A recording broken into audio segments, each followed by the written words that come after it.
Good morning, everyone. It's nice to see you. We will give everybody a few more minutes and we'll start at 9, but I'm so excited for our conversation today and to see you all. It's been a long time.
All right. Good morning. It is 9 o'clock.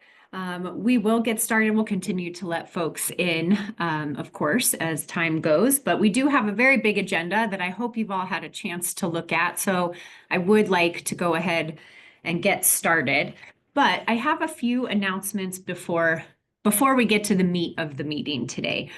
The first, I do hope at this point in time you've all seen the note from Reagan Chain earlier this week. Her last day is Friday, next Friday. It's the 1st. And well, we are very sad to see her go. We are also collectively, I think, really, really proud of her. And we know that she's on her way to change the world. And I like to think about some of the comments, maybe from my favorite doctor, Dr. Seuss. And he says, "You have brains in your head, you have feet in your shoes, you can steer yourself any direction you choose." And I think we can all feel pretty confident that Reagan will steer herself in directions that we will all be proud of. And I think, as her note stated, the likelihood that our paths cross, I think, is really strong. So please give her your best. Don't hesitate to reach out. I know she would love to hear from all of you. And as you saw in her note, her time working with all of you really changed her and made her the really tremendous young woman that she is. So we could not be more excited for her. Please give her a round of applause. Thank you. It is funny to applause on Zooms because I could only hear myself clapping, but I knew you were too, so thank you. My other announcement, as you do probably know at this point, CCI is moving at the end of the month or at the end of next week. Whichever way I say that makes you the least anxious is the way I want you to think about it. But what I want you to think about, and what I really ask, is that you show a little bit of patience to us, particularly next week, as we are physically going to be moving our belongings. So you may not get the response Thank you. quite as fast as maybe you are used to, but I will offer, if there's something that's urgent and you're not getting that response quickly, please call me on my cell phone. I will have that, and I will kind of help get that shepherded around. I'm going to put my cell phone number in the chat in the event that you do not have that. But again, we will, God bless this team, we will be walking with our boxes and help and moving ourselves physically. So it will be a little bit of a delay, but we're very excited about our upcoming move. So those are my kind of formal announcements. And I am also so happy to welcome, and I know you've all had a chance to have Katie back, but it feels really great to turn over and have her lead us through our priority process and proposed issues discussion. So I'm going to mute myself and I'm going to turn it over to you, Katie. Thank you. It's so good to be back. Hi, everyone. I know I saw many of you at conference, but yeah, it's just really good to be back. And I missed you all. And anytime you need to see a picture of a cute little baby, don't be afraid to reach out, because I will gladly share one with you. You can go ahead and go to the next slide, Kieran. So we have 32 legislative proposals this year, which feels like more than normal. I didn't get a chance to go back and count, but thank you to all of you who submitted a proposal. I know we ask you quite a few questions, and it's a lot of work. And there's a lot of work heading into submitting your proposal and as we go in now and into legislative session. So thank you in advance for just doing that and putting out an idea into the world. I know that can be scary sometimes. So this is really just the beginning of our whole process, not only as an organization to identify our priorities, which will culminate in October, but then also to help us get the bill passed in the legislature once the session starts again in January. I think it's really important. I always think of Schoolhouse Rock this time of year. These are just ideas. These are just concepts. You, the people, and kind of the coalition that we'll build is what makes it a bill and how we get it through under that tiny gold dome in the distance. This is really kind of the beginning of what I like to think of as a vetting process for us as an organization, but also getting a real jump on things with external stakeholders who might care about these proposals as well, regardless of whether they think they're good ideas or bad ideas. And for you all, I think the thing to think about as a membership is what is kind of the problem and the concept that you are willing to be a champion of under that gold dome. Karen, can you go to the next slide? I'm just going to pause here for a minute and let everybody soak in this lovely graphic.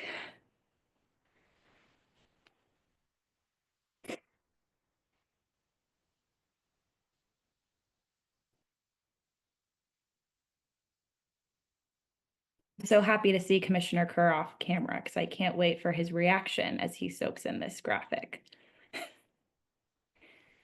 Sorry to interrupt. This is amazing. This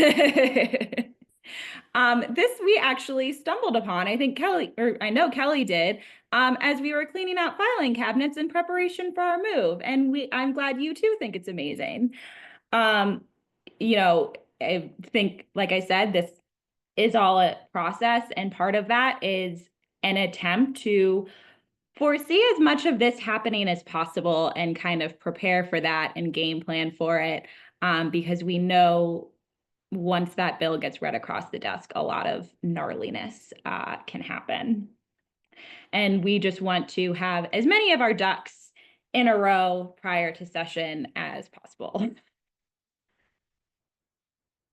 You can go to the next slide, Karen. And in part, that is because the environment under the gold dome is I think every year there's a new element that makes it more chaotic and more crazy and more difficult. Going into 2026, we know we're going to have a lame duck governor. There are so many uncertainties from the legislature about from the federal side and what is changing and evolving there. The state itself is in its own budget shortfall. And even now in July, your lobby team is hearing rumors of a lot of sweeping reforms and already the return of bills that we thought we had defeated and were dead and had been buried away in the cemetery, but might be rearing their ugly heads again. And go to the next slide, Karen. This is a little graphic. So that is kind of the external process and kind of some things we are all mindful of internally as an organization. This is our process we follow to identify the priorities. So as a membership, we'll have more opportunities to discuss at district meetings coming up in August and September, and then some steering committee meetings. We allow for a lot of this time to give the opportunity for the proponents to iterate their proposals and even seek or look into non-legislative fixes if that is a possibility. And that all culminates on October 3rd when you'll be voting to identify those priorities. And go to the next slide. But specific today, the most important thing to know is that there's no voting and that this is all about discussion. I really consider this to be the first reading of the proposals. And it's really helpful for us, your staff, to hear your reactions to the proposals and also your questions. We probably won't have answers on many of your questions, but it's helpful to hear how you might attack these problems and kind of send us down some rabbit holes to explore. Next slide, Karen. And as we are doing that, as we are discussing and thinking, these are just some questions that I would encourage you to keep in the back of your mind as you're thinking about each legislative proposal. They're also incorporated in the agenda if you want to look back on that, but it's really helpful to know if this is a problem in your community as well. You know, obviously the questions you have about the problem, but also alternative solutions, whether they require legislation or not. If you think the solution is effective and implementable, because at the end of the day, all 64 of you will be responsible for doing that, potentially. And also, as we think about that external vetting process, what are the other non-county organizations that might support or oppose the proposal? You can't win over everyone, but it's helpful to know where your enemies lie and also kind of think about how we might be able to neutralize them in advance. Before I get into just some other miscellaneous housekeeping items, does anyone have any questions just about our process, why we're here today, what we're doing today, anything of that nature?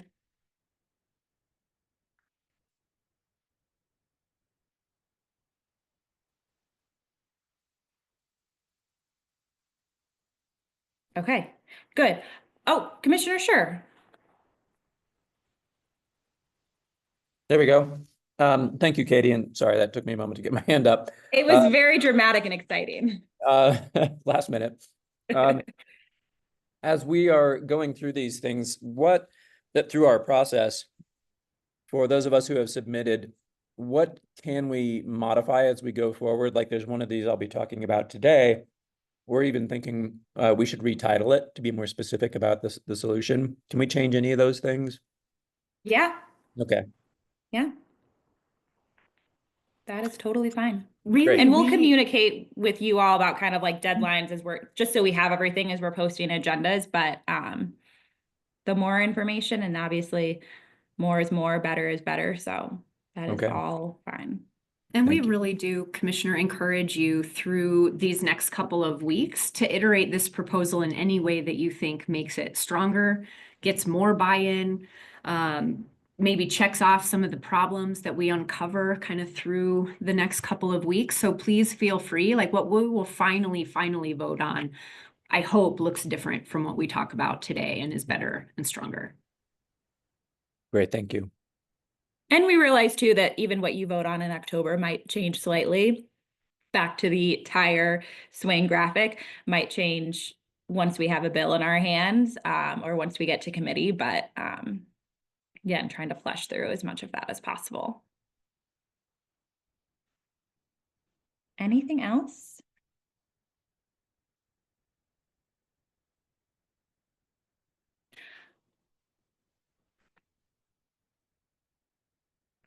Commissioner Marlin, you'd rather see one or two large updates rather than a bunch of small ones. I think more importantly, just making sure that updates kind of align with our meetings, because that's when people are going to be looking at your proposals, I would anticipate. You know, I don't want you to spend a ton of time like making a bunch of iterations between bunch of small things between now and the September meeting, knowing that people really, I would imagine, are going to be looking much more closely at the proposals again next, before that September steering committee meeting. Does that make sense? Okay. Awesome. And of course, ask me, ask Kelly, ask anyone if you think of other questions about the process or how things are working. And then just a couple of other housekeeping things. I am hearing rumors of and changing of dates or titles or calls of a special session. That's kind of an ever-evolving situation. So just know that we're on it and keeping an eye out. And it feels very gray still. So until we have a little bit more clarity, we'll be more communicative of it. But we are hearing a lot, and I don't want to set off alarm bells too early because I know you all are busy enough people as it is with a lot of other problems. There's also an interest groups survey that's been running in ECL, and I think Kieran will put back in the chat. Those are just some of our informal groups that we have working. I know a couple of them are, we're going to be kind of meeting again this summer and fall. So just want to make sure that is on everyone's radar if you haven't had a chance to fill that out. It's not an exhaustive list by any means, but it is kind of a start. And one of those will actually be our renewable energy group. And we're going to be meeting on August 11th, which is a Monday. So if that's something you're interested in and you haven't already gotten my email and calendar invite, just let me know and I will get you looped into that. And then also a lot of our district meetings are coming together. So keep those dates, should already be on your calendar. And if you don't have them for some reason, we can get them for you. But those details are coming together and we're really excited to be traveling out and visiting with you all soon. Okay. All right, well, I am going to hand it over to Megan then. We're going to get started with general government. Great, thanks, Katie. So we have a few policy proposals to go through, and I'll just kick it right off. So the first proposal we have was submitted by Prowers County. And this is about stipulations for for-profit use of the Colorado Open Records Act. As you all probably recall, CCI supported Senate Bill 77 last session, which was championed by Senator Kathy Kipp.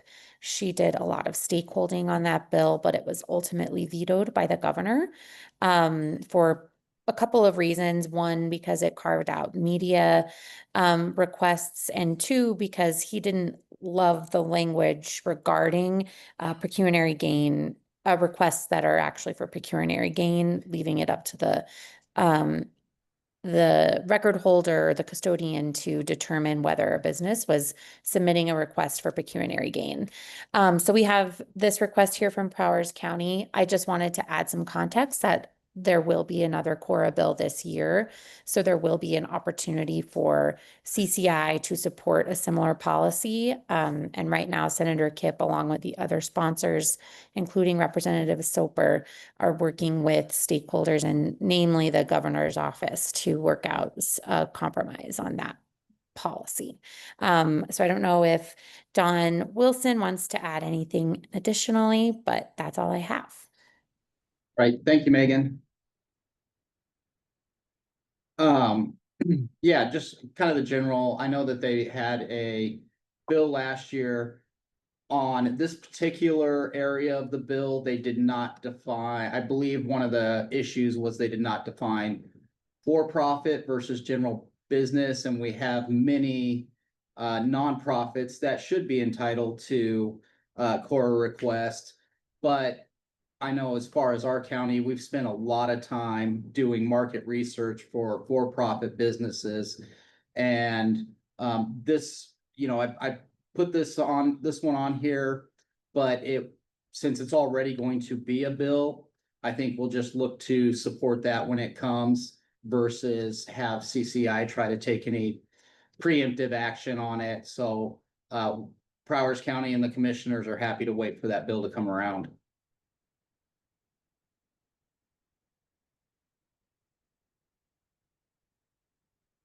Great. Moving right along. This is my first time doing this CCI process from beginning to end. So sorry if there's some bumps in my road. So we have our second general government proposal, again from Powers County. This is regarding the election signature verification process. So the proposal would be to allow for a bipartisan team of elections judges that don't have automated signature verification equipment. And this option would provide smaller counties with some flexibilities there. Again, there was a bill that was ran last session by Representative Richardson, and informally supported by a Democratic Representative Amy Pascal. So I'm happy to offer any more context and provide some information that I learned in the past week, but I'll just hand it over to Don to explain where this is coming from. Thank you. Thank you again, Megan. Yes, this bill was ran at last year also, and we would like to see it run again, but we want to make sure it's appropriate to run this year. I'm going to give my county clerk, who's here with us today, a chance to explain it. And this has a lot to do with counties that can't afford or don't have signature verification equipment, which is, our smaller, more rural areas. So, Jana Cohen, do you want to kind of explain the bill and what it does versus what it doesn't do? Sure. So thank you for just a few minutes here. What I'm mostly concerned about is our smaller counties that don't have the accuracy of the machines that the larger counties do. So we are tasked with one political perspective election judge to make that decision on signature verification, which is basically that first step of ballot counting. I mean, they'll decide, one person decides whether those ballots are signatures are accurate to move forward. So the machines, obviously, to me, are much more accurate, maybe than just the one judge's eye. If I would have two judges, bipartisan, of course, I feel that it would give us smaller counties the accuracy that we need instead of allowing one judge, either party, to make those decisions. I just get a little nervous about that when this is everything we do in elections is bipartisan. So that's why I was trying to move forward with at least having these smaller counties that have 25,000 active voters or less, the ability to select two judges for tier one, so that we can have that accuracy compared to the larger counties that have the machine for their ballot signature verification. So two things that have come up in the past on this bill is one that there was concern about different counties doing things different ways because this bill is optional. we already do things differently. Smaller counties don't have signature verification and have to do their own system. And so that's not really a topic there. Like I said, we're already doing things different. The other concern was this could be mandated. I don't know why the Secretary of State, after years of not mandating signature verification, would mandate this particular piece for smaller communities. So our intent is an optional bill for communities that would like to use a second bipartisan signature verifier, not to require anybody to use that.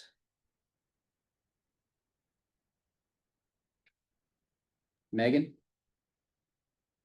I see that Commissioner Macy's has a question.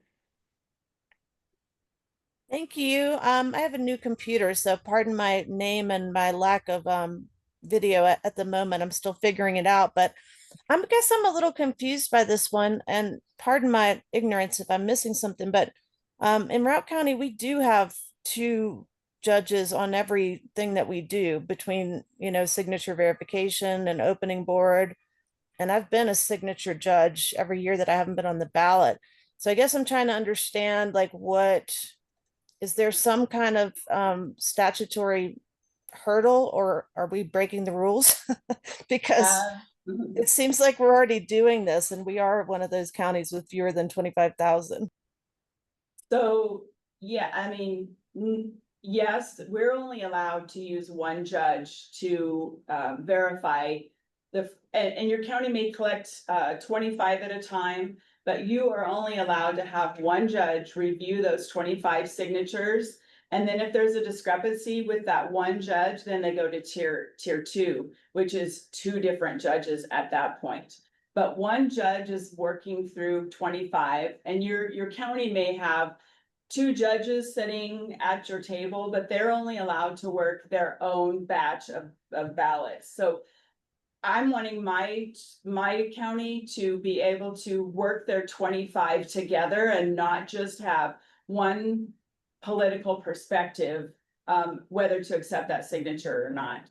So right now, there's only one judge that can review your batches. And if there's a discrepancy, then that discrepancy goes to a second tier. And then that tier makes the decision whether to accept or reject. So that is in statute currently. Correct. Okay, so let me just ask one more question. That's helpful. Because we do have, the computerized verification. So is this something that you see as needed when in situations where you don't? I know you mentioned that before. Right, this would it'd only be useful to counties that don't have the signature verification. In those smaller counties, or in the larger counties with signature verification, you have a person and a machine kind of doing what we're saying we would like to have 2 people do without the machine. So on the automated machines, they are required to set a dial for the rejection level. So if that machine has detected that from their level of where they set their dial at, that machine will kick it out if they see a discrepancy, and then it goes to 2 judges. Right now, for us smaller counties, we have one judge making the decision whether to accept or reject. And I feel, that everything is bipartisan. So my team should be 2 judges, political bipartisan parties, making that decision whether to accept or reject, because we don't have the accuracy of that machine. So, and because it's in statute, we can only use one judge. That's why I've been trying for the last few years to get this changed for us smaller counties, so that my bipartisan team of judges that I'd like to have would have the accuracy of the larger counties with that automated machine. Thank you for the clarification. I totally get it. I guess my only last question would be, like, wouldn't it be helpful if you guys had the machines? Maybe there would be some support from the state for that, but this all sounds quite good. We keep asking the Secretary of State to buy us some. It's not in our budget. Well, the machines are well over 100,000s of some dollars, and they are actually really to process hundreds of thousands of ballots, like El Paso and Boulder and they do have a lot, so it really wouldn't even be feasible for them to do my 6,000 ballots to go through a machine. So my next step was, please just let me have a bipartisan team of judges so that I could serve our constituents, best, because I feel that it's so important to be bipartisan and not one judge's political perspective. Commissioner Marlin. Yeah, just quickly, where was the Secretary of State on this bill last session? Did they support it? They did not, George. My understanding is that there was an amendment that was offered that would make it more consistent throughout different counties, but it did create a type of mandate on the counties. So it was a mandated provision rather than optional, and more flexibility for different counties who don't have the machines. So that's my understanding. And that's what, I think, our clerk wants to stay consistent with is this should not be a mandate. If we can get it through without it being a mandate, counties need the flexibility to work what's best for them. Some of them might not have that opportunity to have a bipartisan team. So if the Secretary of State were to step in and say this is mandated, I think we'd want to pull it at that point. Commissioner Schroeder.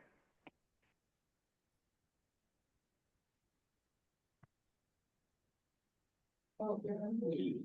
No, he unmuted, We but can't hear you, Commissioner.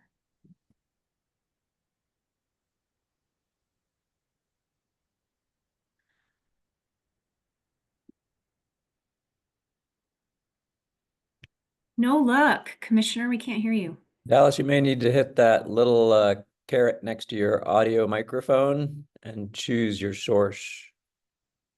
That's what always happens to me. How about now? Yeah. I am technologically challenged. So I appreciate that help. I did support this bill last year and I will again this year. And just to add on to what Clerk Cohen had said, I also think there's a consideration for our judges. This is the last line of defense, so to speak, to assure that this ballot is a good and accurate ballot, a good signature, and to put all of that responsibility on one person. Back when I was a clerk, we had people that were not comfortable doing that, that they felt much more comfortable sitting as a bipartisan team going through those signatures instead of it just falling on their shoulders alone. So I think there's a consideration also for our election judges as they process these ballots as well. Thank you. Any other questions on this one? Okay. Okay, moving right along. So the next one would be regarding the publish of legal notices in non-periodical or in periodical newspapers. This would provide counties the flexibility to publish those notices in non-periodicals, which from my understanding, municipalities do have a similar ability. There was a bill that was run a few years ago that provided municipalities without a regular periodical newspaper to have other sources to publish that. I've reached out to the Press Association lobbyists to get some more information on why municipalities received that flexibility, but not counties, and kind of understand how that process worked a little bit more. But yes, and this is from Eagle County. So Commissioner Boyd, I don't know if you want to add anything else. Commissioner Boyd is at another meeting, so I am tapping in for him. This is Commissioner Hooker. And I'll do my best because our newest commissioner, Tom Boyd, is a media dude, so he knows this stuff a lot better than I do. But I'm sure probably a lot of our fellow rural communities have faced this issue, in our now very changed and continually changing media landscape.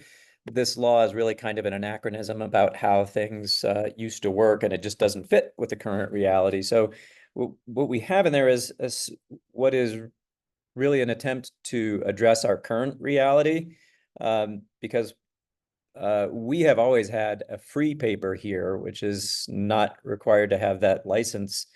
And so we've always struggled a bit with this one, and now it's getting much tougher as things continually change year over year. So what we're looking to do really is figure out how we can create a more static law that will address the objective of making sure the community is as informed as possible, while not allowing any kind of political influence or anything in those decisions, and also making that a bit flexible, or at least can accommodate how things continue to change under our feet right now. How'd I do, Megan? You did excellent. I don't know who put their I hand up got you, first. Megan. Sorry. Okay, great. Commissioner James. Thanks, Kelly and Megan and Matt and everybody. I appreciate it. Matt, certainly fully supportive of this. As a former radio guy, I was always kind of interested in the fact that governments were forced to post those notices in newspapers. Geez, why wouldn't radio work? That being said, we all have access to media now, and we're all our own publisher. While I appreciate what you're going at there, to give you an element of comparison, Weld County is doing some changes to our code, 103 pages of changes in an upcoming publication that will cost our county thousands of dollars to publish in the Greeley Tribune. With due respect to the Greeley Tribune, why can't we just publish it on our website? Would you be interested in expanding this piece of legislation to just simply make it available for all counties? Just a question. Yeah, and that is kind of the point too, and that's one of the solutions we've got in there, is just posting to the website. I think there will probably be questions about people's technological access and that kind of thing, but that's also in the context of access to newspapers, for example, which is really probably tougher than a website these days, and certainly radios out there. So that's really, Tom and I were just talking this morning about, we let our attorneys title this, and we think it's a little bit overly specific right now, because really we're trying to solve that one problem of what is the best way to do this, both today to achieve those objectives, to make sure there's political safeguards around it, make sure the public has every access, the best access they can to what we're doing as government, and allowing that media is really changing fast. I mean, I don't know, radio hosts are retiring left and right. I don't know what's going on over there. But we have to, as they should, man, as they should. So yeah, so this is what we're looking at. A lot of input from all of you, and that's really appreciated, because we do want to figure out what is going to be the best solution, not just in the current context, but as we see that context really changing. Commissioner Mitchell. Thank you. I echo what Commissioner James just said. I think electronic publishing is absolutely appropriate for our day and time. That can be available in all public libraries, where many people who do not have internet access go to for internet services on computers within the library, or they go there to get Wi-Fi access. So we have a big challenge with our only newspaper in huge lead times to be able to publish, and to be able to meet a 4-week in a row publication to try to meet deadlines is nearly impossible. So I would be in very much favor of expanding this to electronic publishing through the county handling that process. Thank you very much. Thank you, Commissioner. Commissioner Porter Norton. Yeah, good morning, everyone. Agree with everything being said here. Also, this is just a huge budget issue. I know for us, we spend thousands and thousands and thousands of dollars. And as we see these state unfunded mandates coming down, I think this is an area that would be important for us to look at saving money. So agree with what's being said, and thank you, Eagle County, for bringing this forth. Commissioner Brown. Thank you. I appreciate that. Can you hear me okay? Yeah, can hear you loud and clear. And I have to say that I also support this strongly. In our community, we have a newspaper that publishes 1 day a week. And it really limits the flow of information and timeliness. And I think this is just a good idea, and I appreciate you bringing this forward. Thank you. Commissioner Salka. Yes, good morning, everyone. Quick question. My past municipal life as mayor of a small town, we brought this to a vote. Does counties not have that ability to ask voters? Okay, I see some head saying no, but If at you least go home rule, you could. I'm sorry. If you went home rule, you could. Otherwise, no. Home rule. Okay, all right, perfect. Thank you for the clarification. I'm in support of this. Commissioner Hollingsworth. Hi, I put in the chat too. I think that getting away from print would be fabulous. We have two small papers that vie for it every year, and it can get really ugly. But my other point is that when they make an error, sometimes we have to repost, and then it delays like a hearing if there's been an error that isn't on our end. And so it would just make it more official, and the responsibility for accuracy would fall on us as the county if it was done virtually. Thanks. Thank you, Commissioner. Commissioner Sure, anything else? Yeah, I appreciate all that commentary, and I thank you for that too. And if you have any others, please just reach out to us with that on our proposal there. I will say too, Megan, as you spoke to the Press Association, that of course they have the concern, which I think is a legitimate one, about the ability to operate media institutions is becoming increasingly difficult, and they become consolidated and are not serving. We know that they are not serving particularly rural communities with the ability to access well vetted and good information. So we're sensitive to that too. So I'm sure that's one of the things that they'll be bringing up, is this is really as a revenue source for these rural media groups. It's very important. So that'll be part of the conversation. And I think any ideas anybody has as well, so that we can perhaps probably placate them and also address that issue of making sure that there's a revenue stream for those. We are okay with that guarantee here because we're already using, we've got a couple of newspapers that are distributed very broadly and have very high readership. So we want to use those, but they already are sensitive to the fact that we're not required to, because they don't have a license, because they're distributed free. So that's one of the things we'll be navigating with this, I think, with the Press Association and others. Thank you. Commissioner Lopez. Yes, good morning, Matt. Thank you for bringing this to us. I would support this 100%. A simple recommendation, I would say permitting counties to publish legal notices in non-periodical newspapers, period, and then use the next sentence as the opening up of, I was kind of reading your proposed legislation. So non-periodical newspapers, I think that would give us an opportunity. And then you open up your piece of legislation when newspapers, and the second sentence. Anyway, please know that that's just an observation, not a recommendation, but I'm going to be supporting this. Thank you, Eagle County, for bringing this to us. Thank you, Felix. All right. Megan, I think you can move on. Okay. Excellent. So the next one we have here is from Arapahoe County. I didn't see if Commissioner Campbell was online, but this is regarding protection for elected officials from political violence. So I think I would love to just hand it over to Commissioner Campbell to explain. Yeah. Hello. Hi.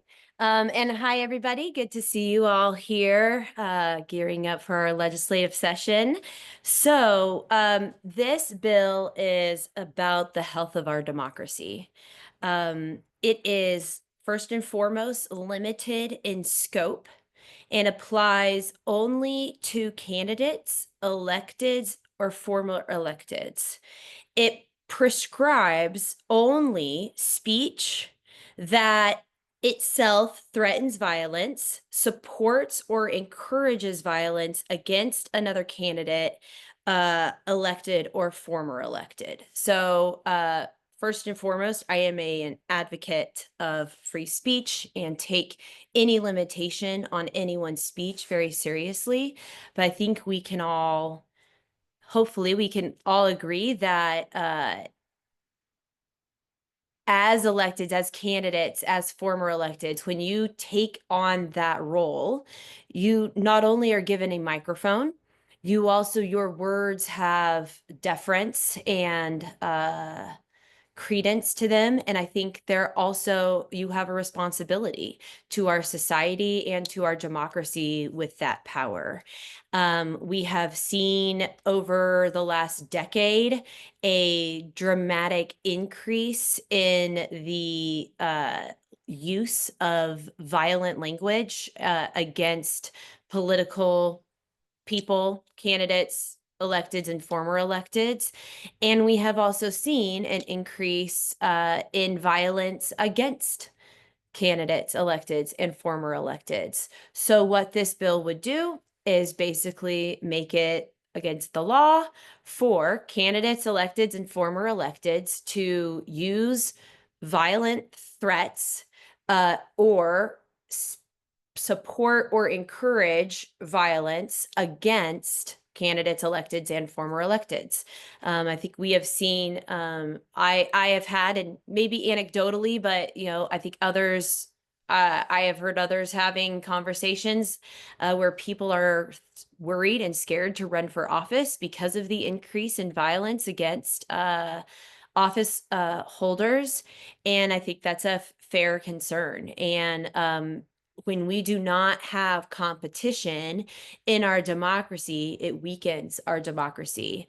We have also seen, and I think a survey was done, and it's, I think, in our materials, but a survey was done that shows that even current office holders are less likely to take on challenging issues and less likely to dissent or disagree with the party in charge because of the increase in violent threats and actual violence against elected officials. Again, weakening our democracy. The entire point of having multiple parties of the system that we have is the marketplace of ideas, is to hash things out, is to go through that terrible graphic that Katie showed at the beginning of this meeting, right? And we laugh about the sausage making and all of that, but we also come to better ideas and great compromise.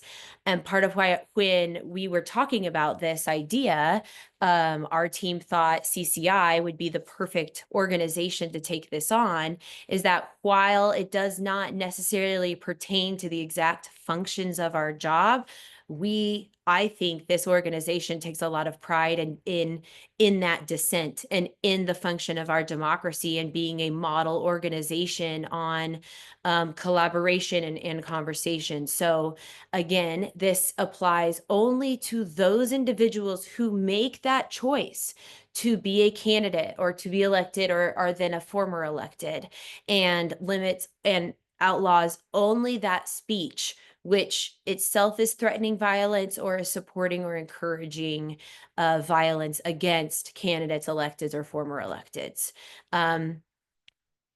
That's what I got. Happy to take any questions.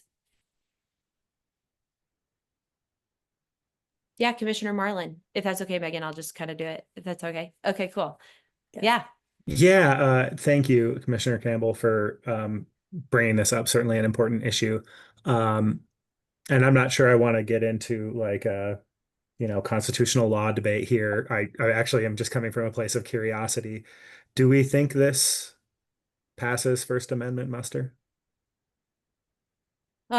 So I took comparative free speech in law school and I'm not necessarily an expert, but you can limit speech on time, based on time, place, and manner. You also can limit speech that does create an immediacy of harm. Like you can't yell fire in a movie theater or something like that, right? So I think this would be a great conversation with the ACLU, with some of our advocates and lawmakers who I know have already been talking about this kind of stuff. I've got, there's a number of groups that I think would weigh in on this for sure. But I think it's a conversation to have, right? So that's exactly, First Amendment is definitely the question that we will be talking about and seeing if this fits within. But I think because of the scope, the narrow scope of the people to whom this applies, and the narrow scope of the type of speech this applies to, I think that we have a decent conversation to have there. But that is the question. Commissioner Marone. Hi, thank you. Thank you for bringing this forward, and it just really feels like a balm on the incredibly unhealthy discourse that's going on in our country right now. And I appreciate this, but I wanted to understand, are you talking about the constituents making threats against electeds like what happened in Minnesota, or are you talking about the electeds themselves? I wasn't clear. Right. Yeah. So this is only applies to so the prohibition against violent speech applies only to candidates, electeds, or former electeds. Because the causality is that when we, people in our position, are using that violent language, threatening each other, it then creates an appetite, an attitude. People feel like they are then allowed to do that. They feel encouraged to do that. And so, and it creates an atmosphere of that. And so, I think this goes to part of what Commissioner Marlin was asking, that First Amendment line, right? I think the bill as we're offering it applies just to us because we have taken that step. I think applying it to everyone would probably be too broad. And it recognizes our role, and then that we then are basically seen as condoning that violence that then other people enact. So it does not apply to our constituents. It applies only to the people who have taken that affirmative step to become a candidate, elected, or then are a former elected. Commissioner Shattuck McNally. Thank you, Commissioner. And I appreciate your insights there. I'm also curious about other things added to this. When we had done our code protection officer bill, and also they brought in healthcare providers, and we had passed that, they were able to take their information off the internet or their home addresses and things, but I was always told that I couldn't do that as a sitting elected, and I didn't know if that's something you might also maybe look into or consider, because it would be great. I've had where I've been doxxed my first few years, and also where folks during the mask mandate and some of those things actually put my address up on Facebook saying, here's where she lives, go find her, basically. And so I'm just wondering if that also something you might, I don't know what I've been told two different things. I'm not sure where that's at, but it would be nice if some folks that are the sitting electeds could have the same kind of protections that's being kind of hidden from public documents. And I didn't know if you thought about that as well, just to protect our families, if not only ourselves, but our families from having exposure. So I didn't know what you had thought, or if you had explored that. We have, yes. So this is kind of dual ideas kind of came out. We went with this one because it clearly needs statutory authority. That one, I know we kind of started to look into it. So a couple thoughts on that. One, when you say get it, our personal addresses scrubbed from like the internet writ large, our addresses can pop up in a million different places, right? So I don't know kind of how we would enact all of that, but I know for Tracer, and I guess if it applies to other people, then we could just copy whatever's been done for other people. For Tracer, I know that obviously we have to have our residences verified that we live in our districts. But after that, I don't really see why it needs to be. And that's a conversation that people have had with Secretary of State. And I think after the shooting, the murder of Rep. Hortman in Minnesota, and the shooting of State Senator John Huffman, that our Secretary of State sent a notification out to all the state electeds, not us. And so I think, but so I think there's already a way within our system to get our addresses at least privatized in Tracer. Writ large, I would be interested in a bill like that. We had these two ideas and wanted to kind of pick one and go with it. And we also wanted to see a non-legislative solution is to if we could basically do that and just talk to Secretary of State and if there was like a rule making or something. So yeah, definitely have thought about that and down for that 100%. So yeah. So I guess that's a long way to say, yes, we thought about it. Yeah. Yeah, I'm sorry. And I just want to clarify. I have things monitoring stuff and Google sends me things where I try to remove things all the time.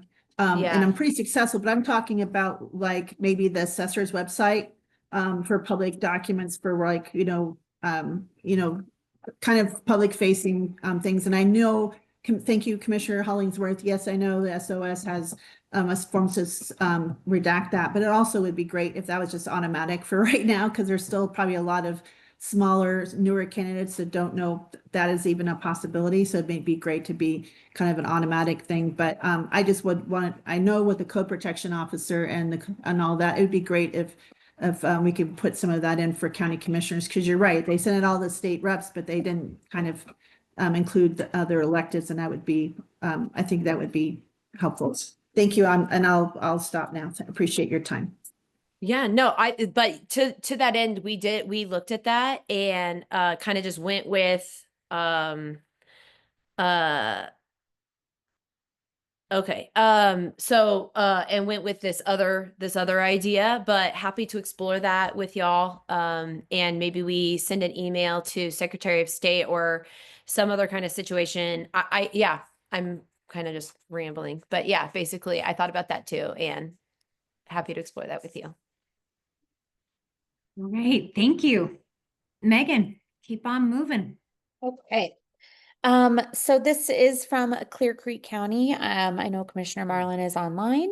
So this is regarding electrical inspector flexibility for small local governments. So there was a bill passed in 2017 that required all electrical inspectors to be licensed electricians rather than simply certified electricians. Commissioner Marlin, I'm just going to hand it off to you to explain, and we'll go from there. Happy to answer any questions. Yes, thank you. And you'll all be happy to learn that I have someone here who actually knows what they're talking about on this. It's my chief building official. So this is really coming from David Danielson. He's our new chief building official. I think his past experience was in Kansas City, where he's accustomed to be able to inspect a lot more than Colorado state statute allows. So he's brought a lot of energy and ambition to build a more responsive full service building department in Clear Creek County. And this is one of the obstacles that he's come across.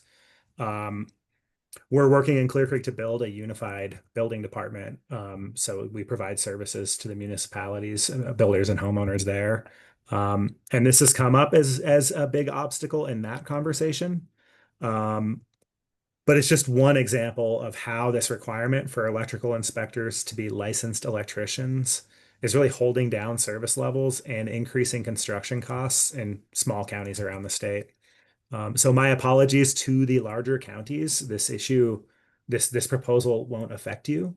I had a conversation with a couple of commissioners from larger counties, and my takeaway is that this is not an issue you face. So would love to hear if I'm wrong on that one.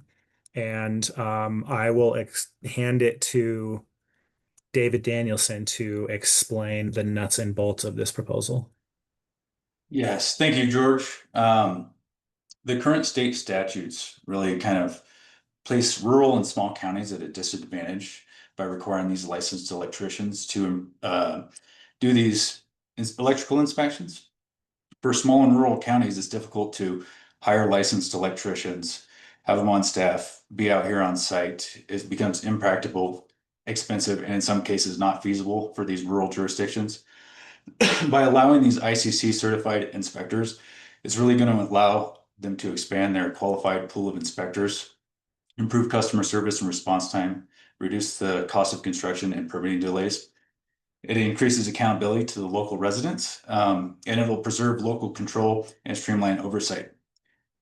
So currently, one of the issues with not having a licensed electrician on staff, if a rural or smaller county wanted to create regulations for electrical that was more restrictive than the state's requirement, the state's minimum then becomes the maximum code at that rural level. So by changing this and recognizing these ICC certified inspectors, it really supports the viability of local building departments, and it also increases their level of control in their jurisdictions.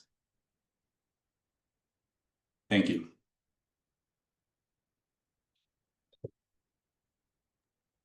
Happy to take questions, hear thoughts. I just want to encourage you, seeing that there are none. I just want to encourage, if you're in a small county, for you to reach out to your building official and ask them if they're experiencing this problem as well. Commissioner Stolzman. Thank you, Commissioner, and thank you for bringing this forward. I just wonder why you think this is only a small county problem. Is it really just tactical so you can pass it? Or like, why wouldn't this help everyone? My sense is that this is I'll say maybe more of a problem where you have smaller teams. So for us to hire a certified electrician, we would have to increase our staff count on that team by 33%. I'm imagining it would be less of an impact for the larger teams from the larger counties. That was my logic. Thanks. I appreciate that. And I think it might be smart to keep it small, just tactically and all of those things. And I don't oppose that at all. But I just would want you to maybe consider that in a big area, we may have like hundreds of thousands of units to inspect. So we might have hiring challenges as well. And if there are people that are able and can do the inspections, that expands the pool and helps us with like turnaround time and things like that. So just hearing it and reading it, it looked to me like it would be good for everyone. But I could understand why you might not want to go that route, and I could completely support not going that route. Just food for thought.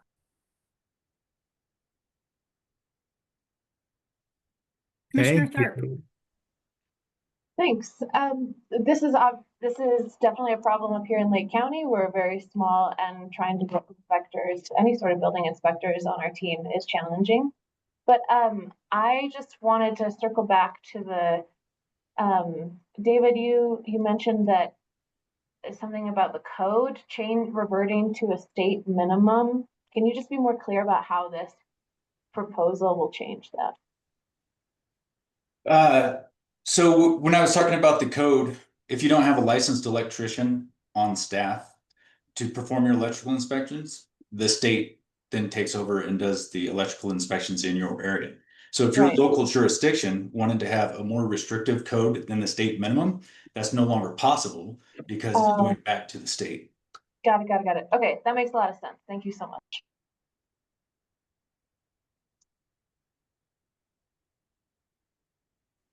Commissioner Marone, go ahead. Thank you. So in Saguache County, we're very small. We are one of the few who don't have building codes, and we do use the state inspection process for our plumbing and electrical. So I feel this could be a great opportunity for our local electricians to be involved in our building process. But if the state has taken over, I don't know, and maybe somebody else does, if we actually can use our own if this bill was to pass, or if we have to stay with our state inspectors. That's a question. Yeah, so the idea would be that the state would once again recognize ICC certifications for electrical inspectors. It's a nationally recognized certification body. There's a lot more ICC certified inspectors, and kind of being a building and trades inspector is its own career path that could gather people from mechanical backgrounds, plumbing backgrounds, electrical, building, structural steel. And a lot of individuals venture down that career after being in a trade and then taking on and learning another scope of work or another trade. So to really say, oh, to be an licensed electrical inspector, you have to have worked in the electrical trade, and nobody else is capable of performing that inspection. That's not necessarily true, and there's nationally recognized certifications that would allow electrical inspectors to certify without having that electrical background. Thank you. Commissioner Puckett Daniels. I think I'm going to talk to our building department per Commissioner Marlin's suggestion and see if this is an issue, because I know for sure that delays and increased time increases the cost of the building that people are trying to do here, and this definitely is leading to delays. I'm wondering about unintended consequences, and I'm wondering if potentially an unintended consequence of this would be the state looking for ways to less fulfill its burden for electrical inspection. I'm not quite sure how to phrase that, but I feel like, we've seen a trend throughout our conversations where the state is trying to shift the burden of everything to counties. And I'm wondering if counties have more flexibility in hiring folks and if they're able to hire more inspectors. I see the benefit of that, but I'm wondering if we do that, if the state will then pull back and say, see, now we don't have to hire as many electrical inspectors. Now we don't have to send as many people out into counties because you have this authority. And so I'm wondering if anyone has insights or thoughts about that, or if I'm just being paranoid. I might just jump in really quick, if that's okay. I had talked with the Department of Regulatory Agencies, and they provided some initial feedback on the policy proposal. From their perspective, it's more of a consumer protection issue to have the licensed electricians. It's not necessarily that they would then put more burden on the counties if there's more flexibility to hire certified instead of licensed electricians. They see it as a consumer protection issue. So the licensed electricians offer greater, in their opinion, more detailed and a different level of inspection. And I think we also had heard that feedback from union representation, who initially saw the policy proposal as well. So I just offer that as context. Thank you. That's helpful feedback from Dora. And I know, David, you spent some time talking to me about one of the consequences being sort of when you have two different agencies doing inspections, and then David, you're there on the final, right? But you don't actually have, unless you hire the certified electrician, any ability to make comments when you're doing a final. Can you talk a little bit about that? I thought that was pretty compelling. Correct. So all these systems of a building are really interdependent upon each other, and they have like overlapping areas where you would get on the fringes of the electrical inspections, and you kind of get into some of the plumbing realms about workspace requirements and different things like this. And so when you have multiple jurisdictions having oversight over one project, one build, it naturally creates areas of oversight where those overlaps occur. So ideally, in my opinion, it's best to keep everything under one roof and keep all of that oversight for the new construction in one department if it is adequately qualified to do so. It just creates a lot of areas of gray and a lot of things that have the potential to be lost.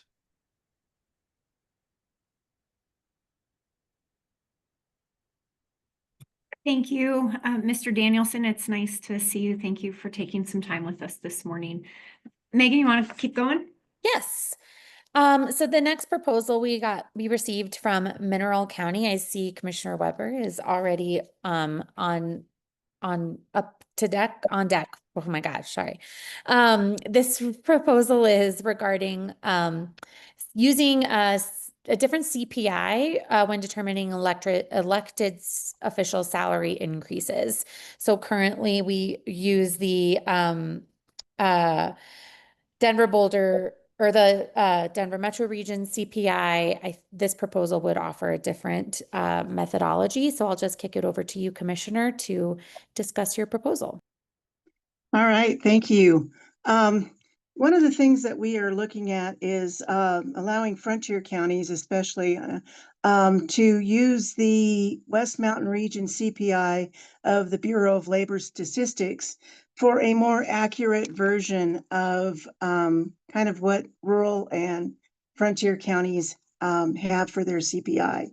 I think Janelle Cuckoo is on, and she is the brains behind this. So she's our administrator. I'll turn it over to her if she's there. I am here if y'all can hear me. Yes, we can hear you. What we're proposing is just the opportunity for smaller rural counties to use a different CPI. The research that I did, the only thing that is probably relevant to Colorado is the Western Region CPI that you can find on the Bureau of Labor Statistics website. Historically, particularly in the last 5 or 6 years, it has been markedly lower than the current CPI being used. And we don't want to make it mandatory. We want every county to be able to do what they want to do, but also limit it to just what I am referring to as frontier counties. And in my research, frontier counties had a population density of anywhere from 6 to 20 people per square mile. I kind of split the difference and picked 10. The supplemental information that I sent indicates that there is 31 counties who have a population density of 10 people or less per square mile, and there's another 10 counties that fall in that category between 10 and 20. But it's very simple. It gives those counties, either those 31 or the 41, an opportunity to opt in and use a lower CPI. Great. Are there any questions?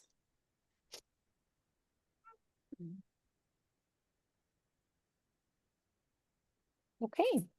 One thing that I would add to this is just that, I know a lot of us are looking at a kind of with the a cliff of sorts, as the caps on property tax are going to hit at the same time as huge increases in elected salaries and things like that. So that's kind of what we're looking at 2 years down the road. So was our impetus in doing this. Thank you. Commissioner Lopez. Yes, thank you, Ramona, or your county administrator. What has been the average difference between the Denver Boulder CPI that we currently use versus the West Mountain Region CPI? Is there a big fluctuation between the two?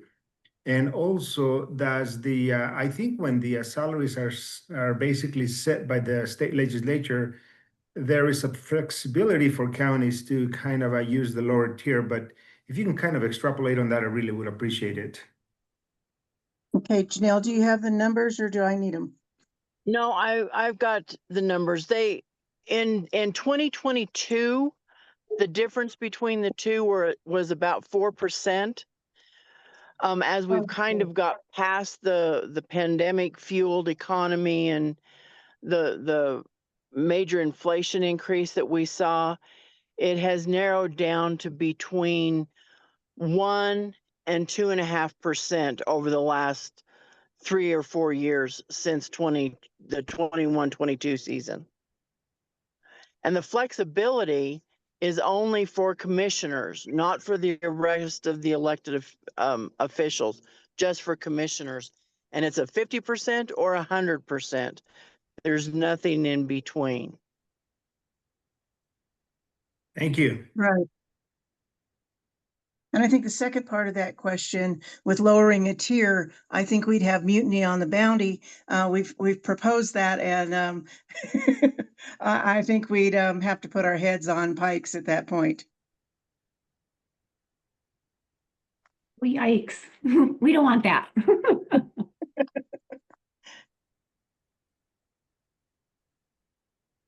Okay. Megan, I think you can keep moving. Well, thank you both. Looking forward to hearing if anyone else has feedback on that proposal. The next proposal is from Eagle County again, Commissioner Schur. I'll call you up. This is regarding an increase in elected county surveyor pay. So a little bit of a different angle than the last salary proposal we just heard. So Commissioner Schur, I'll just hand it over to you. Yeah, thanks, Megan. And I will admit to this when this came in a little bit late from our surveyor. And my guess is we're going to end up pulling this one. It's kind of a hope, actually, because this is one that more naturally we think ought to come from the Surveyors Association. That said, they are not terribly involved in a lot of legislation and don't do a lot of lobbying. And so we're trying to communicate with them to figure out if they have the ability, capability, really, if this is an association-driven thing. I think everybody's familiar with this, again, being an anachronism. Does it make sense? Years ago, they tried to take this out of the elected offices and into just a general professional appointed position. And that failed because of the elected surveyors. So we're trying to figure out if this is something that that Eagle County or really any of us ought to be running. What is it they truly want? So this was just sort of a last minute thing from our surveyor himself. He's been very active in that association, but we're still testing the ground so to see what we'll do with this. But if anybody has any particular comments, any issues, and I know this is a challenge no matter which way you go with this, whether it's professional or elected currently. But if anybody has any experiences they want to share with me, we'd welcome to hear those in the meantime.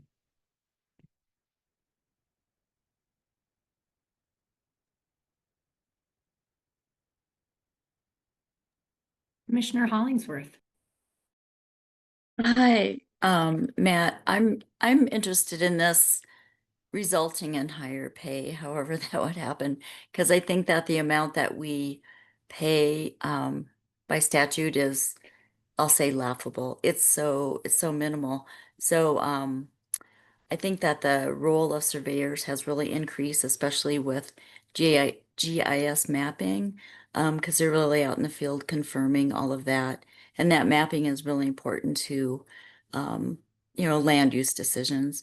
So did you say that the past elected surveyors organization was opposed to having it not be an elected position? And if that's what you did say, can you talk about that a little bit more?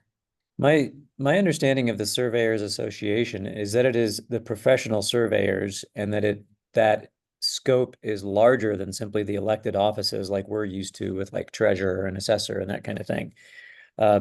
So the elected office position doesn't have, my understanding is, doesn't have its own association. They were just part of that larger association. And yes, historically, apparently the elected surveyors were opposed to making it simply an appointed position and taking it out of the elected offices. The other challenge with that, trying to make that change, which we're not really proposing here, I don't think any of us is, the political mood is ripe for this. It would be a constitutional change, which would require referral from the legislature and a ballot measure for people to vote for that. And if that comes to the solution, which is not what this would propose probably, I don't know that we'd want to push for that politically right now. This is an issue, but right now lots of other things seem to be larger issues. So we're kind of settling on this. How do we make this elected office work better? Part of that is pay. Eagle County has a workaround that we're not exactly sure is technically allowed, given that we are paying our surveyor from the elected salary for that very small piece of time, and then as a staff surveyor. So there's challenges with that from a legal perspective, but there's challenges with not doing it that way from a legal perspective. So I think everybody's been doing similar workarounds. And yeah, I think the pay is what we've settled on right now until we can really try to get more out of the Assessors Association. Sorry, Surveyors Association. Yeah, thank. Sorry, Commissioner Hollingsworth, go ahead. I'm sorry, I didn't have my hand up. I was just gonna say thanks for that. I know in our small county, we struggle to have anyone run to be the surveyor. So we've actually had years where we had nobody. And so we didn't have that office filled. And so something to remedy it and would be great. I don't know what the solution is, but your proposal may be it. Thank you. Yeah, and again, it's pretty raw right now, so any input is much appreciated right now.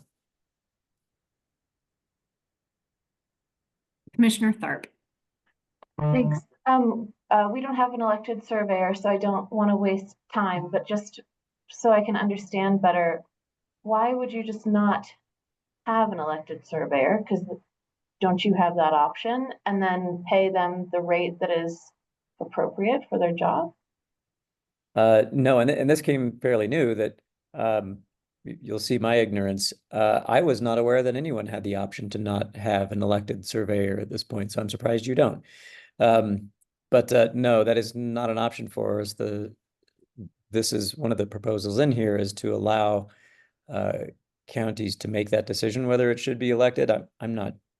I have particular issues with that, or questions about that solution as well. But no, it is not an option for us to not have that office be elected. Thank you. And yeah, I know that home rule is a solution to that too. And I do believe that's where Pitkin went as well. I don't think they have an elected surveyor anymore. Not sure about Weld.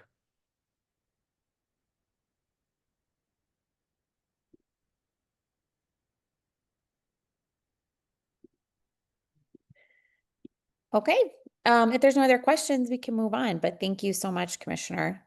Very interesting. So this next one is updating the statutory definition of entertainment district. It sounds like the proposal would be to eliminate the square footage minimum for a county to create a special entertainment district or a entertainment district. So I'll hand it over to Huerfano County. Whoever's here. Good morning. This is Carl Sporleader, Chairman of the Huerfano County. And thank you. Yeah, basically it's relatively simple. We were looking at the ability to be able to change our districts here to or creating an entertainment district as opposed to having to have the statutory limit of the 20,000 square feet premises for a district. We were looking at being able to have more of a generalized combination to be able to allow us to have a different type of a consumption area. Basically like so you could open it up to streets and areas to where you could take advantage of like a street type situation like we have in October for our October oh my gosh, Oktoberfest. To be able to do that, you have it very confined into a certain area. But if we could have open containers so you could actually move around a street venue type of a deal, then at least you could be able to open that up to a larger area. It's purely a statutory situation. We believe that if we could create these entertainment districts and take advantage of that a larger area, that this could have a potential economic benefit for our areas and small communities of that nature. And basically that's it. You know, we just need to look at the statutory change in the way that it's written at the state level. Sorry for butchering that. You did great. Yeah. Our administrator is much better at being able to be vocal about that. Thank you so much for that. Are there any questions on this proposal? And that's my last one. Oh. So go ahead. I have a statement on this. I just know that especially in smaller towns, the festival scenes that happen on the roads tend to eliminate a lot of businesses, a lot of the business that comes in from the businesses that those festivals are adjacent to, because people can't grab a drink and walk out of that business versus going to the vendor that is selling alcohol inside, which is usually a third party and is not benefiting local businesses at all. So this actually really does, as far as I can see, really does help the small businesses that want to be part of that creative endeavor, but find themselves sort of backed into a corner away from it. Commissioner Stolzmann. And I didn't come to the meeting completely researched on this, but it's my understanding that using a cultural arts district, you also can modify the liquor rules in an area, and that doesn't have the same minimum square footage requirement. So I don't know if you all have considered using a cultural arts district rather than an entertainment district, but it's something to maybe explore. That's true, in that there was an amendment to Cultural Arts District and their use of alcohol in those events, I think in 2023 or 2024. So right, and they don't have the minimum square footage, so it's just a food for thought of like, I don't know if that exactly serves your purpose in this particular situation, and there are some different requirements about how the nonprofit is formed and things like that, but it may be a solution that doesn't require legislation. Great, thanks, Commissioner. Commissioner Marone. Thank you. So I'm just curious, this is a situation that would give you a permanent opportunity that a special event permit would give you just up for a one-off. Is that the thought here? Yeah, in general, just to give us more options to be able to allow for festivals and different things of that nature, so we can bring more economic vitalization to our communities. It's, you know, I would say it would be a everyday type of a deal, but just more of a you'd have more options as a small community for some economic growth. Commissioner Weber. Yes, I'm sorry. I would just love, I mean, I like this idea, but on the other hand, I would also like to see it a very much an opt-in or opt-out. For small communities that have very limited police force, events like the 4th of July and places where we already have, you know, venues that we can hold alcohol into a certain area is much safer and much more controllable with a small force than it is a large, I mean, than having the whole town open, which would be crazy. But just to kind of, you know, I would love to see it as an opt-in. I totally understand the economic viability of it. I would just like to see it, you know, that part. Thanks. Yes, thanks, Commissioner. I do believe it's an option as of right now to create an entertainment district to begin with. So if this wouldn't suit your county, I don't believe that you would, there's no requirement within this proposal. I think that it is an opt-in.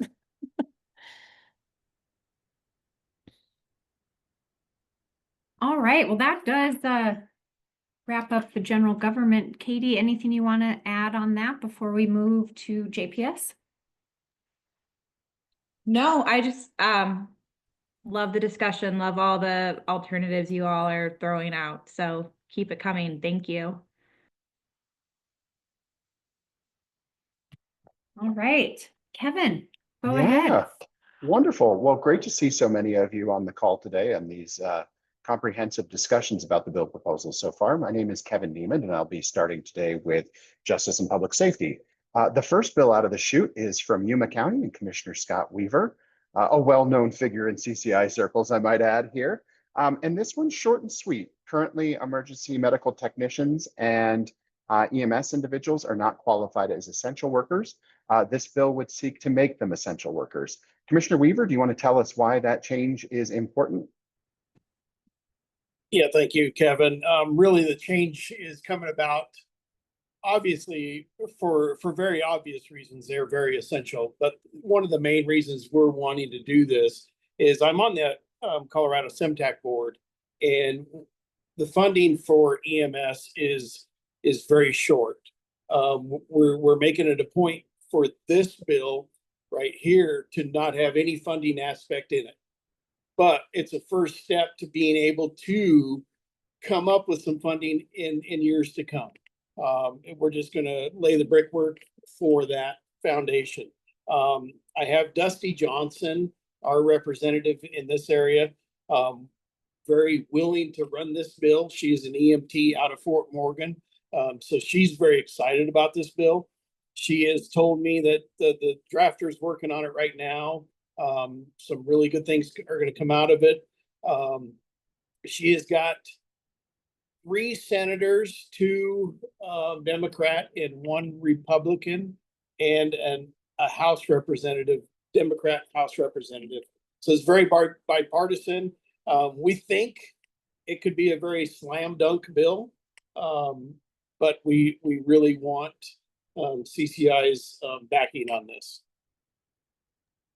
Thanks for that discussion, Commissioner Weaver. And just for folks that may not know, Representative Katie Stewart, I've heard, is rumored as the Democrat who would be working with Representative Johnson on this. And for those of you that are not familiar with Representative Stewart, she represents Archuleta, La Plata, Montezuma, and San Juan counties. Commissioner Campbell. Hello, Commissioner Weaver. So since you guys already have a legislator working on this, would this need to be something that is our table 1 and led by CCI, or would you be good with us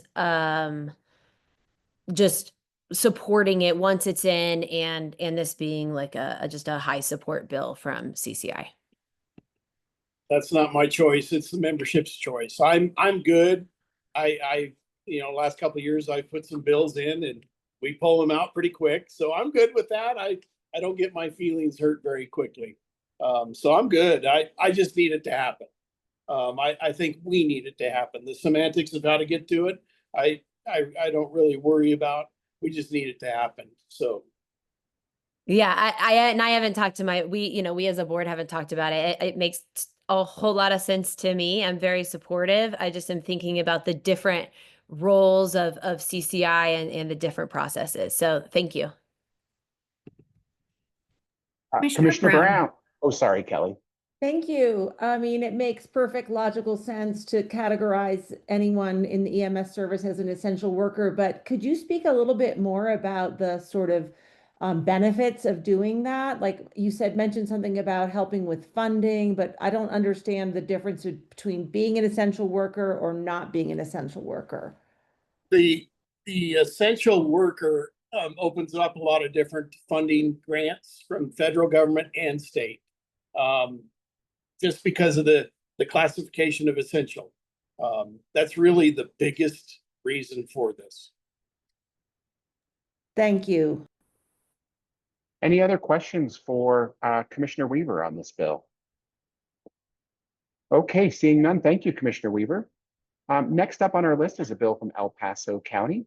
This one is titled Rollback of Immigration Policies, and specifically what this one is seeking to do is prohibit local governments in Colorado from adopting policies that restrict cooperation with federal immigration authorities. And it also would permit local law enforcement to report individuals that are suspected based on probable cause of being unlawfully present in the U.S. To Immigration and Customs Enforcement. Much of this language was included in Senate Bill 25047 that some of you I know followed pretty intently. This bill, our commissioner on this one is Commissioner Geithner from El Paso County. I believe she has a scheduling conflict, but with us today is Brandon Wilson to talk about this. Brandon, what would you like the group to know about this bill? Hello, everyone. Brandon Wilson, Government Affairs Team. I was trying to figure out if I'm the C team or the D team in presenting this, and I think I'm somewhere in between. So I'll go with the C. You get the C- team today. Yeah, I think you covered it well, Kevin. I think just, there was the bill last year, 047, that was introduced. I think Senator Baisley was the prime on it. That one was postponed indefinitely. We're just looking for something similar. Our board is still very concerned with the kind of downstream impacts of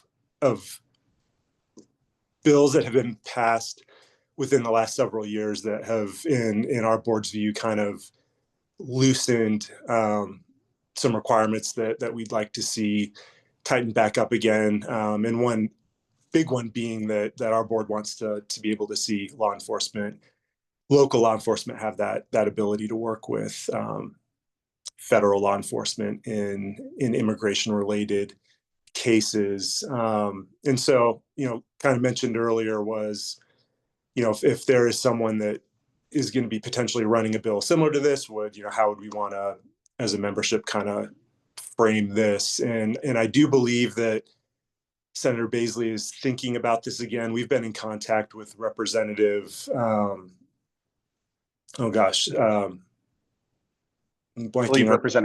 Representative Jarvis Caldwell, I believe, correct? Yeah.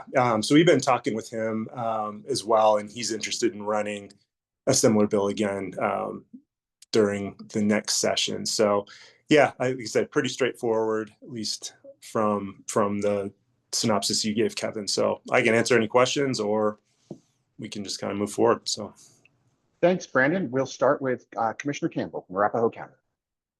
Thank you very much. So while I substantively disagree with the content of this proposal, that's actually neither here nor there to my question. And my question is do you think that anything has changed in the legislature, knowing that there's not been any elections? We have the same makeup in the legislature as we will in 26 as we have in 25. So has anything changed to make you think that this will be successful this time around and therefore in some way worthy of our time? Thank you. Thank you for the question, Commissioner Campbell. It's a good point. I think this still would be a heavy lift, but we, especially in El Paso County, we're no stranger to putting bills forward that kind of run into that wall of partisan breakdown. So I think to answer your question, it is going to be a heavy lift. So whether, again, that would be up to membership as to whether or not they would want to prioritize that either on table 1 or table 2. But we do still feel like there is an issue that's big enough that it needs to be addressed. So I don't know if that kind of fully answers your question, but I would say, I would leave that to membership to make that decision. All right, next up is Commissioner Macy's from Routt County, followed by Commissioner Smith from Gunnison, and then Commissioner Porter Norton from La Plata. Commissioner Macy's. Thank you. Commissioner Campbell, I think you make a good point about what is practical given the composition of the legislature. Definitely something we should be keeping in mind as we look at these things. My question is, my understanding when we have a situation in which we have detained somebody who ICE is looking for, we alert them as we release that individual from our detention center. And then it's basically up to ICE as to whether or not they choose to engage with that individual. Seems like more frequently than not, they don't. And I think up here in Northwest Colorado, it's a question of staffing and resources. But I guess I'm trying to understand, we feel as though we have the authority to collaborate with ICE. And so I don't understand what we're actually changing. Yeah, thank you for that question. And that one, again, I can go back. I think Commissioner Geithner would probably have a little more information on that. I can note that that question and get back to you. And I think that's kind of part of especially this meeting today, is to kind of get some of those questions out in the open, and I can track that down and kind of get something back to the group. So sorry if I can't fully answer it right now, but we'll make sure to address it.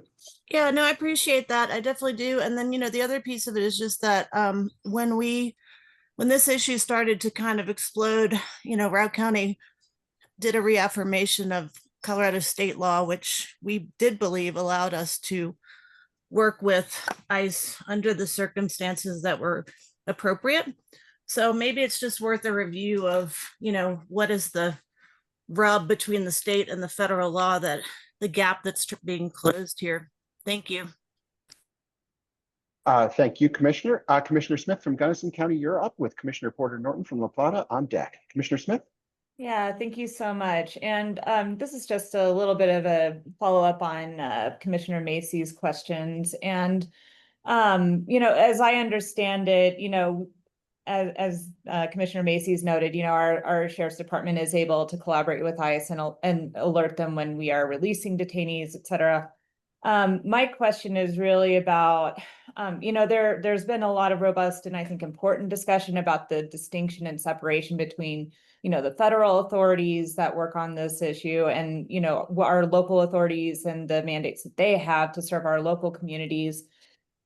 Is there any concern? Because as I understand, we just don't continue to hold a detainee like at ICE's request, or do a direct handoff. Is there any concern, or has there been any legal exploration as to whether, if a state law such as this were passed, would that give the federal government more authority to require compliance in a way that could put additional strain on resources at the local level? For example, if our Sheriff's Department is allowed to hold detainees on behalf of ICE and do that handoff, et cetera, is that going to enable the federal government to require us to do things of that nature that could incur more costs, et cetera, at the local level? Thanks.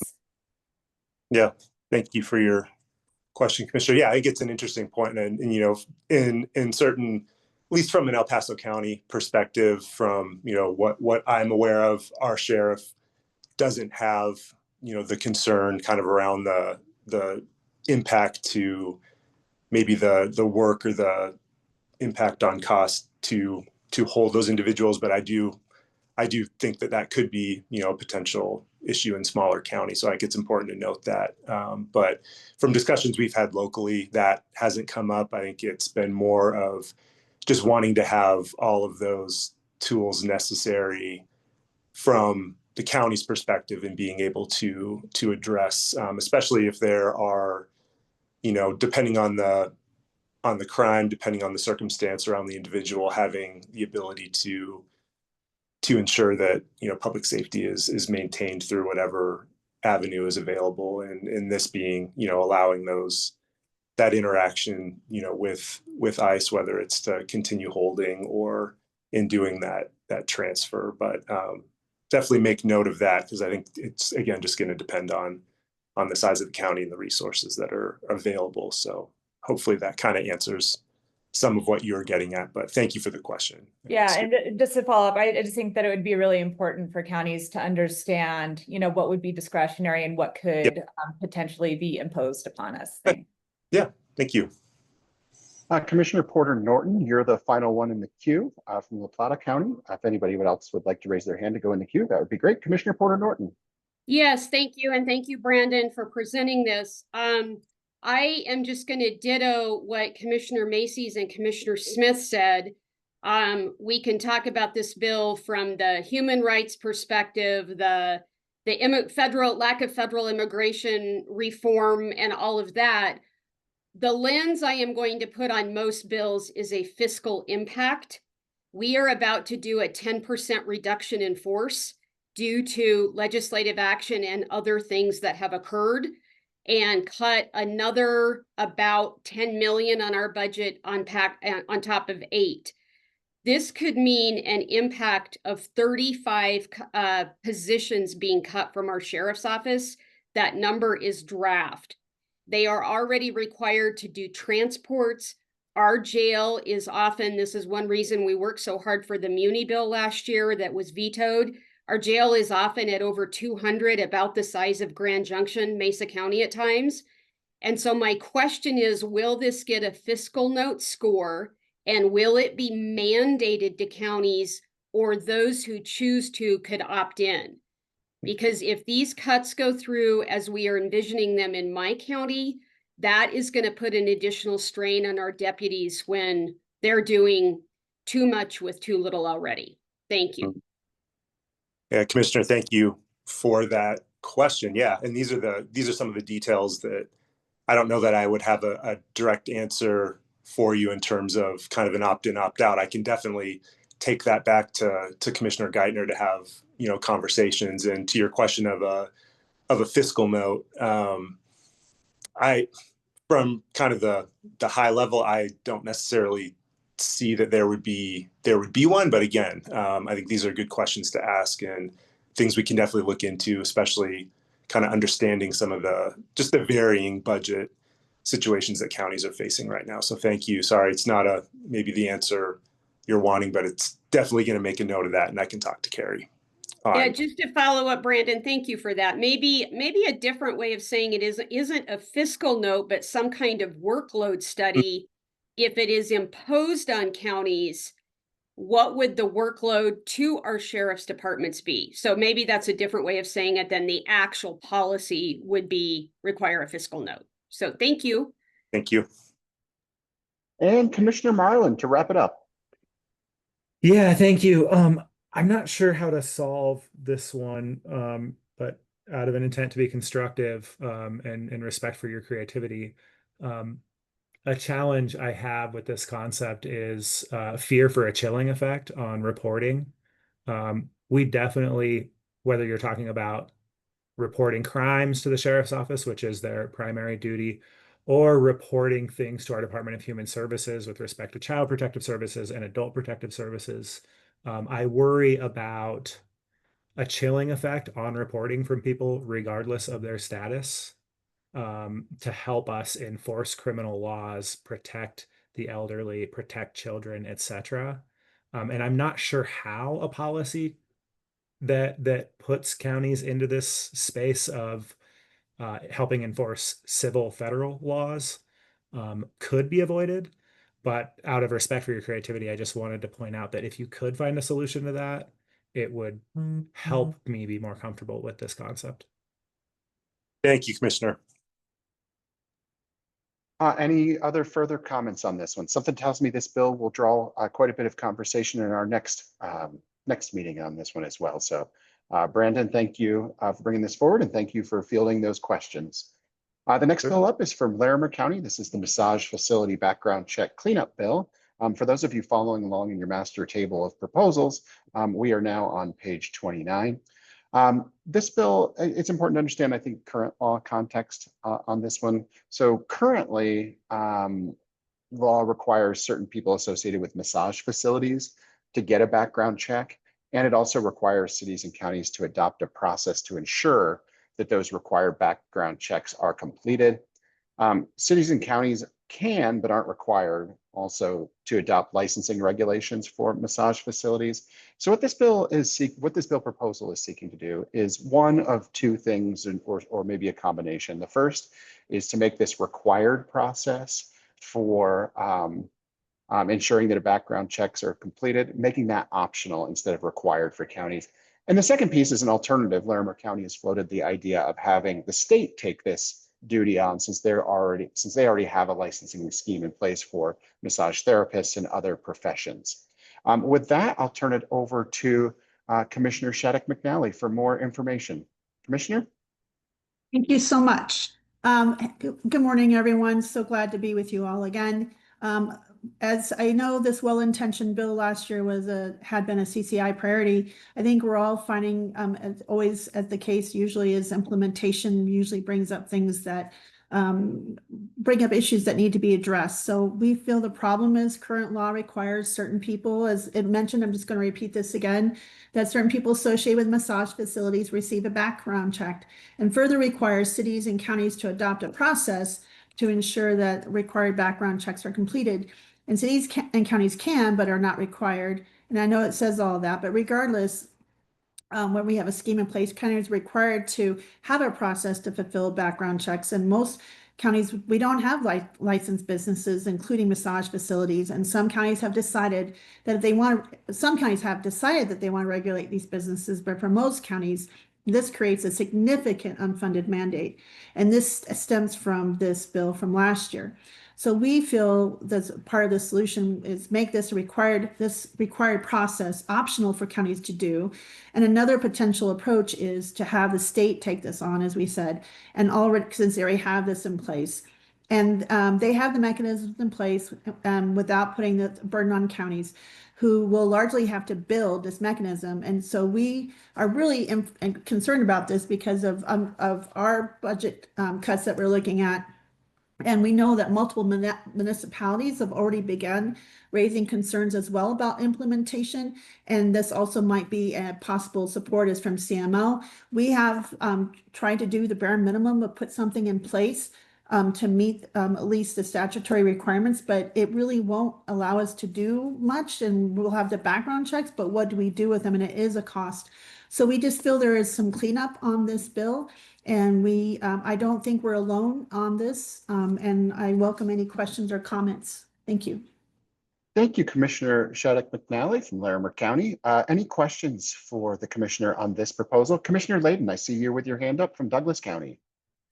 Yeah, good morning, friends, and good morning, Commissioner. Thank you, Commissioner Shattuck McNally, for bringing this forward. I think it's an important conversation, and we do have a bill on this list related to human trafficking.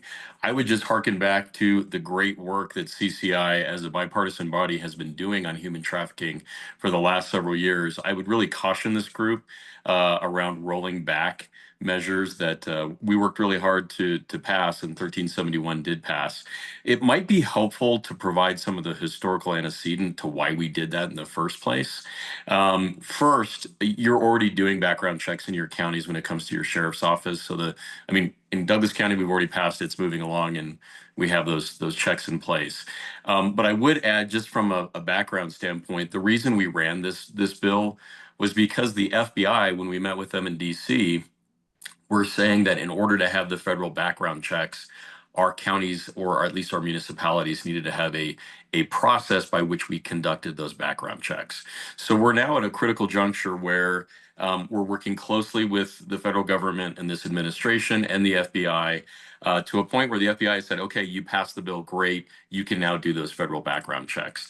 I would hate to unwind the great work of a pretty large coalition on getting those federal background checks by making changes that, the federal government may not be really thrilled about. So I would just say we need to make sure that the FBI is included in the conversation and comfortable with the change before we advance this.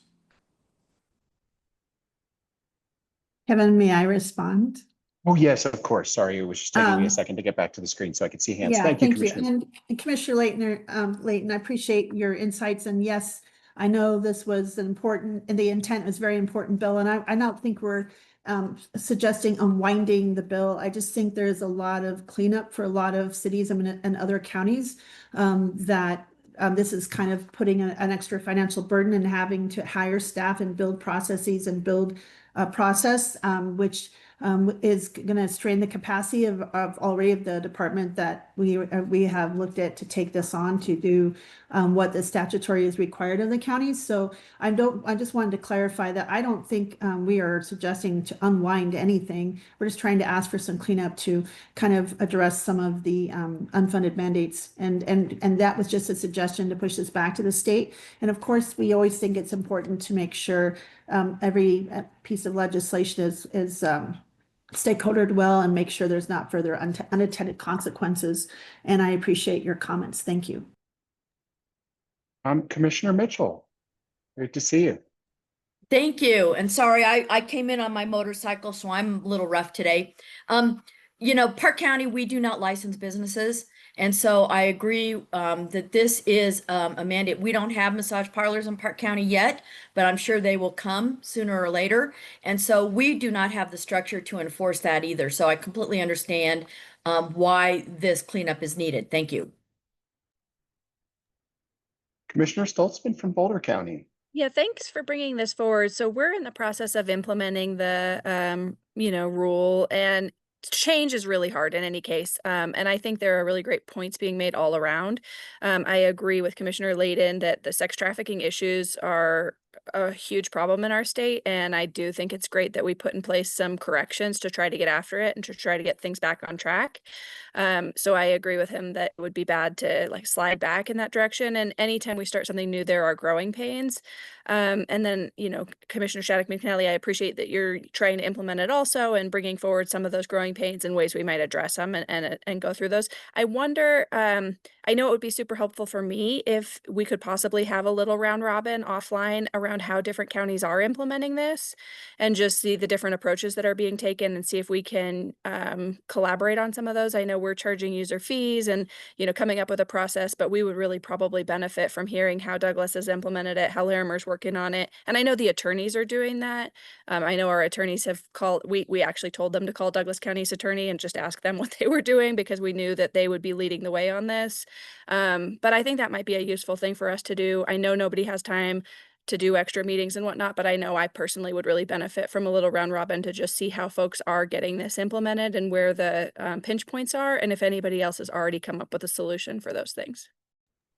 Thank you, Commissioner Stoltzman. Commissioner Shattuck McNally. Thank you, Commissioner Stoltzman. All good, great points being made. Of course, we don't want to do anything to jeopardize our abilities to tackle this really insidious problem that we know is present everywhere. And we certainly we know our attorneys and our staff have worked with and asked questions across the whole state, and this is a very active discussion, and everyone is looking to everyone about, can you do this? How do you do this? And I know that this is the common conversation. Everyone is struggling with how this is implemented from what we have heard. So I certainly think having round robin and stakeholdering is a great idea, but also I go back to kind of the unfunded mandates and just knowing that we're going to have to cut something to be able to implement and pay for this. So I just want to share that because we don't have any, we're having to really cut other things that we need to do as well. So I just really appreciate the opportunity for us to maybe bring together our staff, our attorneys, and all of us together to problem solve with this. But I do think we do to figure out some cleanup there, and I appreciate the conversation. Thank you. Last call for questions for Commissioner Shattuck McNally about the massage bill.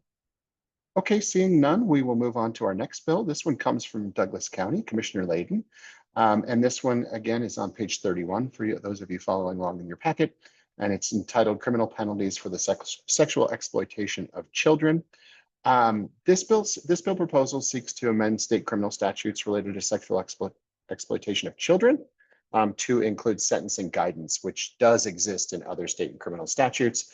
Currently, individuals sentenced for sexually assaulting or exploiting children are not required to be incarcerated for any length of time.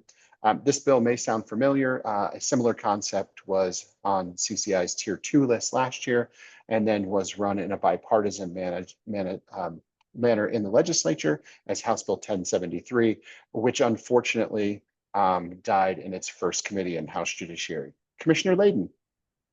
Yeah, thank you. I appreciate that. This is a good segue since we're talking about human trafficking.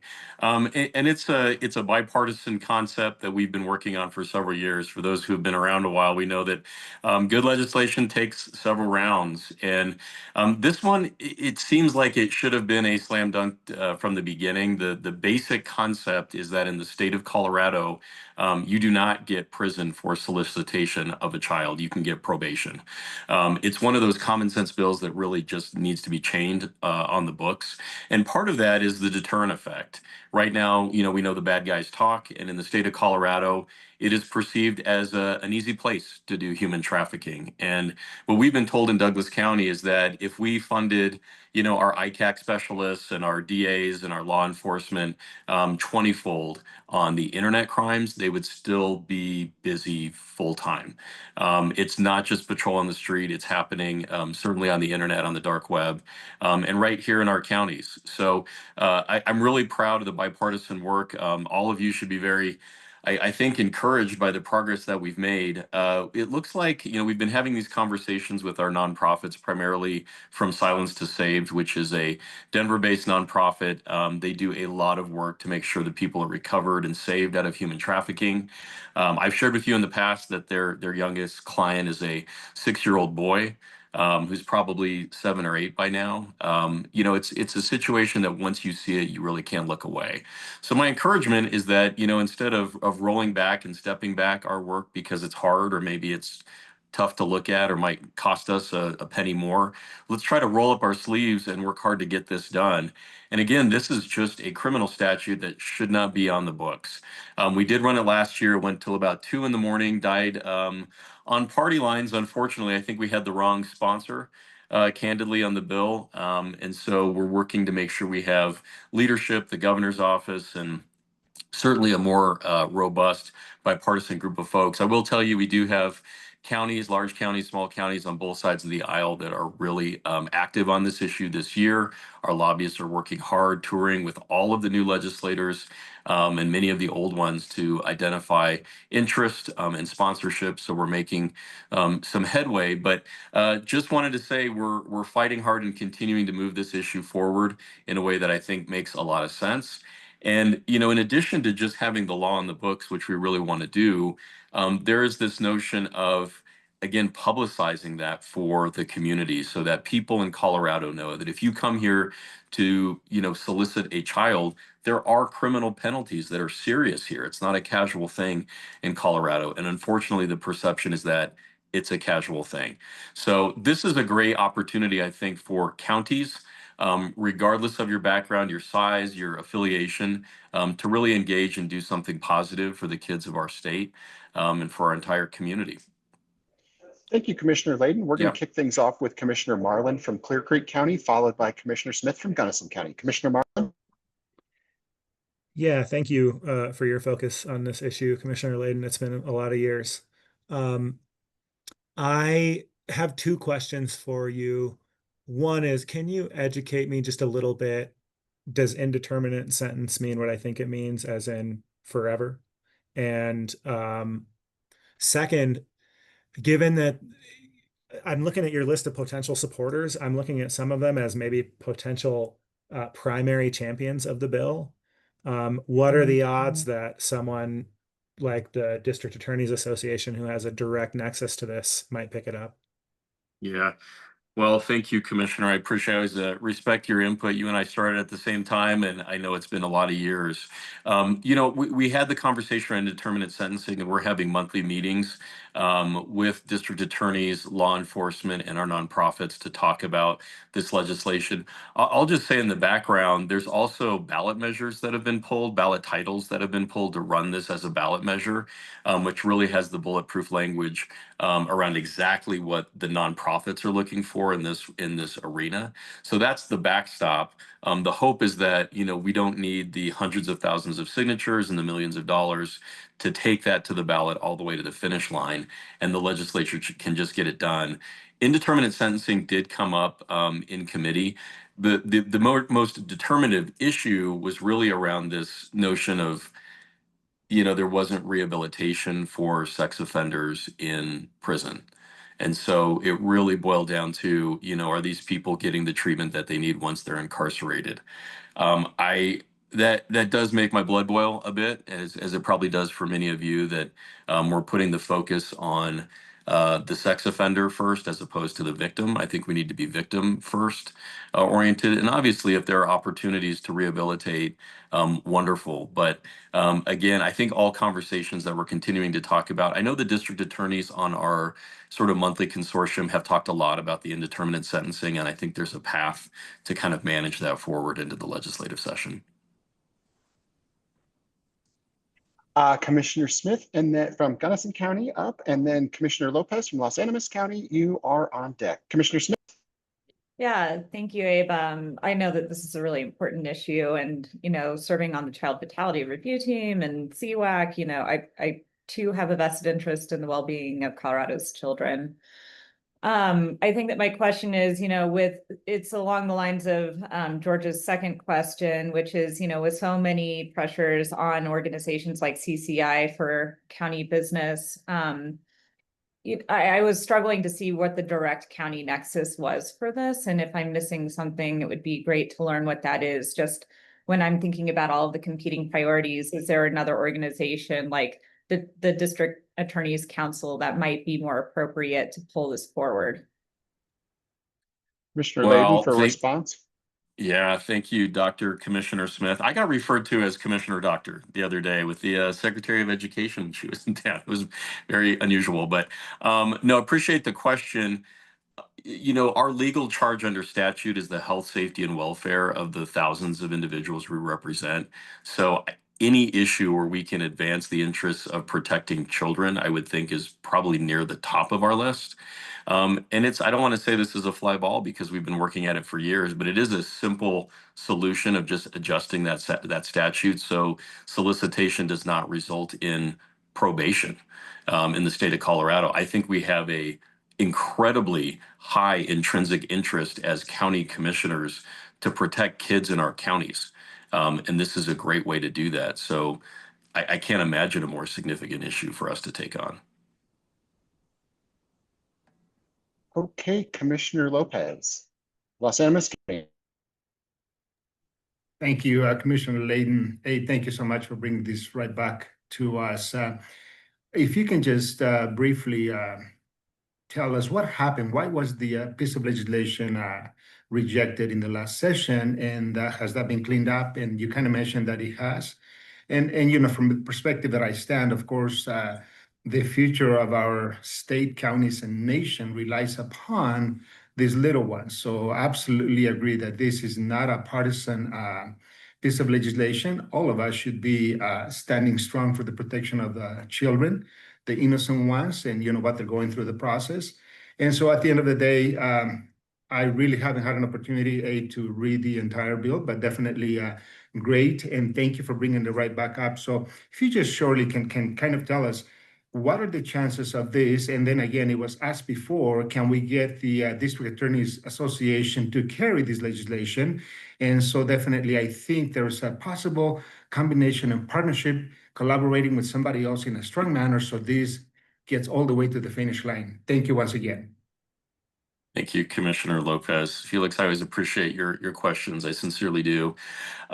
Yes, so it really lands at the feet of the district attorneys and public safety in concert with counties. And I think what's fun about legislation, I started interning at the legislature in the 90s. I can't believe we've all been doing this long. But after years of conversation and when people start hearing the same thing and seeing that problem, you get a lot of people starting to work on things. So what we're hearing from our lobbyists is that there might be a suite of bills around human trafficking that come from a variety of different sources, stakeholder groups, public safety organizations, and nonprofits. And so this year really will be, I think, part of that process of having that conversation, figuring out which amendments and which changes need to be made to really advance it and get it to that finish line. And like I said, that that ballot measure that got pulled, the referred measure is still kind of hanging out there. So it's early in the process, and right now we're trying to hear from legislators, what kind of changes and modifications they might need to carry it. But we really are looking for bipartisan support, particularly from leadership. And I don't want to get ahead of that or announce anything, but it sounds like things are really moving in a positive direction this year. Thanks, Commissioner Layden. I'm going to move right now to Katie first from CCI staff for a point here, and then I'm going to move to Commissioner Hollingsworth and then Commissioner Porter Norton. Katie? I just wanted to share to your question, Commissioner Lopez, and I was kind of obviously out of the loop last legislative session when the similar bill went through the process. But when Douglas County brought this forward as a proposal last year, I spoke with the District Attorney's Council And what they really shared with me is they just had some bigger fish to fry in the public safety arena that they were more focused on. And I'm gonna fail to remember the details, but I also think they were thinking this whole kind of area of law is full of some contradictions in between the penalties and the crimes. And so I think they were like, if that's a nut we're gonna crack, we want to crack all of the nut, if that makes sense. I don't want to speak for them this year or moving forward, but that was what they shared with me around this time last year. Thanks, Katie. Commissioner Hollingsworth, Gilpin County. Hi, Abe, I just want to thank you for continuing to bring this forward. I think the nexus with the counties is that the enforcement is going to be done through our sheriff's office, which may or may not affect budgets and staffing. But I also want to just mention we're one of the 2 gaming counties in the state. And so unfortunately, human trafficking and related any age, sexual abuse tends to follow that to some degree in the communities. And our local police chief in Blackhawk has been very instrumental in doing trainings for all casino employees and the public. So people can come from different disciplines to learn what to look for within the casino atmosphere. And so anyway, I just want to say thank you. And I do think there's a nexus with the counties.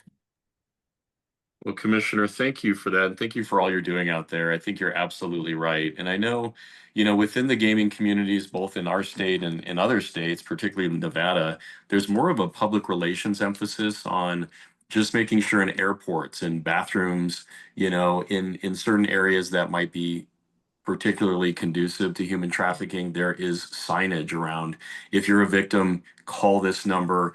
This is an opportunity for you to get out. Here's a safe, confidential way. So I think it's part and parcel with the legislation. If we can get this passed, create that deterrent effect. Colorado's not a place where you can do human trafficking without some severe penalties. And then as counties really partner with law enforcement to publicize that and make sure that victims know that there's a safe, confidential resource that they can access to get out of the system.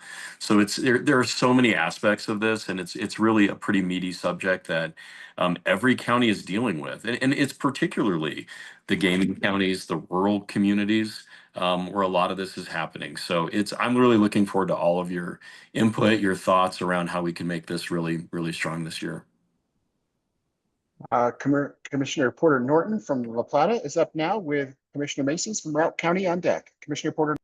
Yes, I just want to make this really quick. I also really concur with what Sandy said. I do think there's a county nexus. I appreciate this work. My question is, do we know and I'm sorry if this came up in our calls in previous years, is there any kind of a report that talks about the scope of this problem not worldwide, well, worldwide, yes, but of course, countywide, and how is it impacting our communities? Because my sense is, like somebody else said, I don't know of any massage parlors here per se, like the kind that I think are more concerning, but we don't know what we don't know. Well, I love that. Thank you, Commissioner, for that question. And I first heard about it in my church, at Cherry Hills Community Church, and it was a pretty evidence-based video report that there are more human trafficking sites in the Denver metro area than there are Starbucks. And you you're sitting there in church and it kind of scroll, and then it's just I couldn't let go of the statistic. And I know for many that you have these issues. I mean, Jody's so awesome with, forest health and wildfires. Everybody has these issues that just catch their attention. And that really caught mine. It just seemed shocking to me. And I was approached by a couple of nonprofits, and From Silence to Saved is one of them, if you know Janelle Goodrich. And she's always like, Commissioner, it's not what you think. It's not necessarily, it is massage parlors, which can be a hotbed, the nail salons that are open all hours and late into the night. But it's also that guy downtown that is literally blackmailing a cheerleader in a suburban town. And there are girls on the same squad who might say, hey, there's this guy, if you pay him, $100, or he'll pay you $100 to show a picture of your breasts. And then she does it, and then this perpetrator blackmails her into doing really more egregious sexual activities and says, look, if you don't do them, I'm going to show this picture to your family and your friends, and basically humiliate you in your community.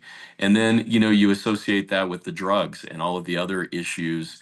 These kids end up, I hate to be grim, but victims of sex trafficking often are in it for about 9 years. They often die and will have sex up to 800 times a year. It is just an overwhelming series of statistics. And I'd be pleased to ensure that you get that nonprofit report. She has a lot of statistics and data around this, and we could even do a special CCI like half-hour presentation for people that are interested. So.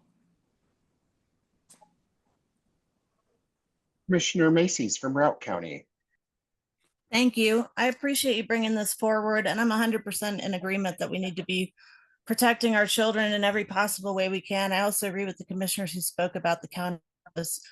I think one of the things that's really discouraging, and I don't know who it was that made the comment that when this came up last year, they basically had bigger fish to fry than this. And it's sort of hard for me to understand what is a bigger fish than protecting children from these kinds of things. So Routt County passed a resolution some time ago against human trafficking. And I know resolutions are generally about as good as the paper they're printed on, but we're really disheartened by the way that this has been treated and ignored to some degree. And we're seeing it blow up in the media. We're seeing it right now that people across the spectrum do not want to see these types of incidents being treated with leniency. So anyway, I just want to let you know that we strongly support counties stepping up and taking a bigger role. And I think sometimes we need to do it when we're abandoned by the federal government or the state. Yeah, I love that. Leadership starts at home, and people need to recognize that, county commissioners and counties have so much power to do good things in their communities. And you're right. I think what's interesting now that you might want to be aware of is that the citizens are now very engaged, and those who elected all of us are watching and paying attention, and are not pleased with those that are being casual about this issue. So it is definitely bubbling up in a much more significant way. And the polling is through the roof in terms of actual citizen support in all of your communities around this issue. So it's really something that I think as commissioners, you could champion in your counties, and, we could champion as a collective body for our state. Thank you, Commissioner Layden. I believe that, and if I say this slowly enough, I think we can confirm it. That wraps up the presentation on that bill proposal. Thank you. Moving to the final bill proposal in the Justice and Public Safety area. This one is on page 39 of your packet. This is state funding availability for emergency management. This one's coming from Jefferson County and specifically Commissioner Leslie Dahlkemper. In summary, this bill is switching gears a little bit from our last two bills. This one's dealing with emergency management and specifically looking at the role of state and local emergency management directors, coordination, and delivery of disaster preparedness, response, mitigation, and recovery services as federal changes are contemplated with FEMA and potential for some sweeping reforms at the federal level. So what this bill is seeking to do is redistribute and reimagine what funding and what the structure for emergency management would look like in Colorado to really build out a very strong emergency management structure that is state and local focused. So with that, I'll turn it over to Commissioner Dahlkemper. Thanks so much, Kevin, and good morning, everyone. I think you summarized this bill very well. One of the challenges that we're facing, especially in areas throughout our state where we see high wildfire risk, flooding, and more, is the changing landscape related to FEMA. So how do we continue to build a robust statewide and county system, especially when we know that there's a statutory obligation at the state level that emphasizes the foundational role that local emergency management directors or coordinators play in delivering disaster preparedness, response, mitigation, recovery, and more. We also know that given the state funding restrictions, we're not going to see support for an increase in funding throughout the general fund, but could we look at a different way of organizing what could be potential support locally to help us address these major issues that could have a profound impact on our local communities, including saving lives, local tourism, homes, and much more. So we're arguing for a robust state-supported emergency management system as we see that federal capacity shrink a bit more. And we're looking, and I want to give a shout out to Commissioner Zenzinger. She had suggested looking at the Colorado Strategic Wildfire Action Program. Many of you know it as COSWAP. Kevin mentioned it a moment ago, which made the state's forest restoration and wildfire risk mitigation grants available to counties. And we're thinking about a similar sort of restructuring of state funding that could help counties receive funding for emergency management. Also looking at statewide mutual aid agreement, it would just organize it and structure it better so it's more statewide, as well as a dashboard that wouldn't require legislation specifically. But we would look at something similar to the bill that created COSWAP for this particular model. We had hoped to have our emergency management director on today, but he's not available, unfortunately. But we're happy to take any questions that you may have. If we don't have the answers, we'll be sure to get those to you. Thanks, Kevin. Thank you, Commissioner. First question up. I don't see any hands up yet, Commissioner Dahlkemper. So, oh, here we go. Commissioner Stevens. Thank you. Well, you know, I agree we have to have some solutions with regard to some of the changes that are happening with FEMA. And Leslie, I don't know if you can answer this, but the changes that we were aware of were the increasing thresholds for public assistance. Are there other FEMA dollars that are threatened?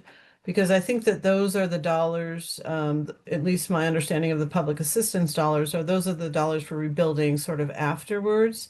Are there other dollars that are at risk with FEMA, and do you know kind of what those are related to?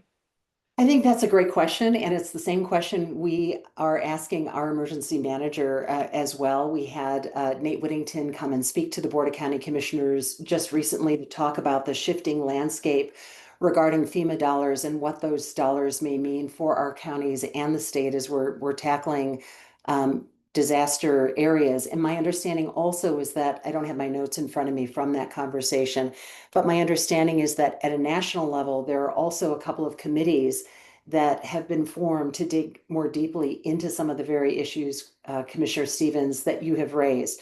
So we'll be watching that closely. You know, not only are we thinking of response, but also disaster preparedness. And as we know, for a number of us in high wildfire areas, that also includes, you know, forest health, mitigation, and more. Commissioner Shattuck McNally with Director O'Hare from Larimer County as well in the queue. Commissioner Shattuck McNally. Yeah, actually, thank you, Kevin. And thank you, Commissioner. You know, we all have been, Commissioner Stevens and I have been really active on this, and there was a big discussion at NACO about this with the Resiliency Roundtable, and I was very surprised at some of the responses at NACO, kind of leaning towards a reorganization of FEMA. So I think that's disruptive at this time with the wildfires, and then also with the USDA and U.S. Forest Service announcement yesterday with the hubs and reorganization. It leaves us really vulnerable, I think, in a lot of ways. So I think this is a really important conversation. Thank you, Jefferson County, for bringing this up. And I just wanted to make that that comment that maybe we also need to roundtable, as Commissioner Ashley Stoltzman you know, had brought that suggestion. Maybe this is another one we also need to look at, even what other bigger issues we need to address to kind of take care of ourselves.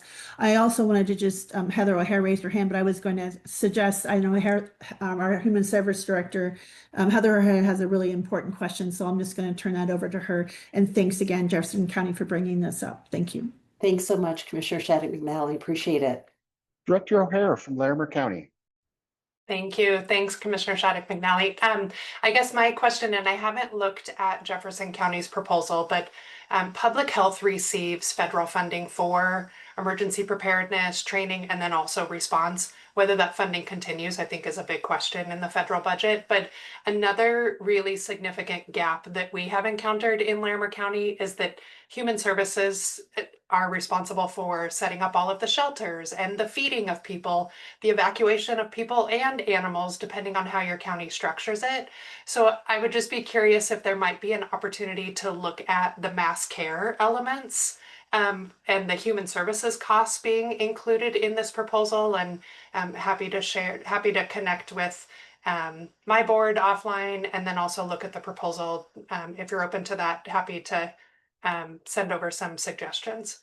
Director O'Hara, I think that is spot on. You're absolutely right about the role that Human Services plays in terms of working with our community in these very difficult situations. And we would absolutely be interested in working with you and other counties to look at how we might include that into the mix on this particular proposal. Really appreciate you raising that issue. Thank you. And thank you, Commissioner Dahlkemper, for bringing forward this proposal and talking to the group about that today.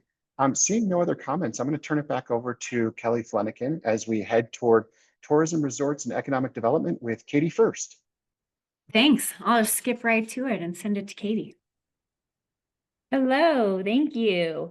In TREAD today, we're going to be talking quite a bit about Prop 123, which is the state's Affordable Housing Fund.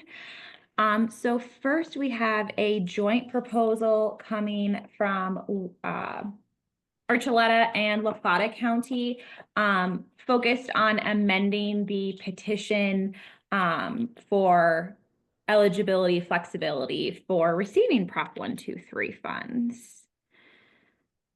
I'm not sure, Commissioner Brown or Commissioner Salka, were either of you hoping to start? Well, first, Yes, Commissioner Brown, yes, please. Thank you. Thank you. Hey, good morning, friends, colleagues. Appreciate it. Warren Brown, Archuleta County.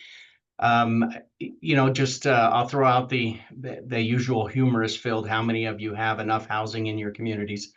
And I know the answer to that. So really what we have found is that in Archuleta County, we started a public-private partnership with our local economic development group, Pagosa Springs Community Development Corporation, and we tasked them with addressing our workforce housing, or our missing middle housing crisis that we have.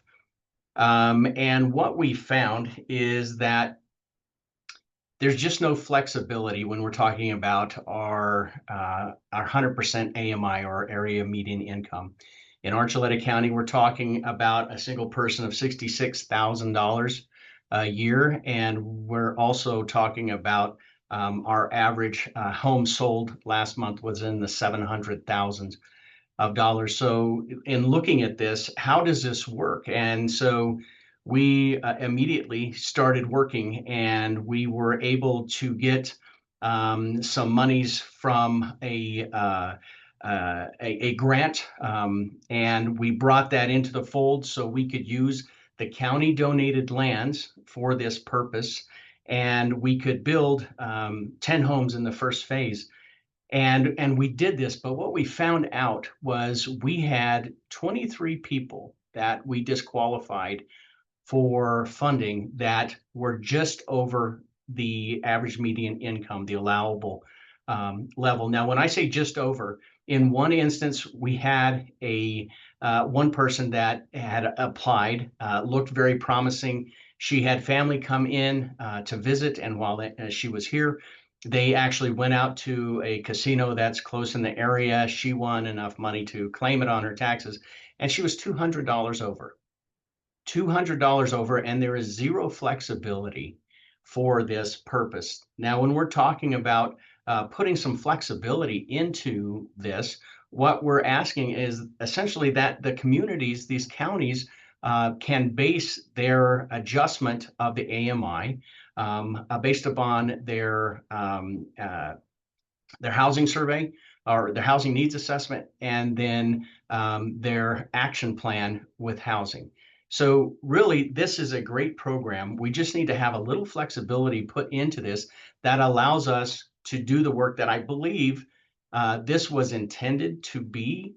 that helps us as a community. And if you think about this, and I know that there have been, I've heard from a few people that said, you know, you're going to have people that are going to be against this because they, for whatever reason, it's always splitting the money. But I just want to put this out there, and then if I may, after Commissioner Salka, I'll ask that our housing expert in all things housing, Emily, put a little information out there. But you know, I just think that this is the opportunity that would help us complete this task in the way that it was meant to work, and put our firefighters, our EMS folks, teachers into these houses as it was meant to be. So I appreciate it. Thank you, Katie. Yes, if I may, just really quick, Commissioner Brown hit it Please. right on the head here, and that is that I just want to give you a stat for La Plata County, and 100% AMI for a single household is $77,400, and so really this is very cost prohibitive for our teachers, our first responders. So any flexibility in providing that tool here moving forward in the future would be very beneficial for those that we really need here in La Plata County. So I would like to definitely the person that knows a lot about this, I would like to turn this over to Emily, please. Thank you, commissioners. I appreciate your time and your support. I would like to share with you just some quick stats that I can put real numbers in your hands. At a $66,000 income, you can afford a payment of $1,650 a month for your housing costs, according to CHAFA, at a 30% of your income rate. We got a little over $2.1 million grant funding to offset the costs of the build in Pagosa Springs. The lowest we could get our house is $328,000. And honestly, with a $700,000 average sales, that's pretty affordable in our community, but it's still not attainable to our 100% AMI. And as Commissioner Brown stated, we had 23 people get unqualified for under $1,000 per month, per year income level. So this affordable home ownership is just missing our first year teachers when they make $66,500. We'd be happy to take any questions.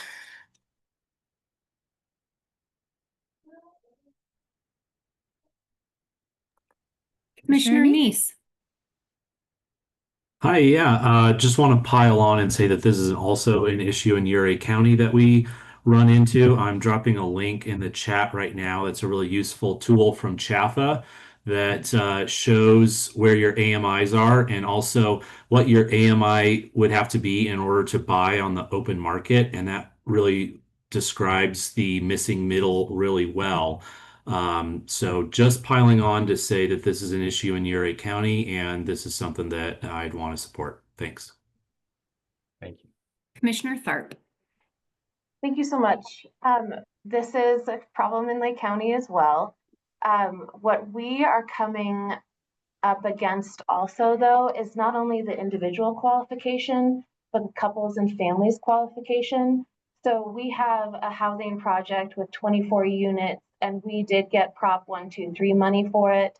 But it's kind of, this is going to sound a little flippant, but it's kind of turning into a bit of a bachelor community because there are only very specific people who can qualify for this tiny gap between AMI. And I do think that in the proposed change, that making sure that we're able to catch families is really crucial to making sure that Prop 123 is doing what we want it to do. Good point. Thank you. Commissioner Porter Norton. Yeah, one of the things, and I may be stating the obvious here, I like the word piling on, as Jake said, is one of the things that I think makes some of our communities so different than the urban areas is that there's not another place to go to get cheaper housing. So, like, if you're living in Pagosa Springs right next door to us and you can't live there, you're living in New Mexico, you can't live in Durango because it's too expensive. And so it really, really increases the commute time. A lot of our sheriff's deputies, for example, live down in Farmington, New Mexico. So they commute an hour to work, an hour home, and that's a related story here. That's one point I want to make. Another point I want to make is yay, Archuleta County for donating these lots. Getting this housing done takes everybody putting their resources on the table, and we should be supporting and applauding a government like Archuleta County. And we've had a couple here too in La Plata County that are actually bringing a resource to the table needed to do attainable housing. And to be, you know, 200 short, 1,000 short makes no sense in our rural resort communities. So really support this, and thanks for bringing it forward, Archuleta County. Thank you, Commissioner. Commissioner Pogue. I mean, you all know I'm very familiar with this problem, but for those of us that negotiated the rural resort petition process originally, the reason that that just applies to rental is because the AMI restrictions for sale dollars in Prop 123 is already 100% AMI. And at least in Summit, you can actually make that model work, although obviously it's still difficult. Regardless, to put this forward as a CCI priority is going to be a massive amount of capacity for our staff. And my understanding is that there is already a Prop 123 cleanup bill in progress that's being spearheaded by a coalition of folks, including Gary Community Foundation. I'm curious, Archuleta and La Plata counties, if you all have had any conversations with those folks yet, and if so, what has the resolution or outcome been? Thank you, Commissioner. I appreciate that question. From my end, I have not had this conversation with those folks as of yet. And at the end of the day, from my perspective, we just need to have this implemented, whether it's through CCI or whether it's through another group coalition. I am happy to take that if they're going to bring this forward as an amendment. But to this point, I've not been aware of that, so I appreciate it.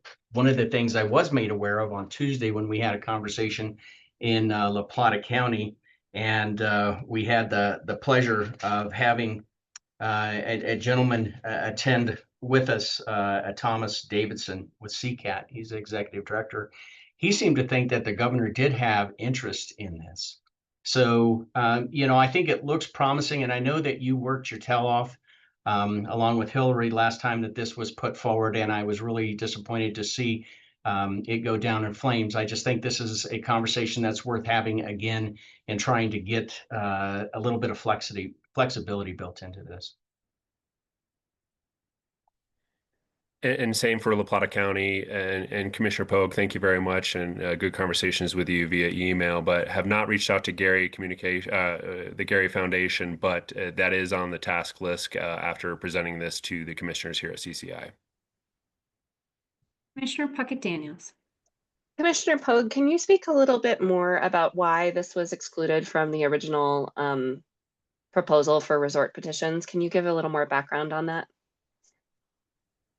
I mean, all things are compromises, and it seemed like we could use the data to create a compelling narrative around the need for middle income rental housing, but we were not able to use the data successfully to extend that to for sale. You know, I think the original proponents of Prop 123 and the legislature always being very cautious about overruling what the voters decide were very focused on lower and sort of lower middle income housing. They didn't contemplate the need for middle income housing in many rural resort communities. And in a world where there is a finite amount of money for housing, the sentiment amongst many housing advocates is that we need to prioritize our dollars for those who are most vulnerable or most in need. And that's folks that are sort of 80% AMI and below in their minds. Not saying that's an argument that I necessarily buy, but that is, I think, the sentiment. I think there is also broader concern, particularly right now with the state's budget the way it is, that housing dollars, with the exception of Prop 123, are largely on the chopping block.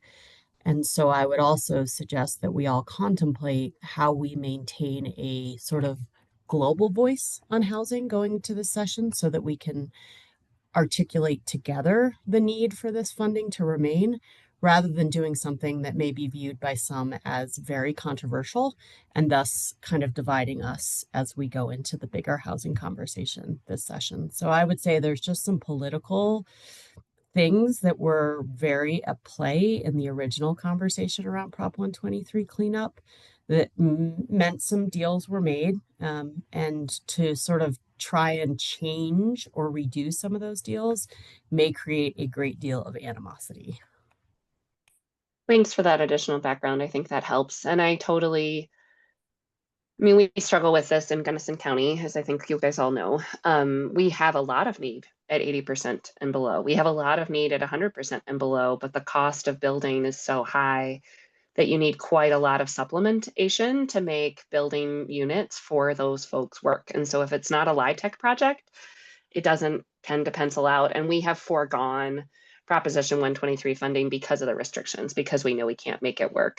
There was housing built in Gunnison before Prop 123 that was supposed to be targeted for sale at 120% AMI and below.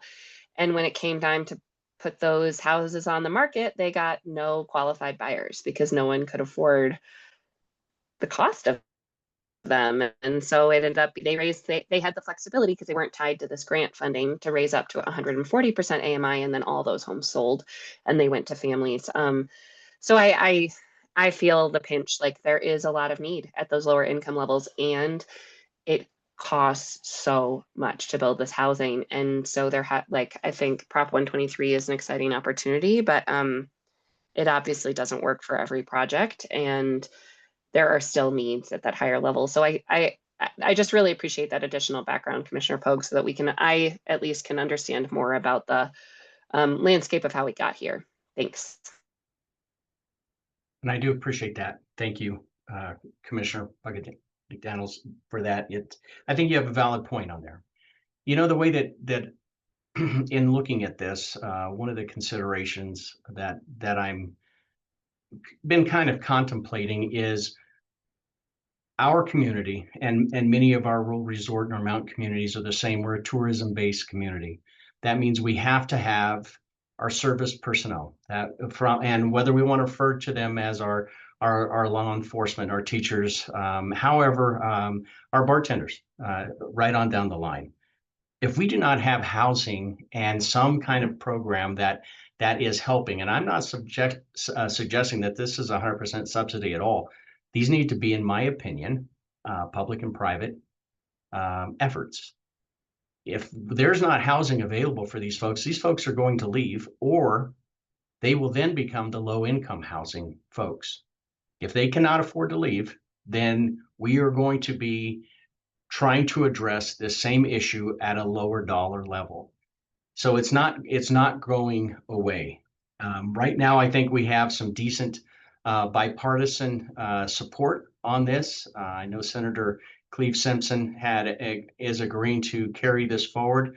I believe that Commissioner Salka is talking with our Representative Katie Stewart. I've reached out to Rebecca Key, a House of Representative member as well, who seems to be interested in this. I don't think this is going to be easy, but I think it's going to be worth it. And I have to tell you, kind of the shining glimmer of hope that I have in this is hearing that the governor is interested in this. So I would really like to see CCI make this a priority, because I think it's worth the argument. And I know that we have had great, I guess, great success moving forward to the point where we are through our Commissioner Pogue and Hillary. So thank you. I think Felix is up, if that's okay. Yes, thank you, Commissioner Brown. I just maybe perhaps a recommendation on, we have a couple of weeks, perhaps a little bit more than that, before we bring this back.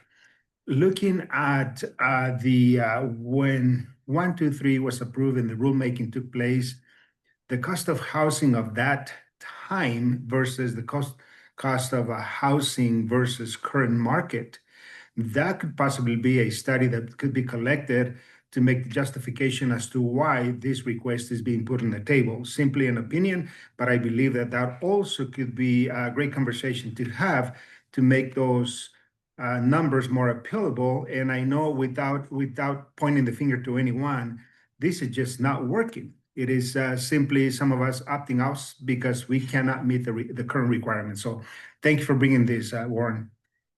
Thank you, Commissioner. I appreciate your comment and your insight.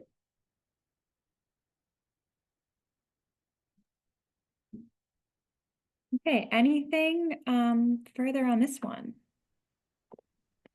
I really appreciate your time. Thank you so much, everybody. Well, nobody go too far. So the next one, again, still on Prop 123, is coming from Jefferson County.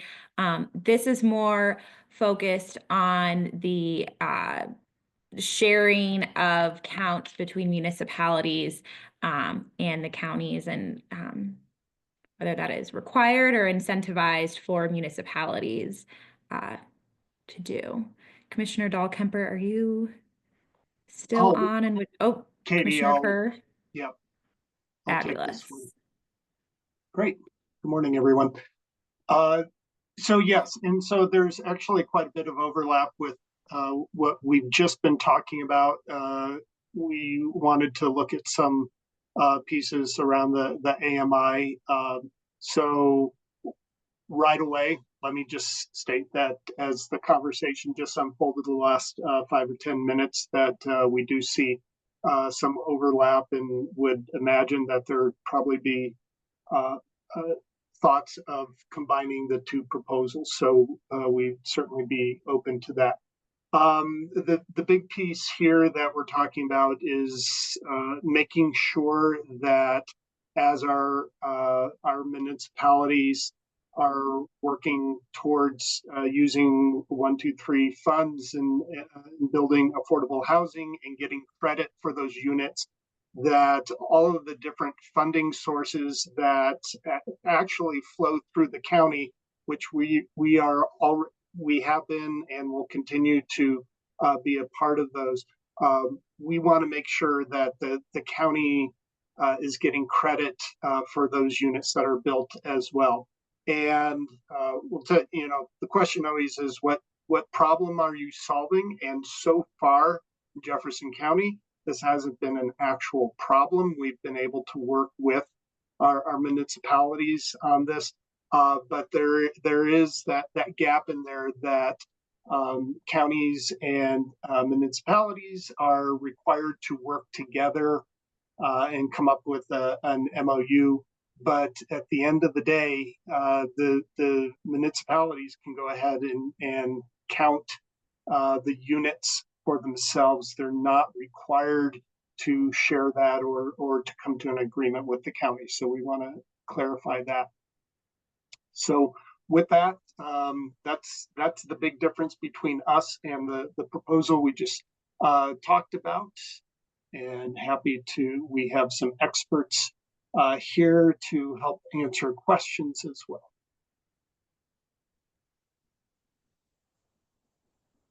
Commissioner Shattuck McNally. Thank you. I want to say thank you to both commissioners, Jefferson County and the previous, for Archuleta and Plata counties for bringing up this concerns, because I think we're all experiencing this. And I want to just say thanks for the great discussion, and maybe we find ways of working together to combine these, or also working with the cleanup bill that sounds like it's in process. This is also similar, seeking similar to what our similar problem was in our proposal that we were thinking about submitting through CCAT, but we would like to see how we can fit this all into here. I think, I don't know if you had said you changed this about having the units count twice, one for the county, one for the municipality. But the idea we had was, because I know that's had been argued against with the proponents of 123, but our proposal, and I'm not sure if it's similar, and maybe we can share this later, would solve, we think, kind of help solve this issue in a way that it would still count as one unit, as one unit count as one unit, and so would be a shared one unit. So I'm just wondering if that is what you're saying, and maybe you change the language, or is it still looking at counting one for county, one for municipality? And it would be great to see if we can kind of maybe work together to combine all of these. Thank you. Yeah, I think we'd be open to any potential solutions. And I know actually just a few days ago received an email from Zach Martinez at Gary Venture Communities, kind of a 1, 2, 3 update email. But I do think that they're probably interested. I know Commissioner Pogue was pointing this out as well, that we think that there's some interest from the folks who originally supported this, that we'd be having some general conversation. So yeah, absolutely not set in any one solution at this point. Willing to look at many solutions. Thank you, Commissioner Kerr. I look forward to us all partnering together to find solutions for counties. Thanks. Commissioner Pogue. So for what it's worth on this one, I do think there will be a lot of interest. My understanding is that the folks that are looking at the cleanup bill that I referenced earlier are already thinking about a number of things that need to be cleaned up in the benchmarking process. So I would, again, just say, I think a conversation with some of that coalition would be helpful sooner rather than later. Thank you. Commissioner Porter Norton. Yeah, this is more of a, I guess, a strategy question versus we have to decide it now. But Commissioner Pogue, greatly appreciate all the time, blood, sweat, and tears that went into these previous conversations.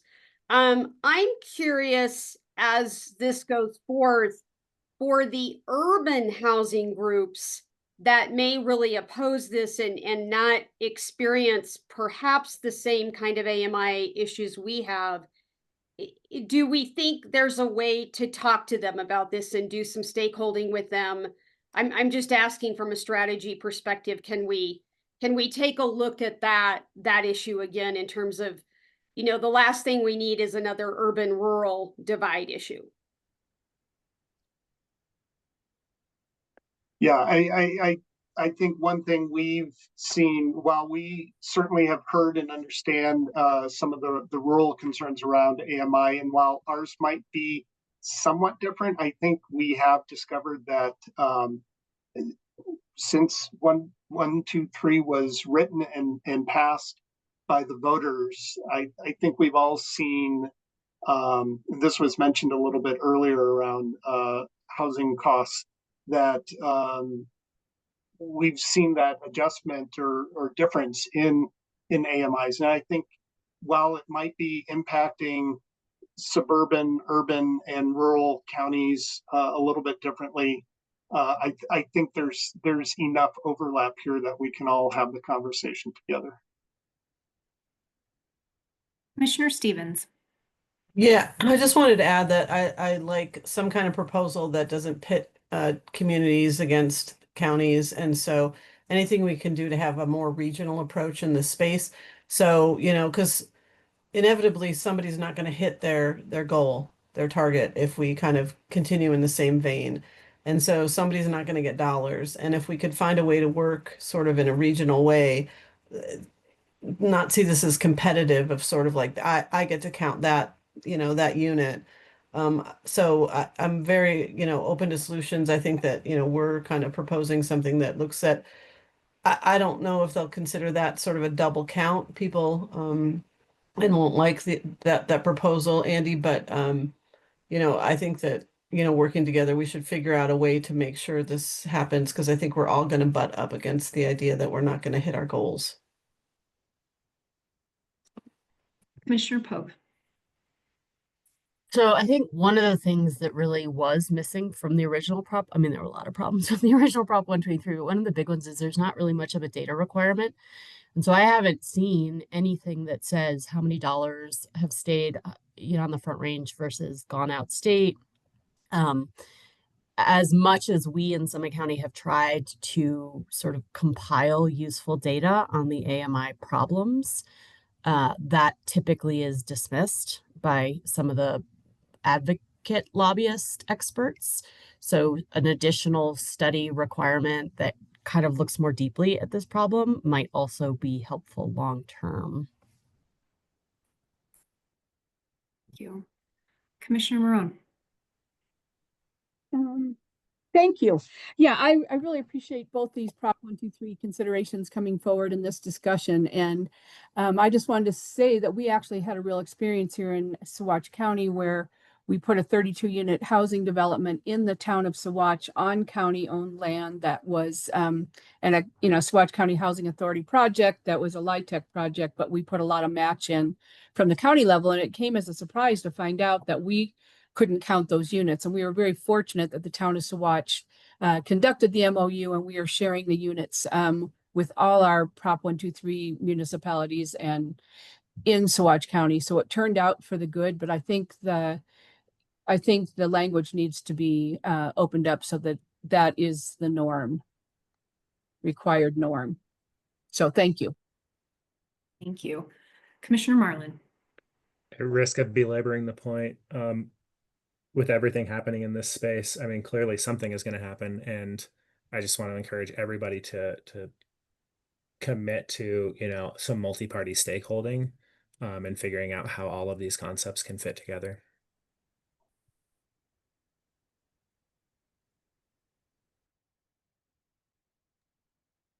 Great.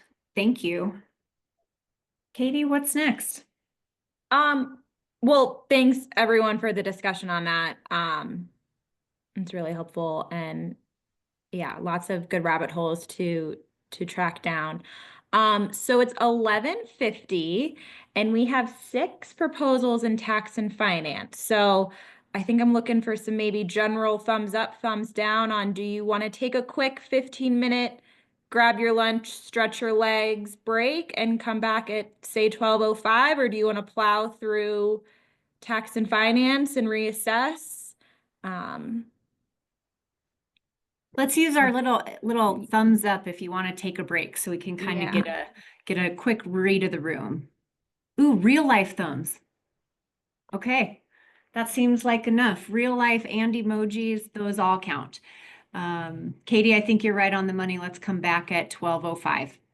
Let's do it. Thank Thank you. you. See everyone then.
All right, are people back?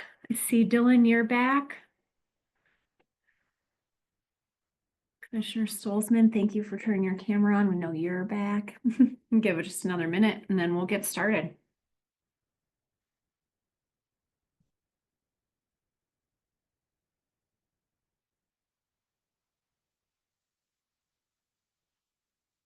All right, thank you. Katie, are you back?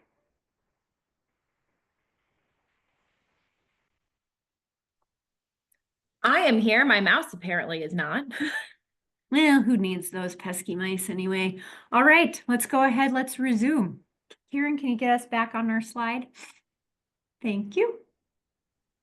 All right, Dylan, go ahead. So this first proposal is coming from Boulder County, and I think it's fairly straightforward. This would be a bill granting counties the ability to levy an excise tax subject to voter approval. I don't know that there's much more from my end, so I'll turn it over to Commissioner Stoltzman to explain. Thank you. That is a great explanation of what it does. And so where this is coming from, just a little bit of background, is that cities currently have the ability to excise, to put to their voters the question of whether they would like to do an excise tax. So this is really just a pragmatic approach to diversify county revenues and give counties and their communities an opportunity to make choices on how they would want to raise revenues beyond sales tax and property tax, should they want to do that. I go into a little bit of detail in the master table proposal if you want to read a little bit more about it, and happy to jump on a call with anybody, but just in very short, it allows counties to target taxes on specific goods or services rather than broadly through like a sales tax, so that the counties can figure out which things would be appropriate for their community to levy taxes upon. And that can be a way that counties could address some of the revenue shortfalls that they may be facing if their voters wanted to do it through voter approval. Thank you. Thank you. Commissioner Mitchell. Thank you. Thank you, Commissioner Stoltzman. Park County, we have a lot of aggregate being mined and gone down the hill, probably 40 to 60 Coleman trucks a day traveling 285 and Highway 24. And we would be very grateful to be able to put an excise tax on all of that material leaving the county and is never again a resource for the county. So thank you very much for bringing this up. And we are, we've had conversations with our attorney, learned the sad fact that we can't, and we are on board. Thank you. Commissioner Marone. Thank you for this. I am excited to see this on the list, and I just wanted to check because I think the state has really wanted to grease the wheels for renewable energy, and something that's very important to us in Swatch County, where we're really being targeted for large commercial solar development. Is there an opportunity with a bill like this to put an excise tax on the power generated coming out of our county? So and ongoing, yeah. Sorry to interrupt you, Commissioner. I didn't mean to. Sometimes with virtual, it's hard to know when somebody's exactly done speaking. So I have been really broad in how I've written it, and I think that that is the appropriate approach so that each county can determine what's correct for them. There are a few preemptions in state law around taxation that apply to the cities currently, and there are some particular rules around electricity, oil and gas, pesticides, and some other things. And I don't have an exhaustive list here today. I'm still working on all the preemptions that exist. You can imagine it's the typical things, you know, drugs, ATF kind of things, right? So I am still working on what the preemptive list is. But as I've written it, it doesn't preempt. The way that I've proposed writing it here today doesn't preempt anyone from doing the thing that they think is appropriate in their community. So it would just be a matter of looking up other sections of law that may preempt those types of things. But I think the way I've written it, there would be a way to get at it. It just may not be through electrons, like you said. It may be a different approach. Well, Swatch County is fully in support of this idea, so thank you.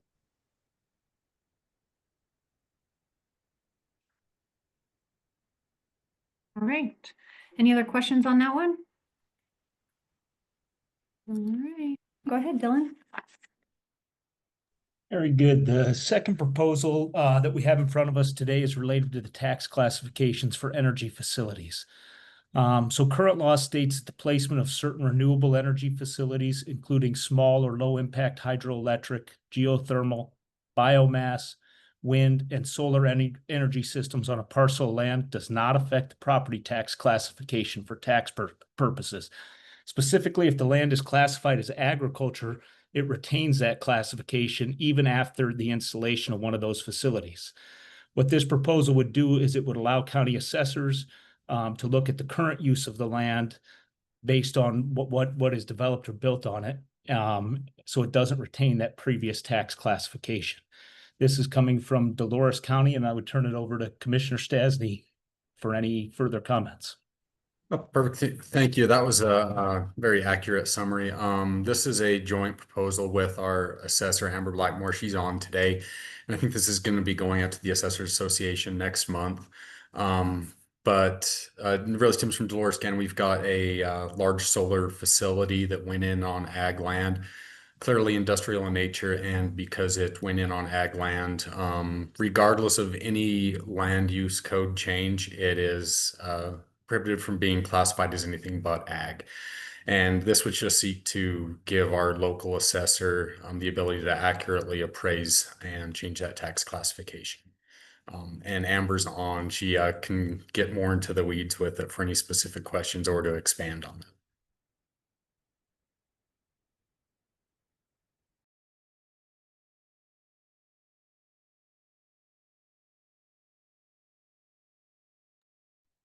Assessor Blackmore, go ahead. Hi, I know only very few of you. I'm Amber. Yeah, you guys pretty much hit the summary very well. I don't really have much to add, other than it's the assessor's job to determine the use of the property. With solar panels, things like that, the best use would be renewable energy no longer being used as ag. With this statute, I can't change them even if they request us to. Here in Dolores County, we've had requests to change their classification, and with this, we can't, even with them wanting it. This would just give the assessor's office and their staff more flexibility to determine what is the best use and for us to switch classifications. If they still use it as an agriculture endeavor, if they're able to graze, like when you have windmills on properties, or wind turbines, I'm sorry, they're able to graze underneath those. They can make the determination they're still doing an agriculture endeavor and keep it ag. With solar panels, they may not be able to. It gives us more flexibility in that aspect for us to do our job. And if you guys have any questions, please feel free to ask and I'll answer.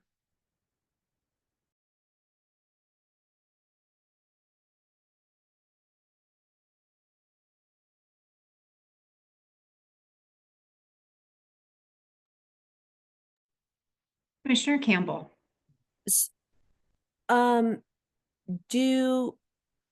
And pardon, I just am very, I don't know that I'm asking this question because I don't know the answer. Do agricultural properties and industrial properties have a different property tax rate? Or would this somehow, is there a way that this benefits the counties?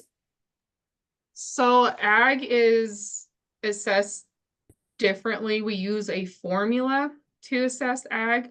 Typically, you have lower ag land rates than what your commercial or other properties are going for, because you're wanting to use your local yields, state commodities, and 10-year averages. And once you plug it in, your ag land could be assessed for, or actual valued for $150 an acre versus what residential land or commercial land would be at.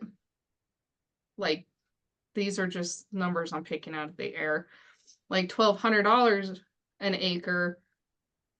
So there is a favor the farmer in the state of Colorado, and that's kind of how those formulas are. That's why you have 640 acres and they're paying taxes on like $200 when it should be more.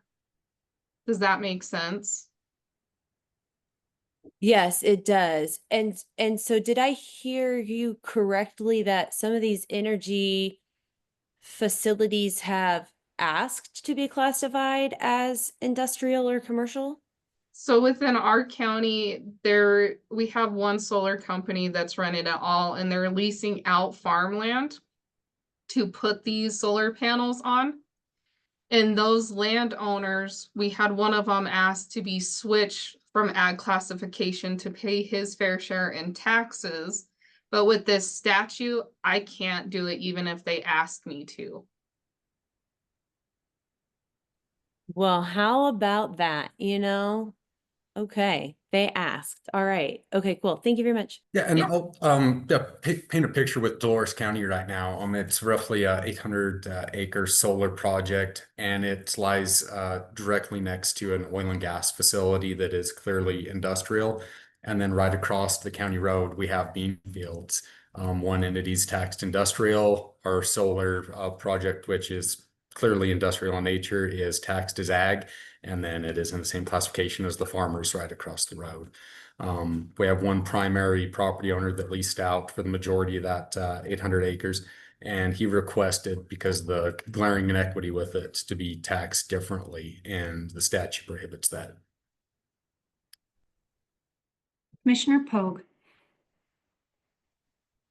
Thanks. This is a really interesting proposal. I'm curious, I think from Amber, is there a way for you as the assessor to distinguish between like the private property owner that allows for a small solar garden on their property, whether that's a lease or whether that's something they've built themselves, and then this situation, which clearly seems like it's a commercial venture? Like, is there a way not to penalize that sort of private person that's trying to generate some revenue to offset losses that they may incur from their own ranching?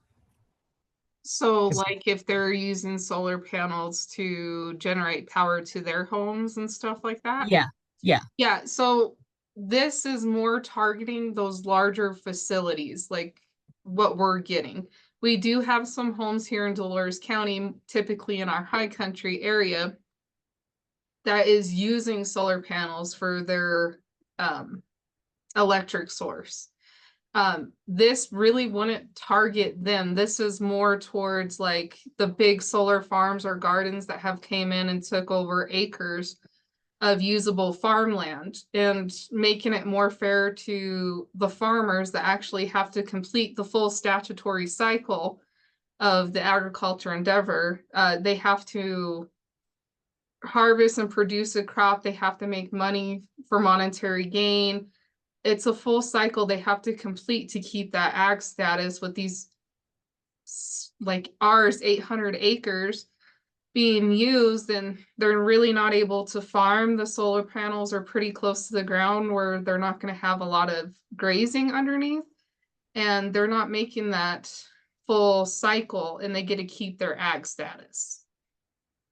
So I kind of went off topic right there, but with the small pro panels that help offset costs to their homes, or it's their number one source of energy just for their home alone, this shouldn't affect them to make them where they're commercial or anything else than residential. Commissioner Porter Norton. Yeah, hi, Commissioner Stiasny, and hi, Amber. Hi. I can definitely see this being something that someday could very much benefit La Plata County.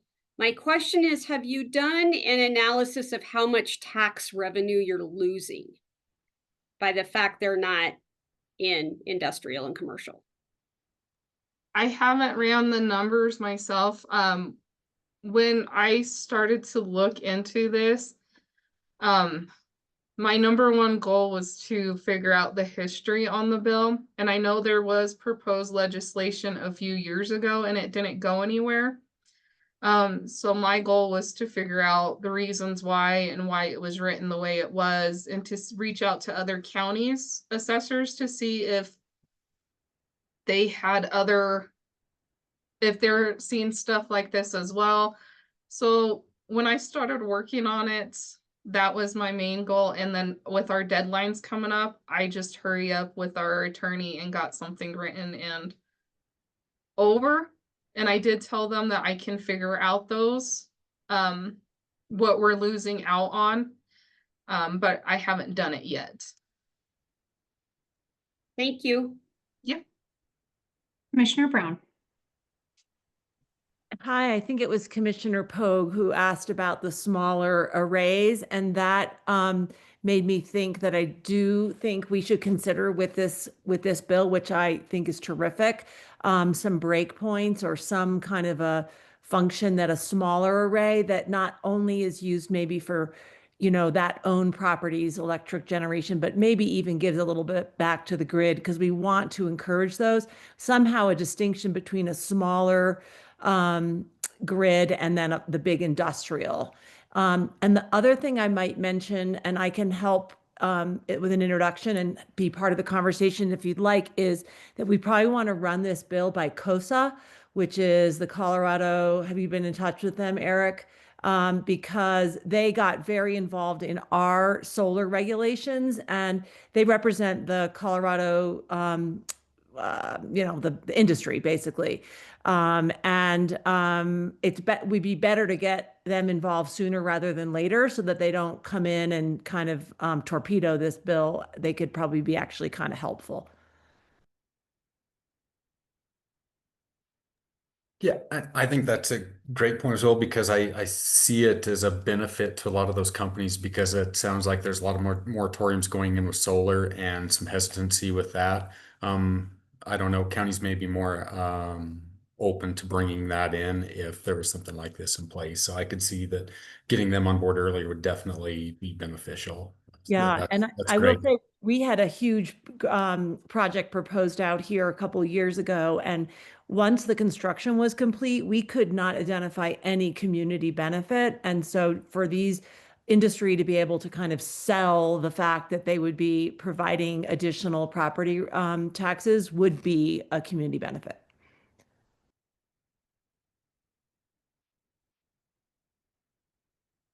Thank you. I did see a question in the chat from Commissioner Hollingsworth that says, would agrivoltaic sites be taxed differently than ag?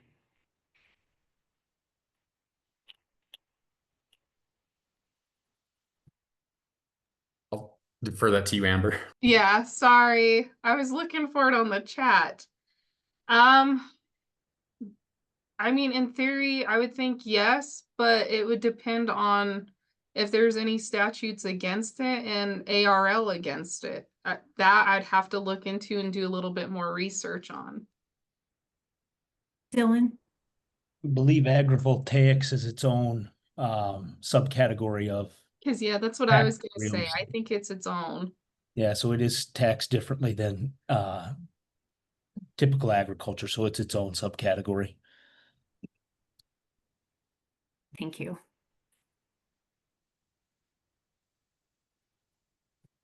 And then there's Right. one for commissioner stats. Oh, I guess that's contact information.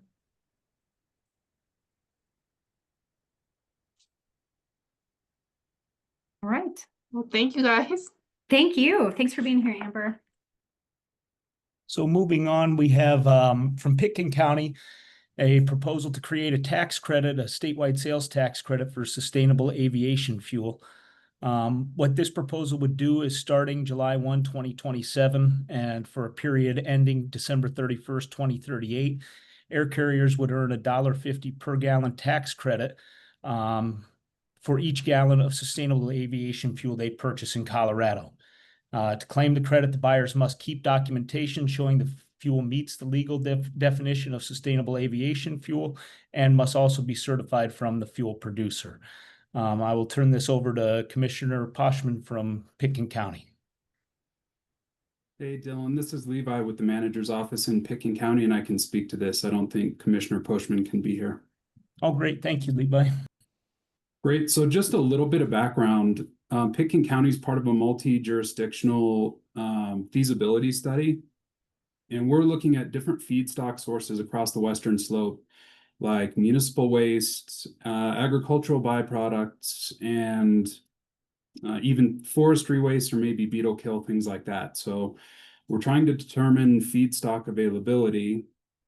And then we're also aware of a lot of the advanced industry tax credit programs, rural jumpstart programs, things like that that encourage industry investment and private investment in industries like this. I think the elephant in the room is that sustainable aviation fuel is just cost prohibitively expensive in a lot of cases. It's 2.5 to 3.5 or even more the cost of Jet A fuel. So what we're looking to do is to subsidize the end users of sustainable aviation fuel such that we can encourage some existing industry to produce SAF as well as new industry growth and economic development across the state by creating a market that's competitive with Jet A.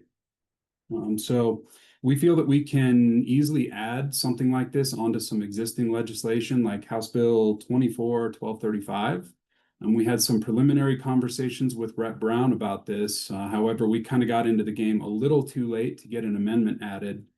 But we feel this is an important piece to really growing the sustainable aviation fuel market and inspiring that industry to grow into some of our counties and the state overall.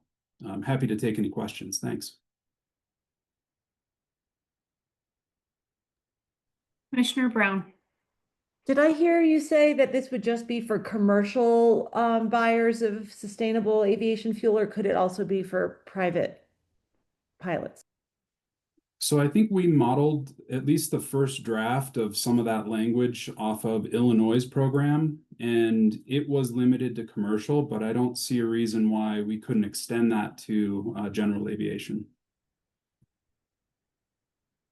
Commissioner Campbell. Thank you. So 2 questions. One, and I apologize, I haven't read through your whole proposal yet, so if this is in there, my bad. What is the current tax on a whole gallon of sustainable aviation fuel? I would have to look that up and get back to you. I don't know. Okay, and then 2, would there be a potential cap on how much an entity could receive as this credit within a year? Would you entertain? I'm sorry if I interrupted you. No, you're right. Yeah. I don't have a cap written in there. It seems like right now, really the limitation is on supply, not on somebody hitting the feeder bar and all you can eat sustainable aviation fuel. We're pretty limited in the amount of sustainable aviation fuel we can even get. Yeah. Okay.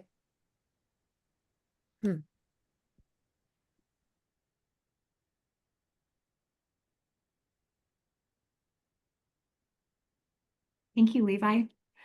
All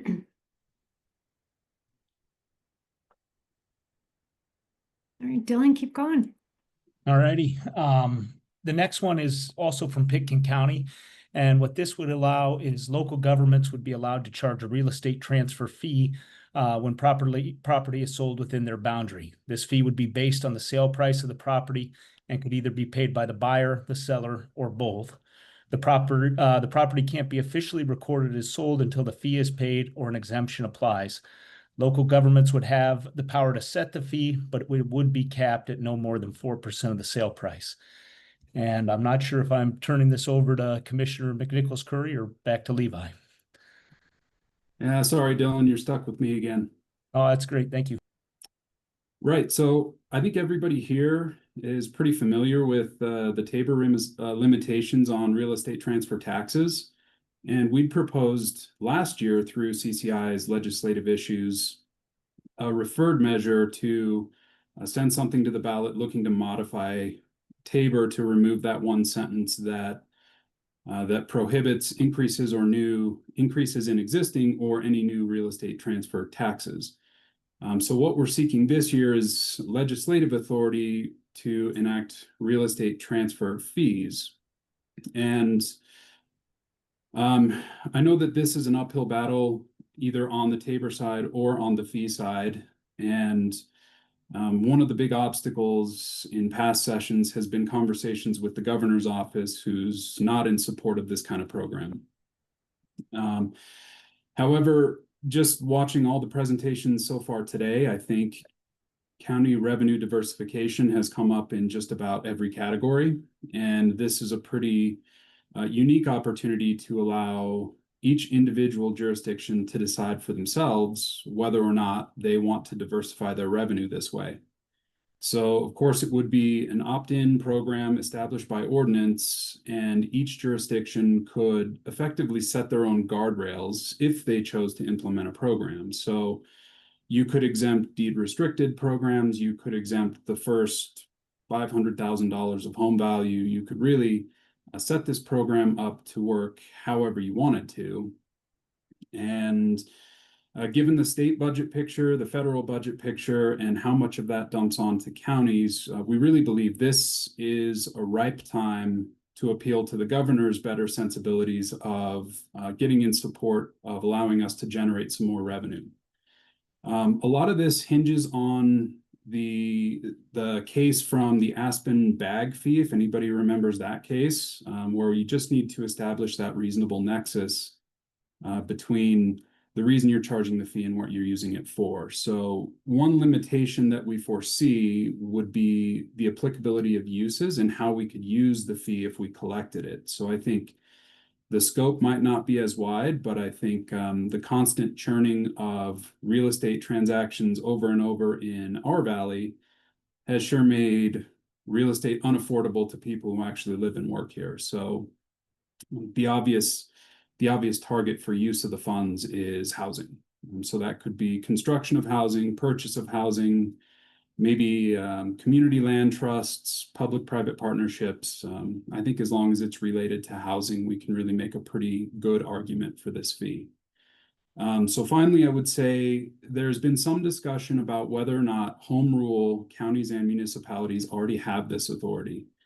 Unfortunately, nobody's been willing to test that yet. And so if somebody were to enact by ordinance a real estate transfer fee, they might expect some pushback, maybe a lawsuit.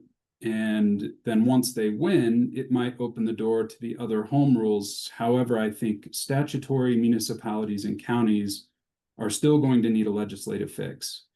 So in this case, if we can get legislative authority for municipalities and counties that would include statutory and home rule, and we could get it all done all at once. And lastly, this would hopefully not interfere with any of the Tabor reform discussions that we can hear going on statewide. So CAST has this listed as one of their priorities. CCAT's definitely very interested in it, and I think we can expect opposition from the realtors and mortgage brokers and other folks like that. So I think in a nutshell, that's what I've got. So happy to take any questions. Levi, Commissioner Brown.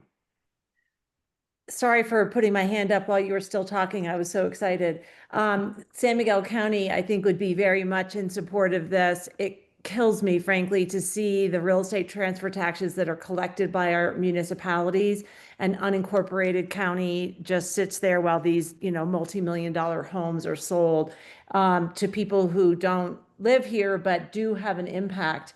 It makes a ton of sense that you would need to limit the uses. One that I might add is roads. We have a lot of these big houses up on our mesas on dirt and gravel roads, and we cannot keep up with the maintenance now that the mesas are so built out and people have these, very heavy cars driving really quickly. Our roads are a mess. So perhaps you would consider adding roads as a use. And please let me know if you need any help from San Miguel County. Great, thank you. Something I forgot to mention is that I've got draft legislation pretty much complete, and it does speak to not interfering with existing real estate transfer taxes that any municipality might have. So I don't expect any pushback from existing municipalities. So I'm glad that you mentioned that. Thank you. So that would just be in unincorporated county? Is that what you're thinking? Because I wouldn't want this to be additive for us on top of the municipalities. But correct, it would not be additive, and I guess I haven't explored whether or not a municipality within a county would choose to enact the same fee or a different fee. So as I've got it scripted now, I think it would allow each jurisdiction to decide for themselves what they chose to do. Commissioner Smith. Yeah, thank you so much, Levi. I know that this topic has come around a few times. And have you, I mean, I understand the sort of political calculus here, you know, that perhaps given the state and federal financial situations that this might have a better opportunity. I think that I'm curious, just given, you know, the imminent change of a governor in the next couple of years. I'm just curious about calculations about a fee versus a tax. If a fee is also going to be very difficult to get past this governor, do you have a sense of what the potential financial gains might be in Pitkin for a fee versus a tax? And the reason I'm asking is just because, you know, if the governor's office is forecasting significant difficulty for this concept, you know, I don't think that there's time to wait, but I think that that is something that weighs on my mind when it comes to opportunity for something a year or two earlier than something that might be a bigger resource for very financially strapped counties, because this would be very useful for us. Thank you. Sure. I think the last time I ran the numbers, I loosely based how much revenue we could collect in terms of a fee based on the same amount proportionally that the city of Aspen generates from their real estate transfer tax. And so obviously you could set the tax amount probably whatever you wanted it to be and generate whatever your voters might tolerate. And so I think the amount of revenue you could get fee versus tax should be comparable. I think the real difference is, of course, it can't be progressive in terms of the value of the property being sold. And so you just have to break that down. And I've got some preliminary figures that I'm happy to send over or send out to the group that I wrote about how much each real estate transaction would have added to it in terms of that fee to pencil out into a meaningful number relative to a tax. Unfortunately, I just don't have that spreadsheet open right now. I can probably find it. Great, thank you. I know that the constitutional change for a tax would be much greater, so I'm open to all ideas. Thanks. And of course, we've got uphill battles with just the cost it takes to get a ballot measure across the finish line. And when we thought about it last year, 2/3 majority in both houses, plus a supermajority of Colorado voters, sounded like a big lift. And I'm not sure if we could get a supermajority in both houses to counter a veto or not, but I'm cautiously optimistic. Commissioner Mitchell. Thank you. I just have one quick question. Have you contemplated a threshold of when this RET would happen to not impact affordable housing at all? I mean, you want to have a threshold of, you know, $1 million or something. Have you contemplated that? Great question. Thank you. Absolutely, we have. And the beauty of this would be that each individual jurisdiction could set that limit for themselves, because I think where you draw that line in Pitkin is going to be a lot different than where you might draw it in Yuma County. And so we would probably script into our ordinance to exempt deed restricted employee housing units, because of course charging the people whose houses we're going to build with the money seems a little circular. And then we would probably look at some sort of measure of affordability. I hate to tie it to AMI, but it might go that way, 3 times AMI, I don't know, to really sort of get at the types of real estate transactions that are really creating the housing crisis that we're all feeling. So great question, thank you. And yes, each individual jurisdiction could decide their own limits. Commissioner Lopez. Thank you. You know, this conversation, one simple question is, have you done a survey, either regional or statewide? Because, you know, as housing is unaffordable right now, housing is just incredibly one of those challenges that we have. to put an additional cost to either the buyer or the seller is going to be one of those impediments that perhaps is not going to be welcome, by some of the communities. But it is going to be a tough lift, like you said. Thank you for the question, Commissioner. We've not done any surveys or outreach, and I think the best way I can find to mitigate that concern is to exempt certain properties of a lesser value. That's the only way I can see to do it, to still get the job done and also not make housing even less affordable than it already is for our target and vulnerable populations. Thank you. All right. Thanks. Keep moving, Dylan. Thank you. All right. Up next, we have changes to Board of Adjustment rules and requirements from Larimer County. Under current law, Colorado counties provide for Board of Adjustments to review variances and appeals to zoning regulations. What this proposal would do is it gives counties more flexibility in how they handle land use appeals and variances. It would update the law to let counties have more than 5 members on their Board of Adjustment. It would remove the supermajority vote requirement for decisions and allow existing bodies like a planning commission or board of commissioners to serve in that role. I will turn it over to Commissioner Shattuck McNally from Larimer County for additional comments. Thank you. I'm just going to ask my colleague, Commissioner Stevens. Commissioner Stevens, did you want to, are you available still, or do you want me to cut? Yeah, no, I'm happy to jump in on this one.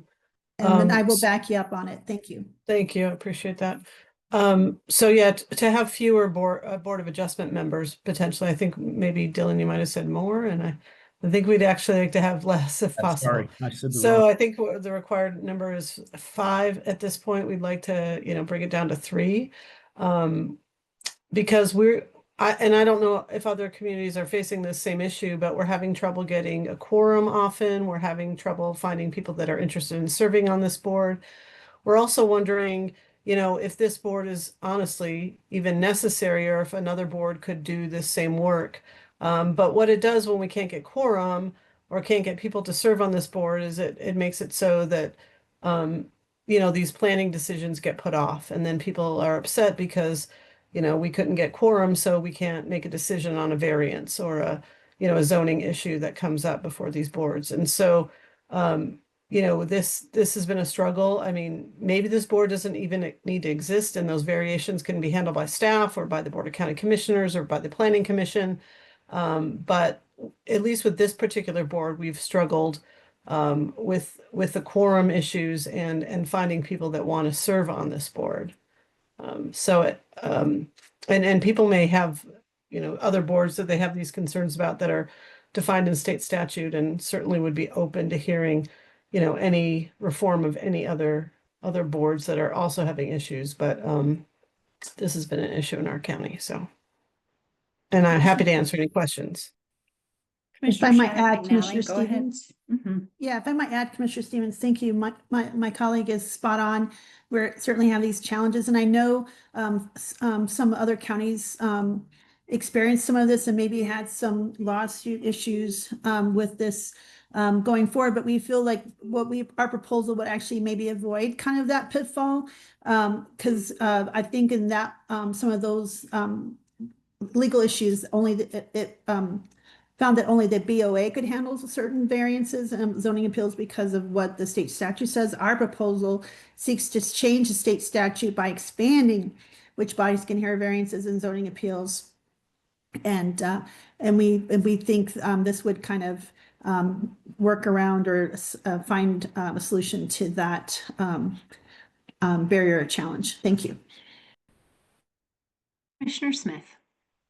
Yeah, I thank you, Larimer County, for bringing this forward. This is actually very welcome based on some of the litigation that we've had in our county, which did require us to completely restructure the Board of Adjustments away from the Board of County Commissioners as it had existed previously. And so there's court decisions that have already come down locally that, have determined that the statute as written only gives the BOA that authority and no other entity, including the Board of County Commissioners. And so if there was a legislative change to that, I think that that would be really helpful. I would just, and Commissioner Shattuck Medali, I know I already passed this on to you, but I have a feeling that those case findings may be useful in determining how like the language or the challenges that may attend that, you know, might materialize. And so please just know that we're at your disposal.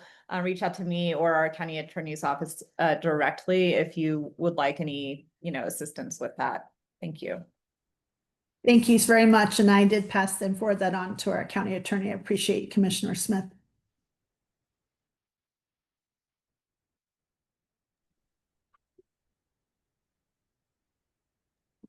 I guess there, I'm not seeing a lot of hands raised, so I'm just wondering if by a show of hands, people could see if they've ever had this issue in their communities, or maybe you guys are just have these willing folks that are willing to serve on this board and show up every month.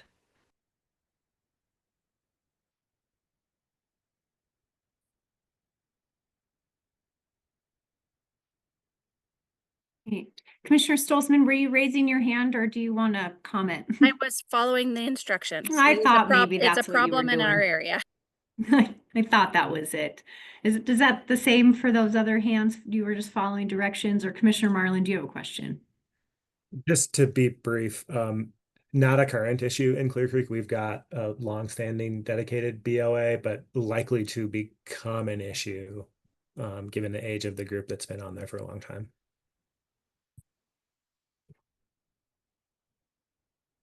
All right. Well, great. Thank you for the participatory element on this one. I appreciate that.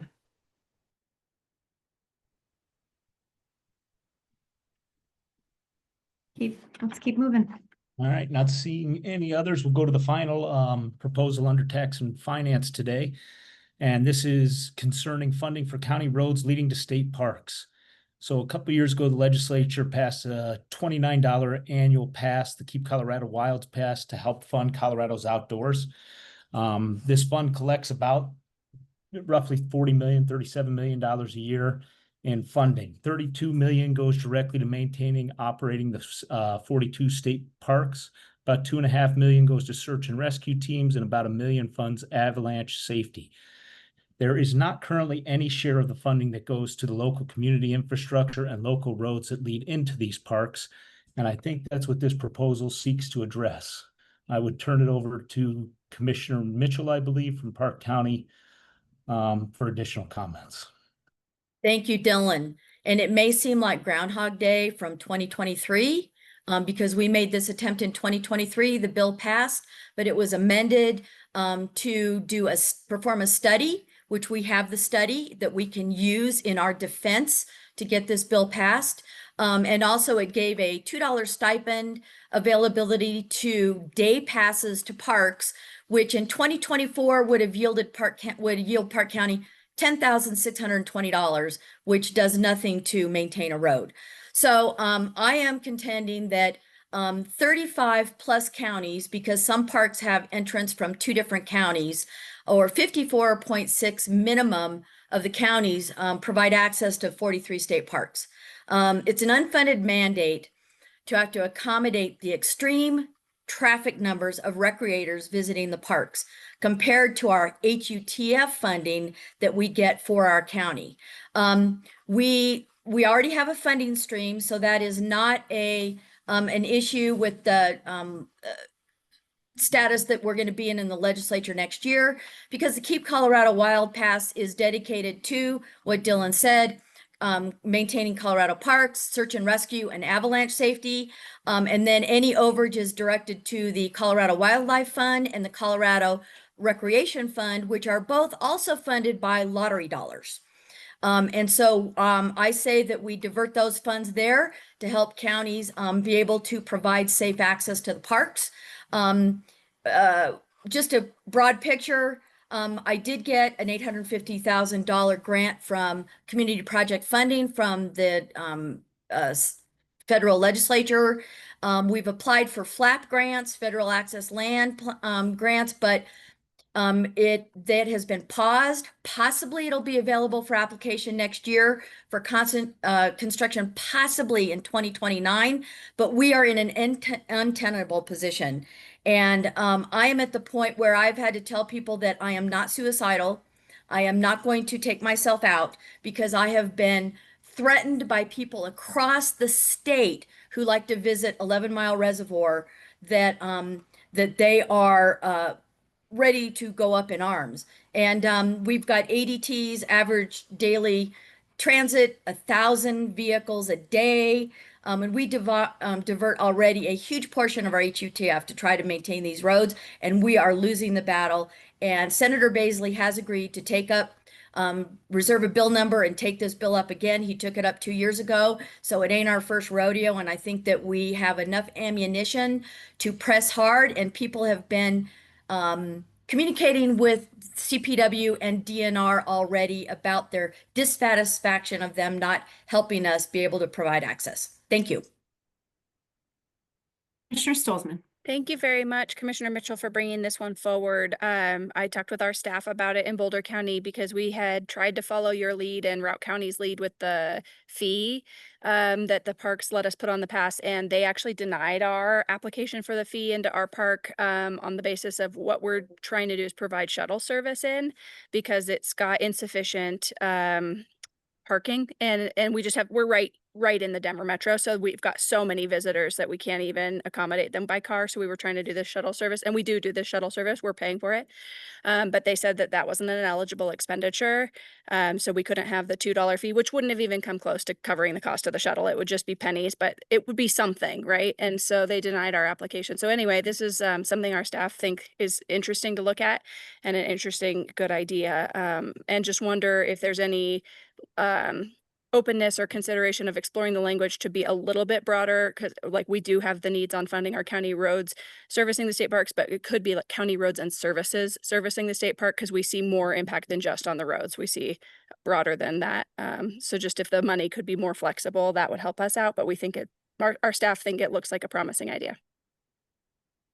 Yeah, thank you, Commissioner Stolzman. And yeah, I mean, we could just say that a priority is set on what is most critical to be funded, and then say that, you know, I mean, these roads are dangerous. I mean, they're gravel roads with 1,000 people a day on them. I mean, it's impossible. But we could say, you know, once we can pave these roads, we'll maintain them.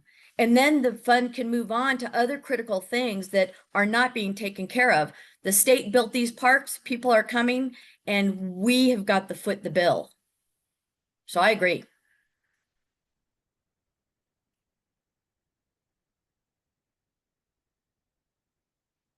All right, looks like we're done.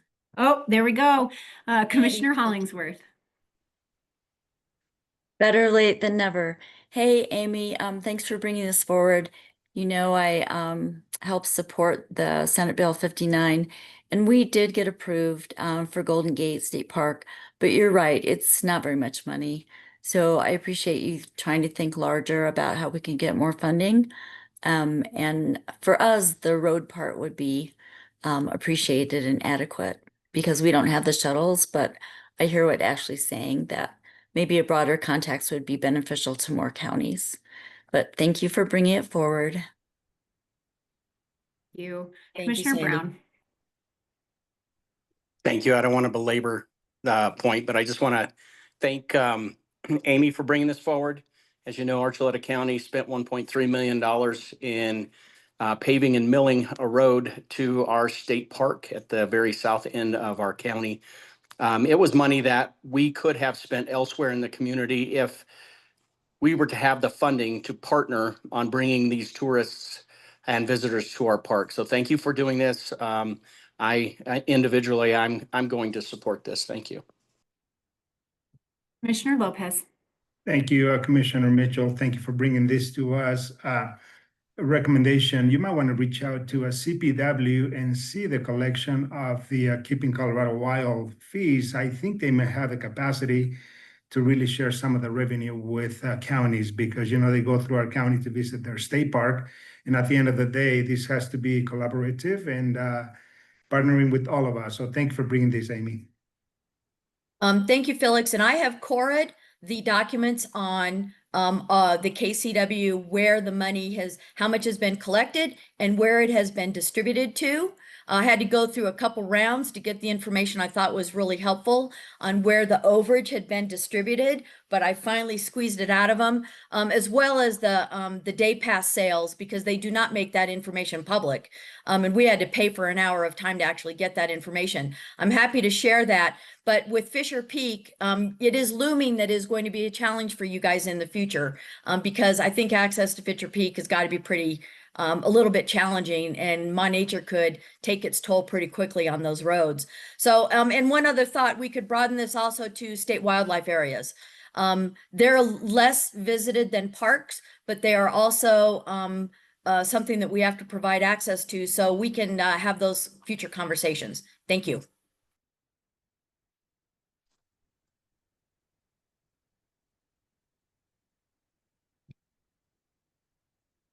Any other tax and finance questions? I'm sorry, I can't figure out how to raise my hand on here. You can still ask your question, Commissioner Tharp. Thank you so much.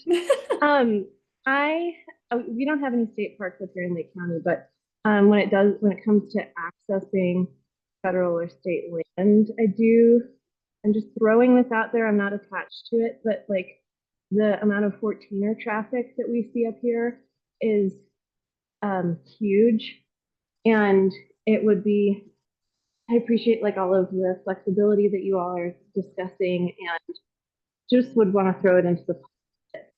We do see huge amount of to those trailheads, even though they're not state, even though they're not state. Obviously, any extra help with infrastructure and roads is great, but just wanted to make sure that was considered. Yeah, and thank you for that. We understand the 14er aspect of travel. We suffer that as well, but I'm trying to build a nexus to the state, to be able to get the state to pony up to go to their parks. Federal government to deal with them and squeeze money out of them is a whole nother issue. But I hear you loud and clear, and maybe there is something to do as we press under PILT, to have additional funding for those types of counties that service that recreation. Thanks. I love that. Thank you.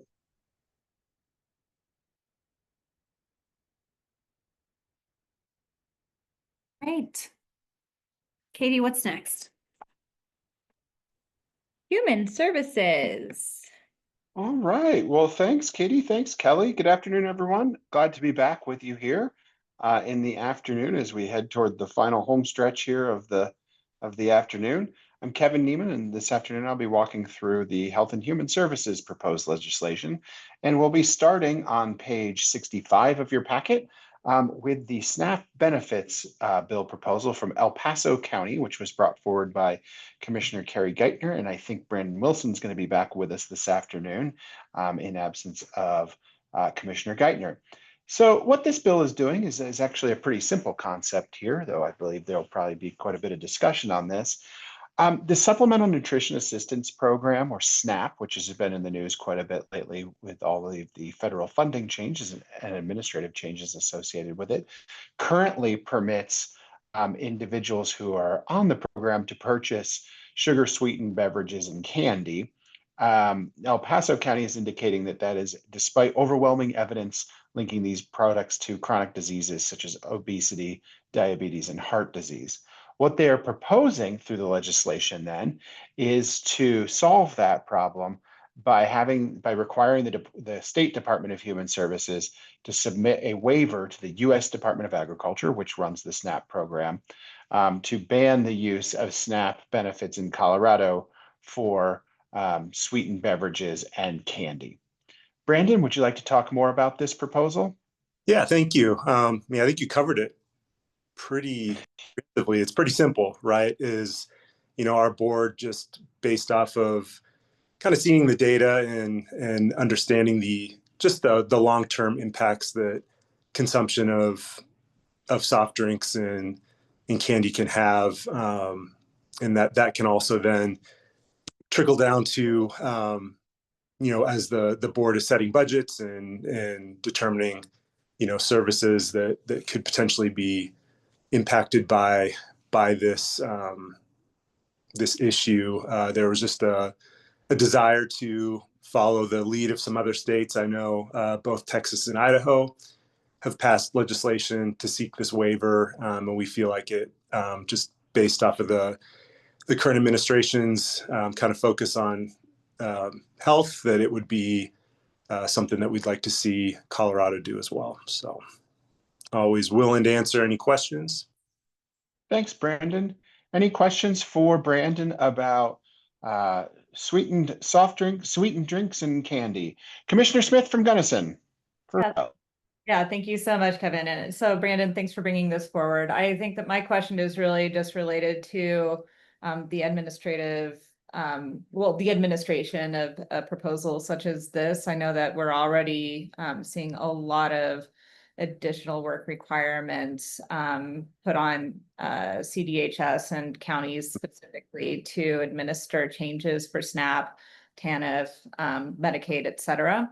And so when you say applying for a waiver, can you just walk through what that would actually look like if it were to materialize in Colorado, and would that increase any of the administrative burden that we're absorbing as a state and at county levels already? Yeah, thank you for the question, Commissioner Smith. So my understanding of the process again would be, legislation at the state level being passed to essentially direct state DHS to submit this waiver. I don't know the workload or the process for that specific waiver, but then that would go to the Department of Ag for potential approval, and then obviously on the backside of that, there would be some, probably a little bit of a workload increase on the state side. They would just have to essentially make any back end changes, I'm assuming, to prevent that those things from being purchased. And then down at the county level, there'd probably be some outreach and awareness work that would need to be done. And again, it's, our perspective on this is that, doing this doesn't prevent an individual from, purchasing these things. We just feel like, through that federal funding, that we would like to see it be limited to more healthy types of food. But to answer your question, yeah, I think there might be a little bit of initial kind of workload, state and local, but hopefully it would be fairly minimal.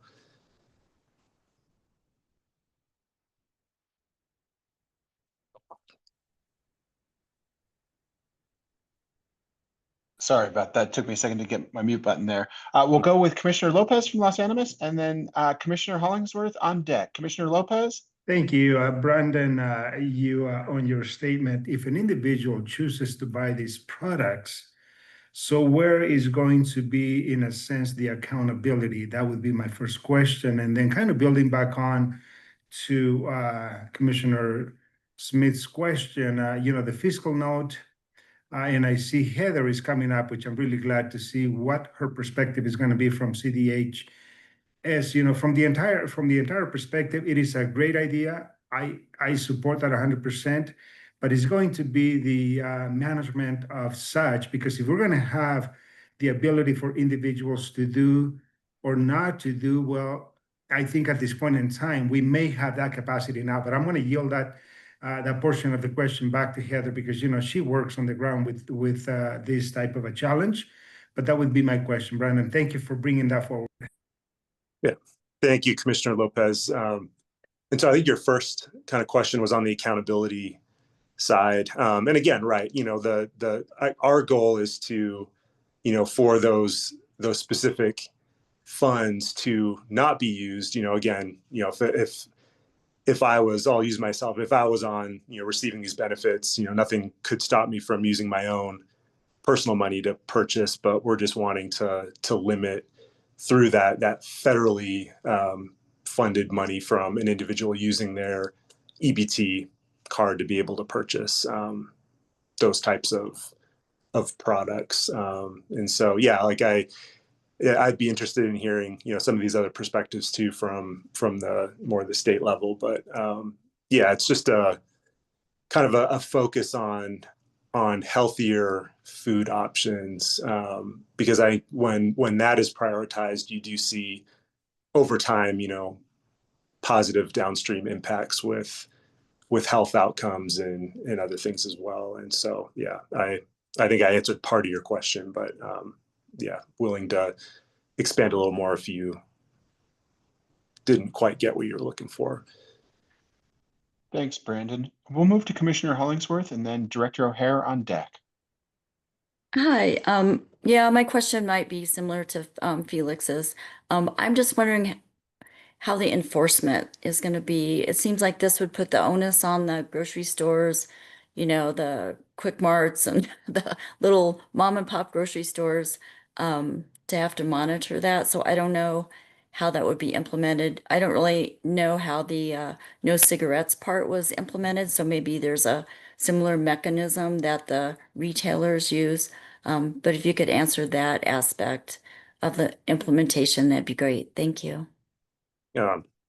Thank you, Commissioner Hollingsworth. And I might even defer on that. I don't fully, and I know alcohol is also, a prohibited product. And so I don't know if there is a back end mechanism where if you went to use your card, it would decline, that transaction. But that would be something that I would need to look into a little bit more on the mechanics on the back end. But there might be some others in the room that have a little more insight into kind of how that works. All right, next up, we'll go to Director O'Hare with Commissioner Marlin from Clear Creek on deck. So Director O'Hare from Larimer County. Thanks, Kevin. So we have not discussed this amongst our Human Services Directors Association, but happy to answer what I understand the logistics of the accountability to be. So I think Commissioner Hollingsworth, you said cigarettes or alcohol. You can't purchase those with SNAP benefits today.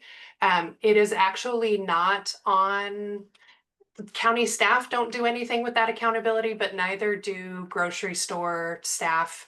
EBT cards intentionally look very similar to other debit cards, so that grocery store staff aren't aware of how someone might be purchasing the food, whether it's EBT or just their own personal debit card. The system, so it would likely be somewhere on the back end between CBMS, Colorado Benefit Management System, and the technology vendor that processes the SNAP benefits cards. We would have to work with FNS at the federal level to actually put the restriction into the technology systems, if this were to be implemented, so that if someone tried to purchase, I think sugary beverages was one example, Brandon, that you gave, it would automatically be denied, just like alcohol or cigarettes would be. So there would be work that the state would have to do with our federal partners to make this work behind the scenes, if this were to be implemented. So the partnership between CDHS and the FNS program, there might also then be some cost to the technology systems at the state level. I think that's something we would have to defer, though, to the state departments to answer for us. Thanks for that, Director O'Hare. Commissioner Marlin from Clear Creek County. Yeah, this may have changed since my time managing a grocery store, but it's what the expectation at the time was that the grocery store know what was eligible and not, and modify their POS systems. And it wasn't that big of a deal to do. So just thought I'd throw out that information. And it might be old, right? It's been 6 years. Thank you, Commissioner Marlin. Any other comments? Oh, Commissioner Stevens from Larimer County. Yeah, I just have a question. I understand the intent here, and I think that, I think WIC has a lot of requirements around, healthy foods you can eat. I do think that there could be like a bit of a slippery slope here. I mean, are we talking just sodas? Are we talking high C? Are we talking Kool-Aid? There are a lot of things in a grocery store that are unhealthy. And so, I guess I think that, food and beverage choices, and anything in moderation can be used safely and wisely. And overconsumption of certain things are bad for you, whether it's fat or sugar, cookies. I mean, so I guess I just don't know where we stop here. And so I also, I mean, honestly, on a personal level, have a little trouble of sort of policing this. It does feel like we're policing what people can eat, and I don't really like that. People have to make choices based on their family's needs. I mean, everybody has that kid who only eats chicken fingers for the first 5 years of their lives. And so I guess that's my only kind of concern with something like this, is that we're very much policing what vulnerable people in our communities can eat, and sometimes they don't have access to healthy foods. Their only store doesn't have a lot of good choices to begin with. So those would be my concerns with this, and I just wanted to share that. Thank you. Any other comments for El Paso County on this one? Well, thank you for bringing that one forward, Brandon, and we look forward to more conversation on it. Thank you. Moving to the next proposal. This one is on page 68. This one is the revising the Child Welfare Prevention and Intervention Services Cash Fund proposal from Larimer County. Today we have Commissioner Kafalis and Director O'Hare to talk about this one with us. In a nutshell, there's quite a few moving parts associated with this, but what we're talking about is child welfare funding, and specifically what this proposal calls for is moving away from all unspent general fund for child welfare that's included in that initial allocation to counties from being transferred to the Child Welfare Prevention and Intervention Services Cash Fund, and instead moving that general fund unspent money, redirecting that back to the State Department of Human Services, and ensuring that all child welfare prevention 4E, federal 4E funding, remain with the Department of Human Services to fund in-home services that prevent out-of-home placement. This is all in alignment still with the Federal Family First Prevention Services Act, which was guiding many of these activities and has resulted in many good things and some things that now with hindsight are good to re-examine, and I believe that's exactly what this bill is doing. Will it be Commissioner Kafalis or Director O'Hare today, or a combination of both talking?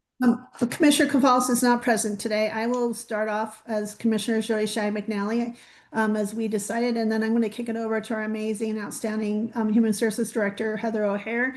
But we all know, and we've talked about this for years, is this the needs and the complications and challenges of unfunded mandates with our human services. And this is one bill that our staff brought and that we think we need to address. And I don't know if you've already said this because I'm multitasking today, but we know Colorado's child welfare system is underfunded severely by 25 to $30 million last year for the fiscal year 24 through 25. And we really need to address this shortfall. And our Larimer County Department of Human Services had to make significant service cuts through contracts and other staffing reductions as a result. And it's really impacting the services and safety of our community. So I'm going to turn this over. We stand we're very supportive and stand shoulder to shoulder with Heather O'Hare and our staff in this, and I'll let her continue on. Thank you, Heather. Thank you, Commissioner. You both summarized it really well. I'll just give a couple of additional pieces of historically how this has created the current challenge. So the Family First was passed at the federal level in 2018, and that was the first time that it actually provided a mechanism for states to draw down federal funding for prevention activities. Colorado wanted to create I would say, a more visionary and aggressive plan around our prevention services, even than the feds intended for it to be. So we created the plan, then created the cash fund the funds would then be drawn down from the federal level. And like you said, Kevin, any unspent funds would go from CDHS into this cash fund that we could use to reinvest into the system for other prevention activities, with the plan to continue to grow prevention activities and draw down more money, right? Keep the ball rolling to add more services. Then we had the creation of the Department of Early Childhood. And this fund was actually moved from the Department of Human Services and the Child Welfare Programming over to the Department of Early Childhood. And so the fund still exists there. It has a little bit of money, I think just over $350,000 in it today.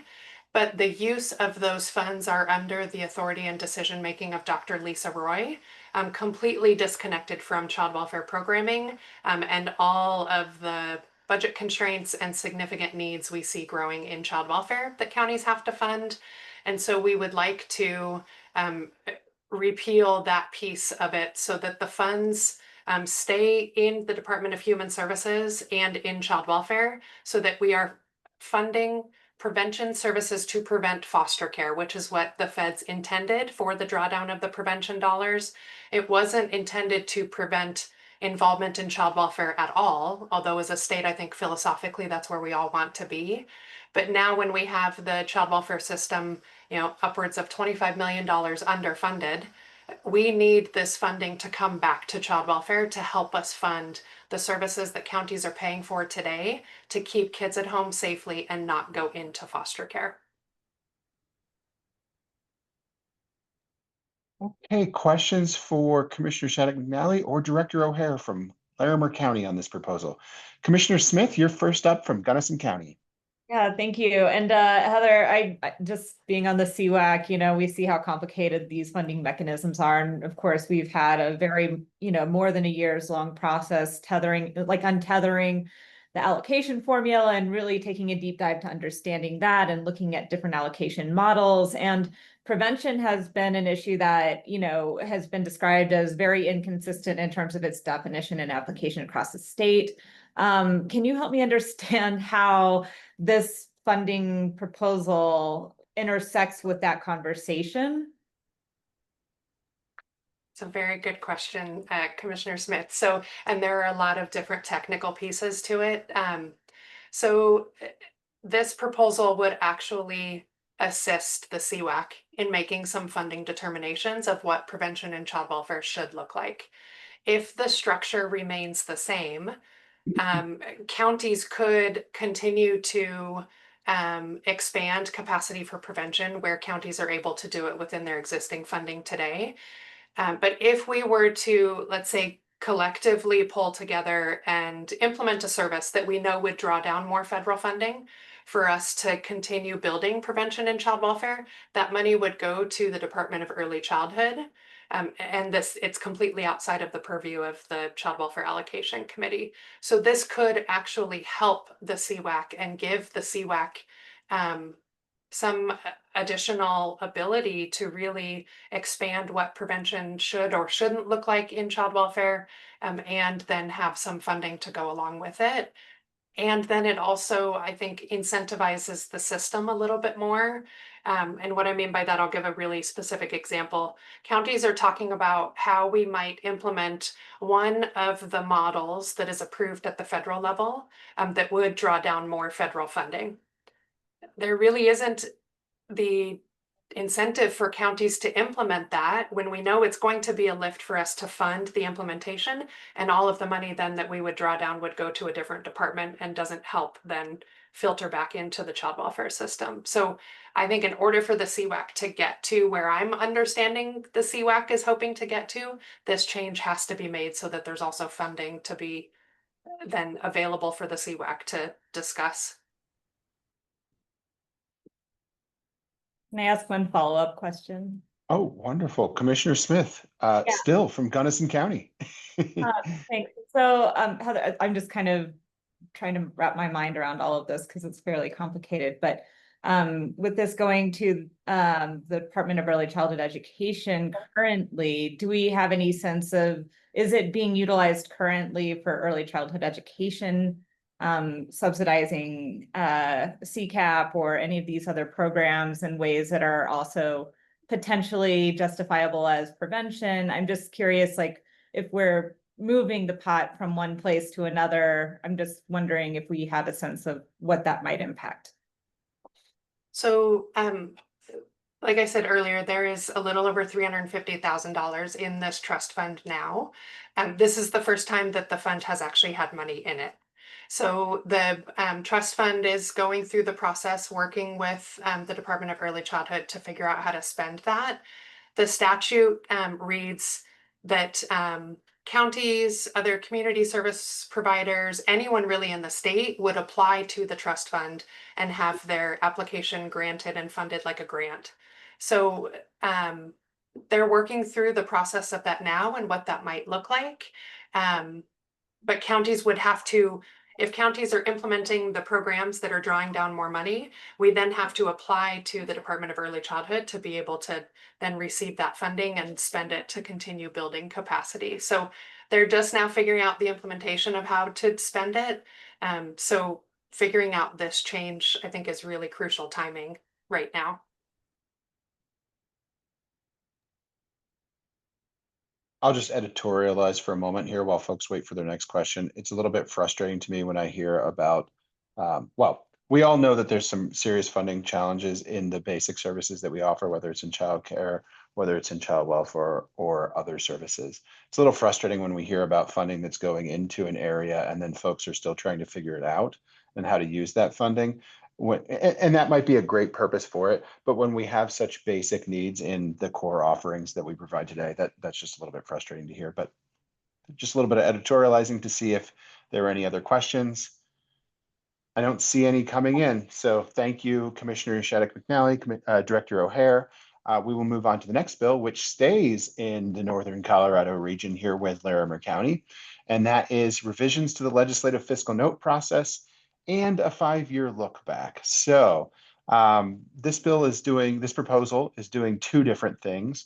Number one, it is tightening up the process by which the General Assembly's fiscal note staff canvass and survey the cost of human services bills on counties so that we're getting the most accurate possible scoring of a bill's impact on county finances. And then number two, as we're all aware, and we've heard many times today, the conversation of unfunded mandates, these weren't, as we all know, just invented this year. For the last several years, the General Assembly has passed bills that had a significant, at times, financial impact to county operations that were not funded to cover those financial impacts to counties. This proposal also seeks a 5-year look back at those unfunded mandates to tabulate those amounts for then future conversation about the demands and burdens on county human services operations. With that, Commissioner Shattuck McNally and Director O'Hare, will it be the two of you on this one as well today? Yes, thank you. Thank you, Kevin. Thank you. I know we're preaching to the choir here, but I'll just start. Currently, we know the Colorado General Assembly has no formal process to thoroughly understand the fiscal impact that changes to human services programs will have on counties, resulting in unfunded and underfunded state mandates. And over the last several years, counties have been forced to pause, reduce, or eliminate certain services to community members due to these unfunded mandates. And certainly in recent sessions, the state legislature has made significant changes to administration of county human services programs without providing the needed funds to implement these changes. Last year alone, there was 4 bills. And again, we talk at this a lot, but we're very fortunate to have Heather O'Hare, our Human Service Director here, and I'm going to leave it to her because she is our outstanding subject matter expert here. And Heather, please take it away. We know you certainly know this well. Thank you. Thank you, Commissioner. So there are 2 pieces to this, and I'll get to the second piece and some initial conversations Kevin and I have had about that. But we intentionally wrote this proposal to focus first on the human services mandated programs that counties are required to administer on behalf of the state. There are unfunded mandates outside of those, but we also, in creating this concept, also had some conversation with Arapahoe County and learned and tried to pull what they learned from the last couple of years when they had a broader unfunded mandate legislative proposal that wasn't successful. So we are intentionally starting on the programs that counties are required in statute and also at the federal level to administer on behalf of the state, and making sure that our county costs are included in that process. They often are currently because of the fantastic work of many human services directors and our financial experts in with the CCI legislative process. We do analyze the fiscal impact of bills when they're going through the process, and we provide that information back. What happens though is that in the fiscal note, what often it's captured in more narrative information in the local government section. There is not actual dollar amounts that go into the fiscal note that say for this bill, it would cost counties 5 million on top of whatever the state estimates their costs would be. So it's really intended to make sure that as the state is contributing the data around the actual dollars and cents of what implementation might look like for them, the counties have the same opportunity to submit data.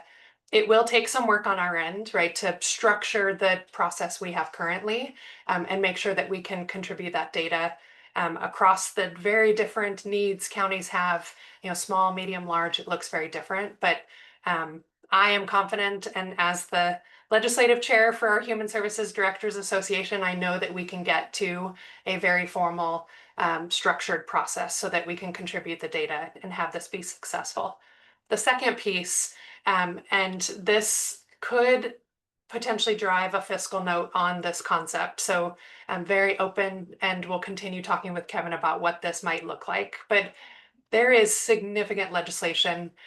We've been working to capture a list. I think there's 15 to 20 different bills going back to 2020 where there was no implementation cost added to county allocations to actually implement really significant policy changes.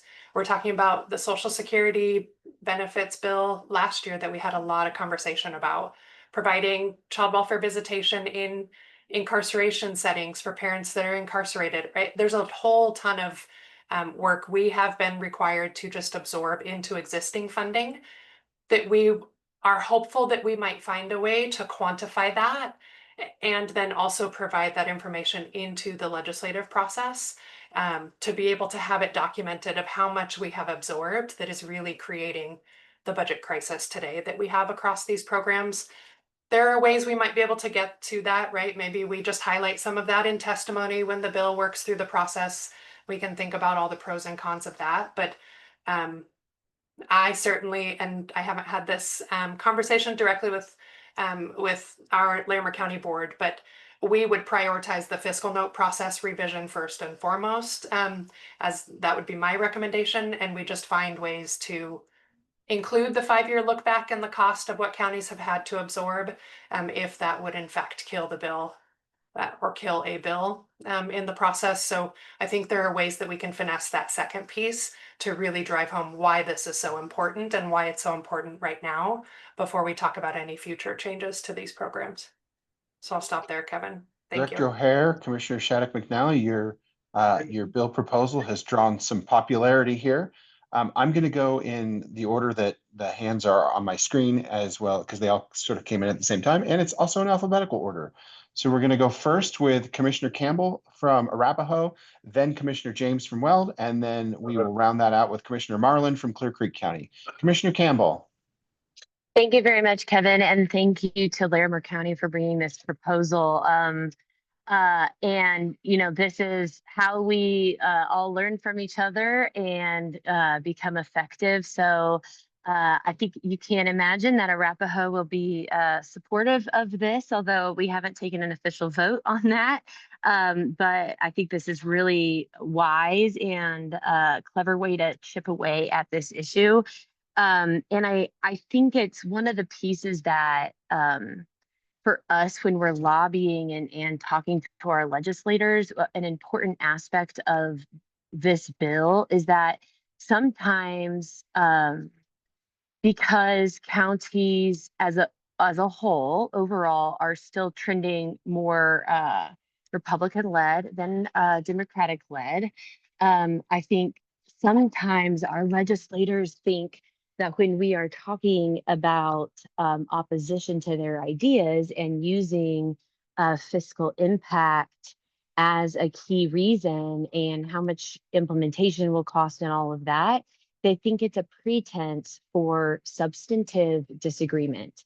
And so having a very objective process, a consistent process, an objective way of measuring and monitoring and estimating how much a bill will cost, I hope will minimize some of their sometimes tendency to dismiss what we're saying because they think it's pretense, you know, and I know that a lot of us blue commissioners have worked really hard with our blue legislators to try to say, hey, you know where our values are and this is where we are. But I think this will be an additional tool to help with that conversation. And I think it's incredibly important, not just for the consideration, but to help break through some of that noise. So really support this, glad to see it, and appreciate the thought that goes into it. Was also thinking about that between the 1 and 2 prongs. Yeah, so I think this is a really great approach. Good job. Thanks, Commissioner Campbell. Moving to Commissioner James from Weld County with Commissioner Marlin on deck. Thanks, Kevin. Thanks, Commissioner Shattuck McNally. Thanks, Heather. You know, Weld County and Larimer County are right next to each other. I bet we share an 80, even 100-mile border when you kind of take that L into account. My guess is where I'm sitting in Johnstown, I'm closer to Commissioner Shattuck McNally than I am my own county seat. But in some instances, Larimer and Weld are worlds apart. On this one, we are in lockstep with our neighbors in Larimer County. My God, does this make sense? Thank you for bringing it forward. Unlike Commissioner Campbell, I can promise that Weld will be behind this. I'm a big man. I can threaten 2 other votes. I'll have them there. Trust me. Here's the deal. I want us to push this and I want us to get this because this is monumentally important.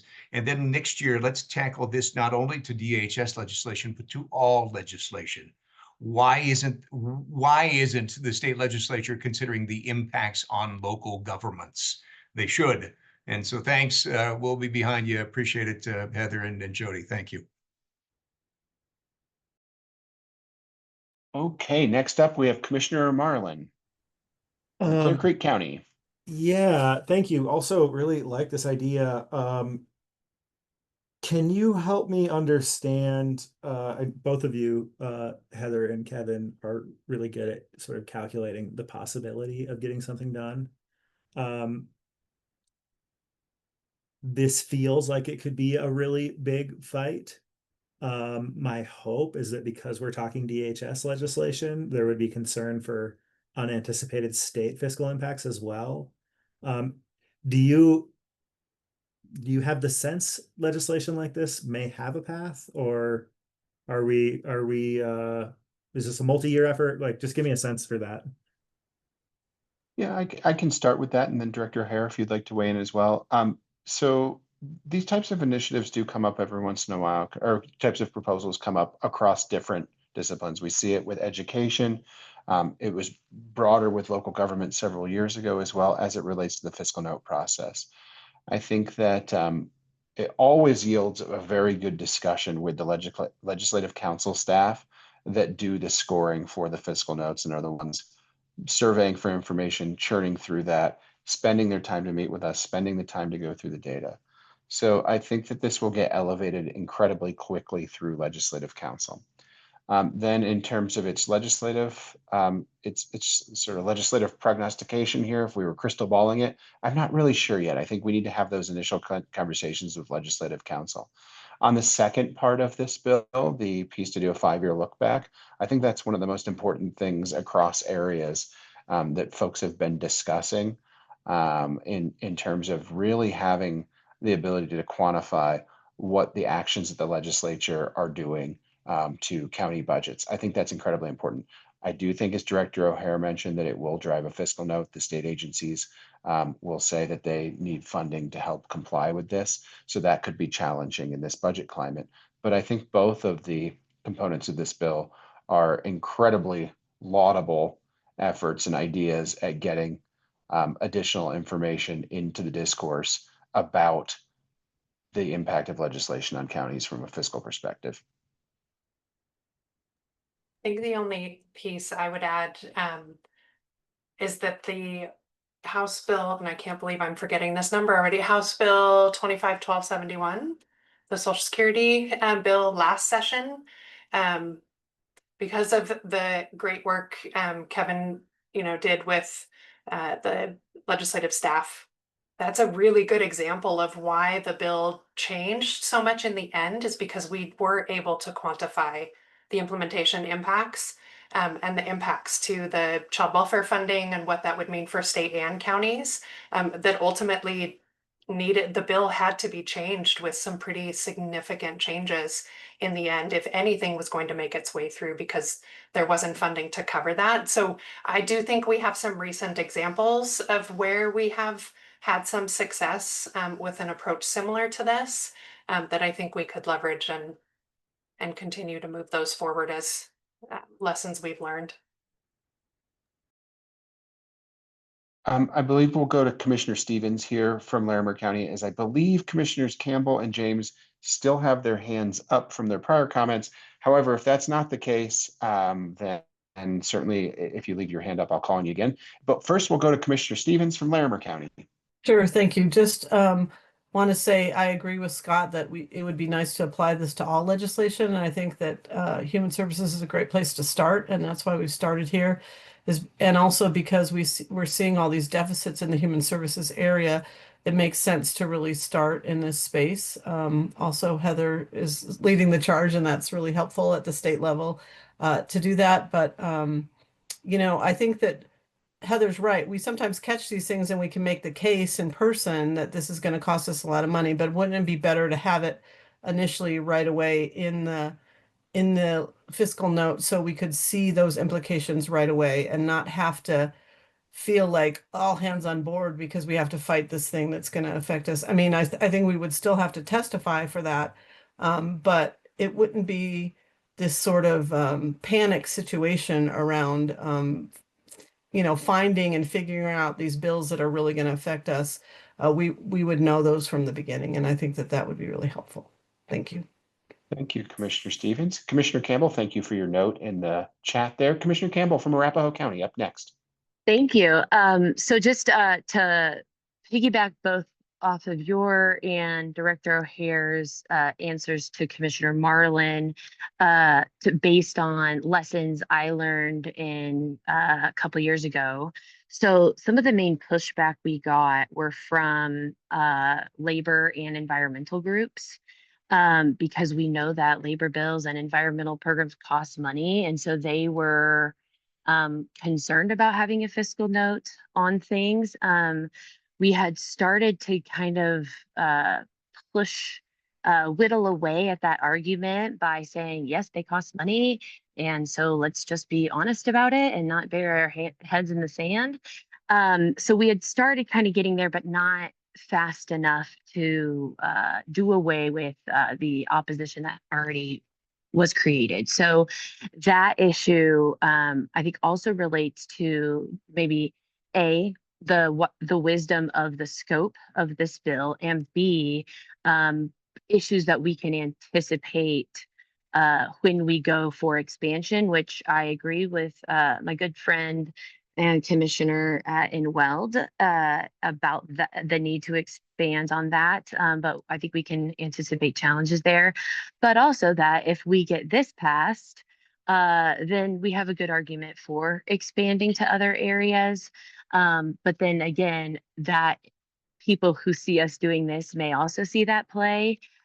So that's an aspect to just consider there. I'm thinking about it. The other pushback that we got, and was kind of a question, kind of a pushback, was that legislators already have the ability to ask for a fiscal note for impact on local governments. And so I think it'll be really important for us to articulate sort of the deficiencies of that narrative or that process. It's not consistent. It has to be asked for, and really hammer on the need for consistency, objectivity, regularity in a process. And I think so. I think again, the wisdom of this bill is really correcting some of those things that we ran into when we were running this a couple years ago.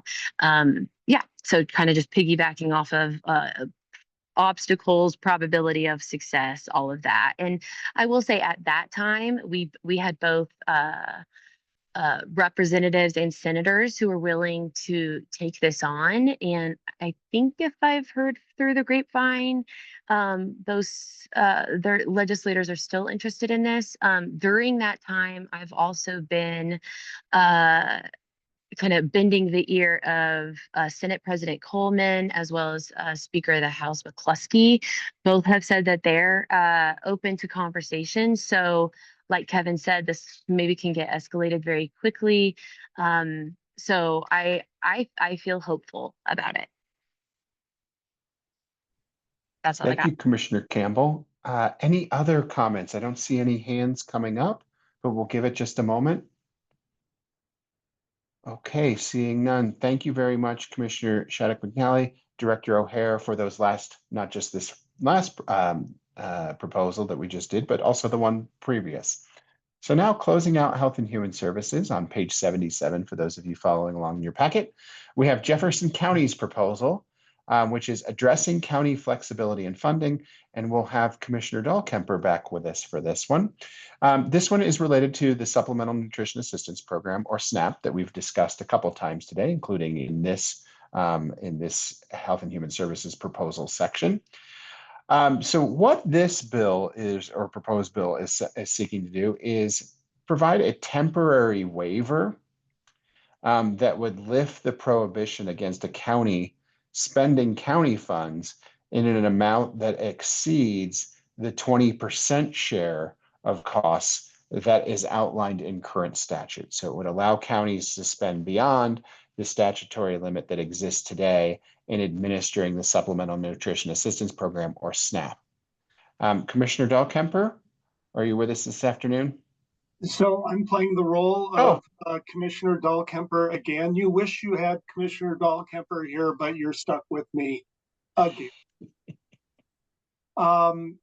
Kevin outlined the issue, and a potential solution just comes down to that counties are only allowed to do what counties are allowed to do under state statute. And with the looming cuts coming to various benefits, and of course in this we're highlighting SNAP benefits. We're looking to get this temporary waiver, so to give counties the flexibility, knowing that food insecurity has been an issue, continues to be an issue, and we don't see it improving anytime.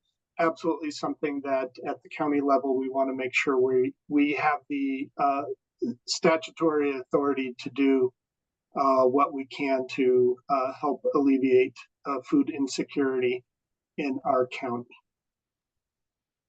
Thank you, Commissioner Kerr. Any comments, questions on this proposal from Jefferson County? We'll start it off with Commissioner Campbell from Arapahoe County.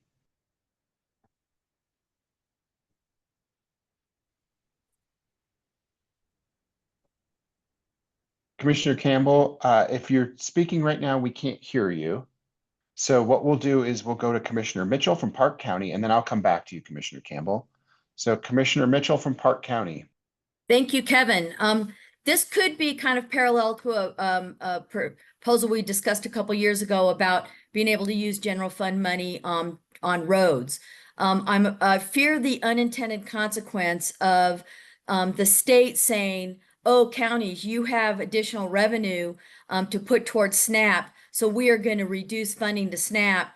We're going to change the formula because you have the ability to put money there. We do not.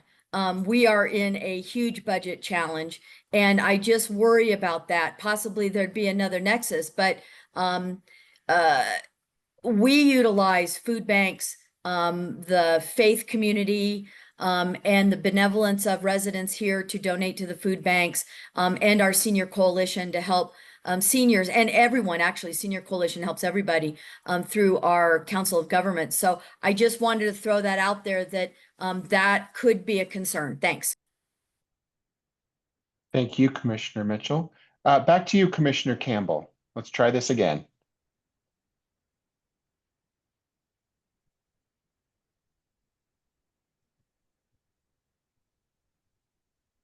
Unfortunately, Commissioner Campbell, I don't believe any of us can hear you again. While you're working that out, however, we will move to Commissioner Smith from Gunnison County, and then I'll come back to you, Commissioner Campbell. Yeah, thanks so much. And Andy, I really appreciate this proposal. I think that we're all concerned about how we're going to continue supporting our residents that rely on these programs. I'm just curious because, I was on a call along with several other people from CCI earlier this week with updates from CDHS and HICPUF on kind of the state responsibility portion we might be taking on due to changes at the federal level, could be up to 15% or over $1 billion a year.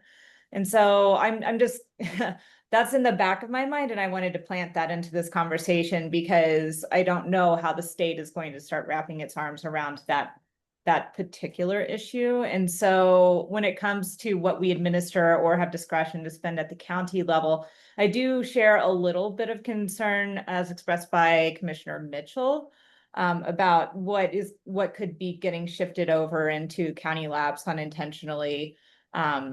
But I was just curious if you had any projections from Jeffco about what you foresee, the costs might be for what you're proposing, just to give us a sense of, like Jeffco is very different than Gunnison County, but just curious if you had any initial projections about what you might be allocating or looking at in terms of a backfill.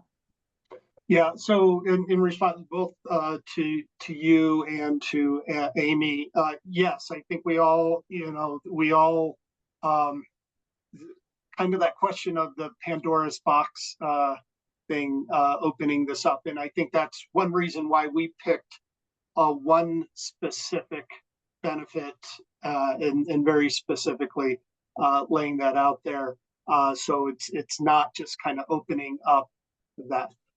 We do have, I don't know if we have the numbers. We do have some staff here with us, and I'll see if they might have the numbers you're talking about, but I don't know them off the top of my head, but certainly those are things we can dig up. Commissioner Smith, did you have a follow-on? I don't think so. Oh, okay, great. And Commissioner Campbell was able to type her question in, even though we were having some audio difficulties there. And it sounds like her question was the same as the ones we just heard about regarding unintended consequences of an additional pressure on the county. So thank you for that question, and thank you all for that. Any final questions here for Commissioner Kerr as he fills in very admirably for Commissioner Dahlkemper? Okay, seeing none, we will now conclude the Health and Human Services portion of the agenda today. It's been a pleasure to go through those 4 bills with you, and thank you everyone who brought forward the proposals.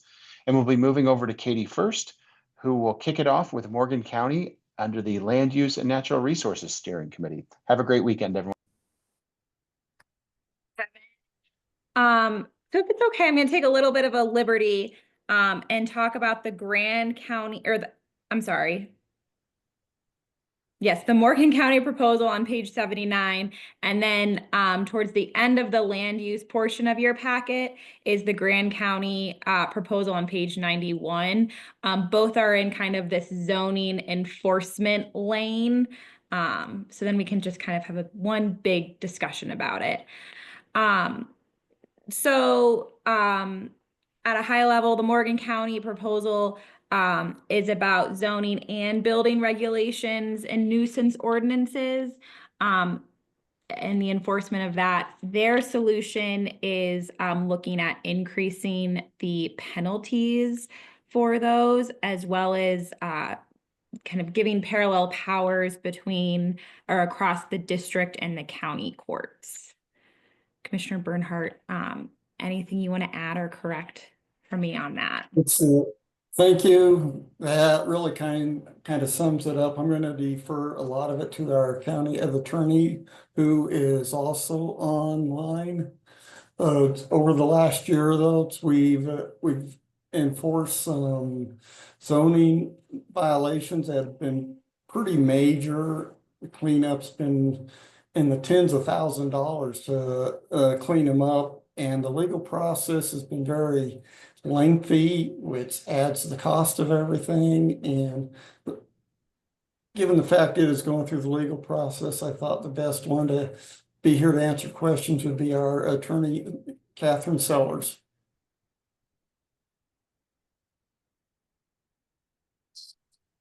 Are you here still on, Catherine?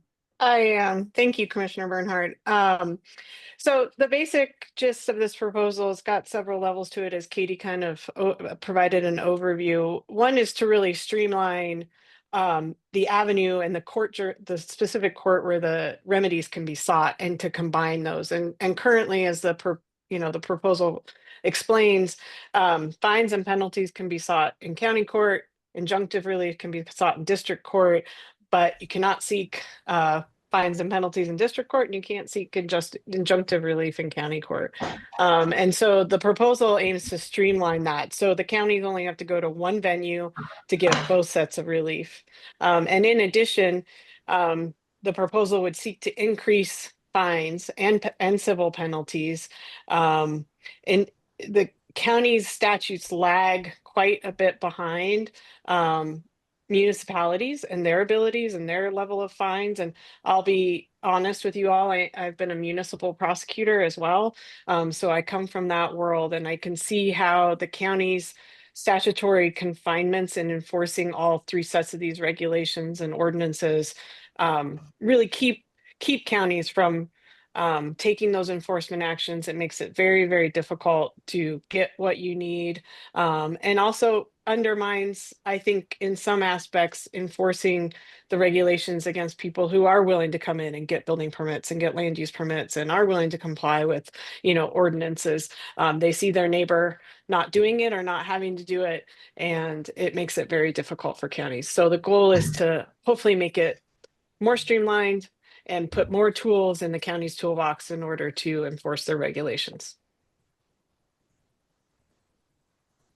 Commissioner Aiken. Yeah, I'm completely in favor of this. We need to clear up this whole mess of, which court we're in, and the fines are way too small these days, and people they can just thumb their nose at us. And so I'm all in favor of raising the fines, and if we can clear up the process of which court we go to, I think that would be great. Thank you.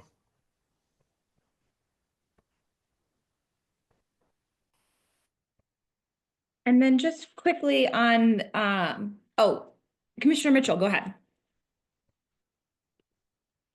I just wanted to say thank you, Morgan County. We need teeth and we need swifter action. We are suffering greatly in Park County as well. So thank you very much for bringing that.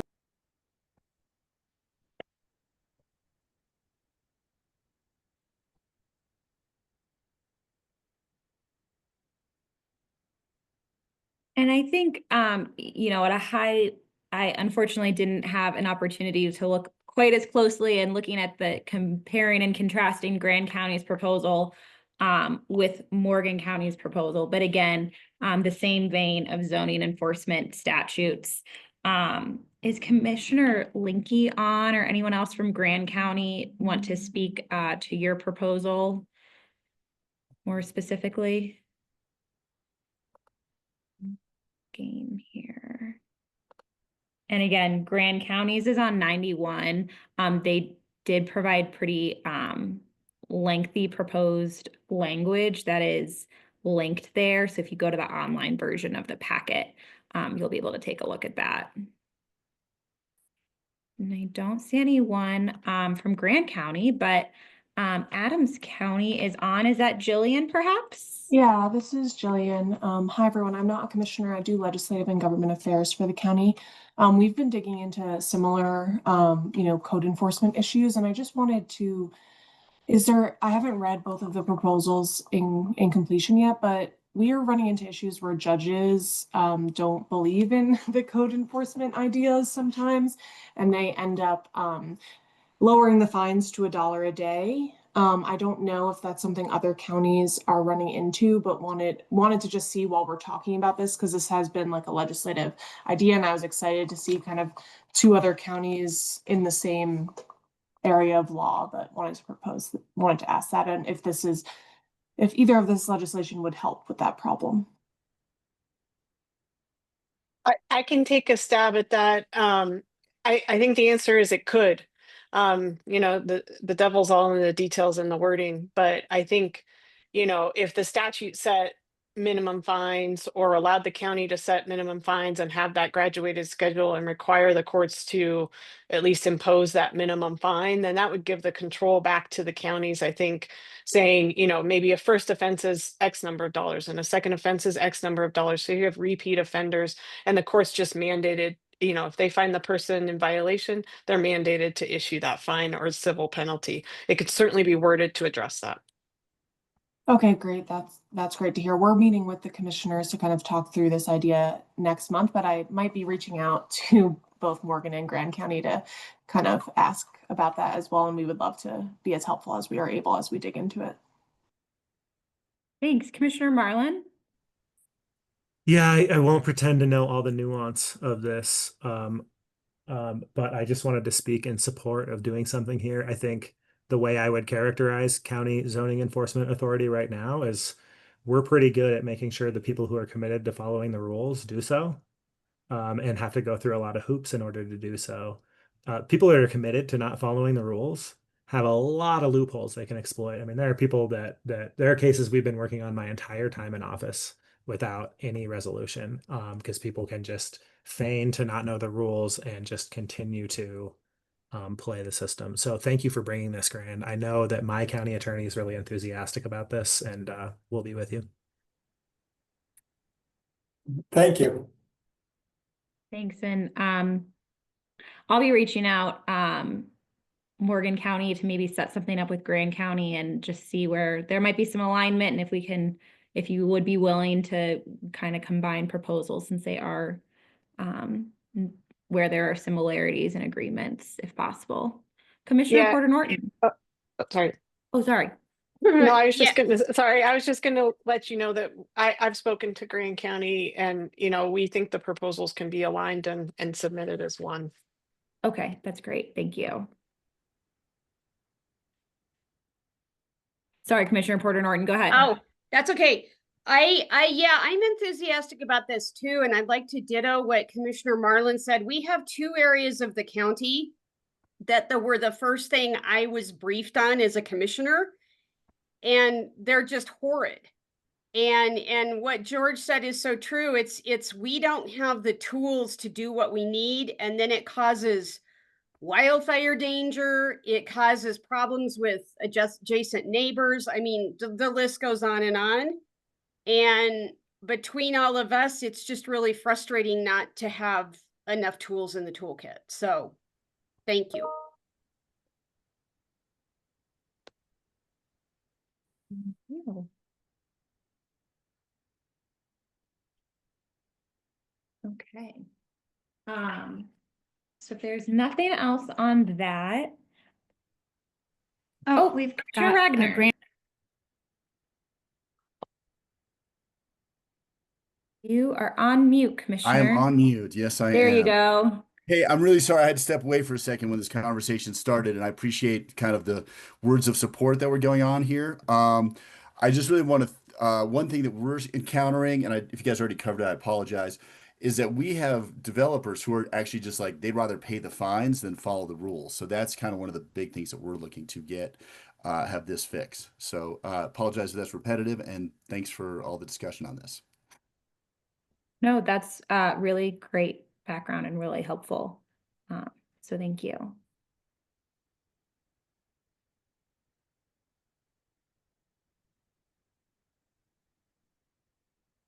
Okay.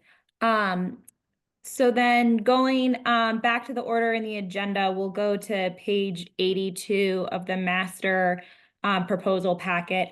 This is coming from Delta County about the Wildfire Resiliency Code Board. For anyone who is newer or may have forgotten, now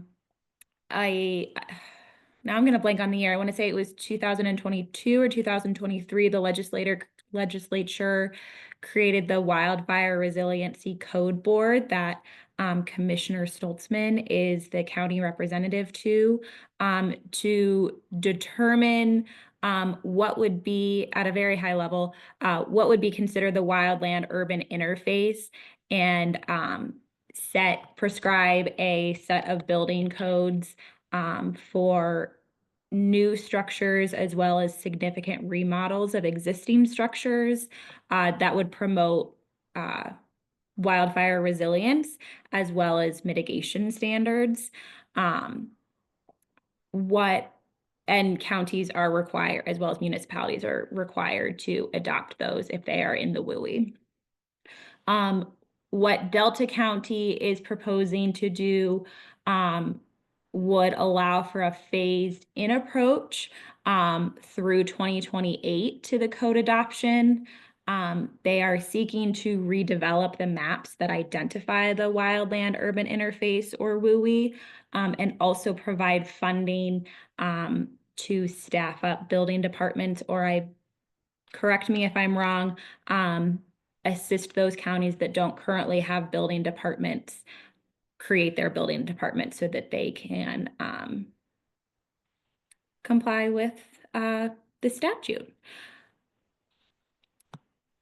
Is Commissioner Kuntz or anyone else on from Delta County wanting to say more? This is Craig Fuller, one of the Delta County Commissioners. Mr. Kuntz and Mr. Lane are both out today, so I'm going to do my best to fill in for both of them. But we are in lockstep on this, the three of us. As you've mentioned, we have numerous layers of concerns with this, with the adoption of these WUI codes. There are 15 counties in the state that currently do not have a building department, Delta County being one of those. And so we would be starting from ground zero and building this up from scratch. We just recently adopted land use codes, most recently 2021, and then revamped them in 2024.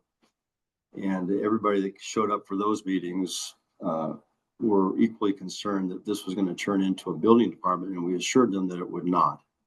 And lo and behold, here we are in 2025, looking at 2026 adoption of a building code. And so the maps are messed up. The overlapping of the maps is ridiculous. The enforcement mechanism is being laid squarely upon the shoulders of our volunteer fire districts. We've had meetings with all the fire district chiefs. Not a single one of them are remotely interested in becoming a policeman in their jurisdictions and enforcing these codes. Not to mention the fact that there's absolutely no money available on any level to get this thing off the ground. And so we're falling back on a state statute, Title 29, says -1-304.5.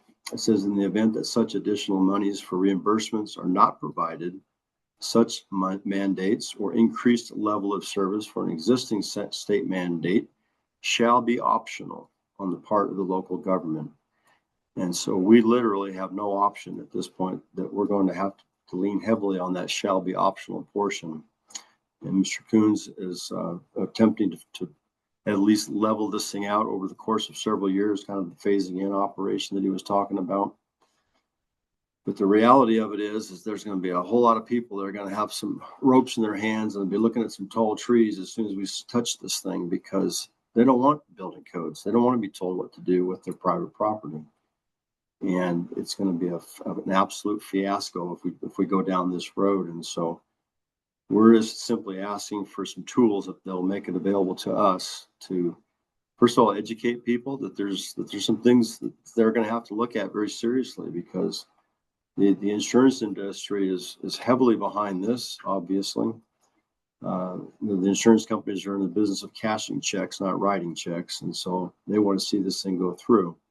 But the reality of it is, in rural counties like ours, I'm looking at a map here of the county right now that shows all of our fire district areas, our public lands, and then very small portions of that are not in public land or in a fire district. And we simply just cannot handle this. We don't have anything in place. We have zero staff. We have zero funding. All these other things we've been talking about all morning, Health and Human Services and all the rest of them. And then they dump this on us as a mandate. And it is time to say enough is enough. We are done with this stuff. And so we are going to take the optional approach and see where it goes, because we literally have no options. So anybody else that wants to chime in with how you're handling it, I'd love to hear from you. Commissioner Puckett-Daniels. Hi, Commissioner Fuller. Thanks so much for sharing your background and how this is looking like it's going to play out in Delta County.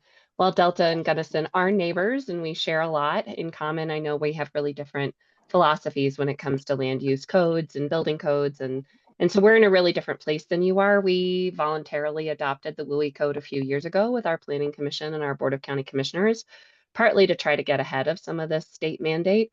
But I want to just acknowledge, first of all, that without any infrastructure in place to do this, I mean, I just went through it as chair of the Planning Commission and then as a Board of County Commissioners member, and it is a heavy lift. And so I want to acknowledge where you're coming from and just acknowledge that there are differences in how our counties handle these things. And I have some clarifying questions that are either for you or potentially Commissioner Stolzman, or maybe just things to add to the conversation for future. And so one of my clarifying questions, Commissioner Fuller, is it looks like the proposal in our packet is to delay implementation so that the deadlines are pushed out to 2028.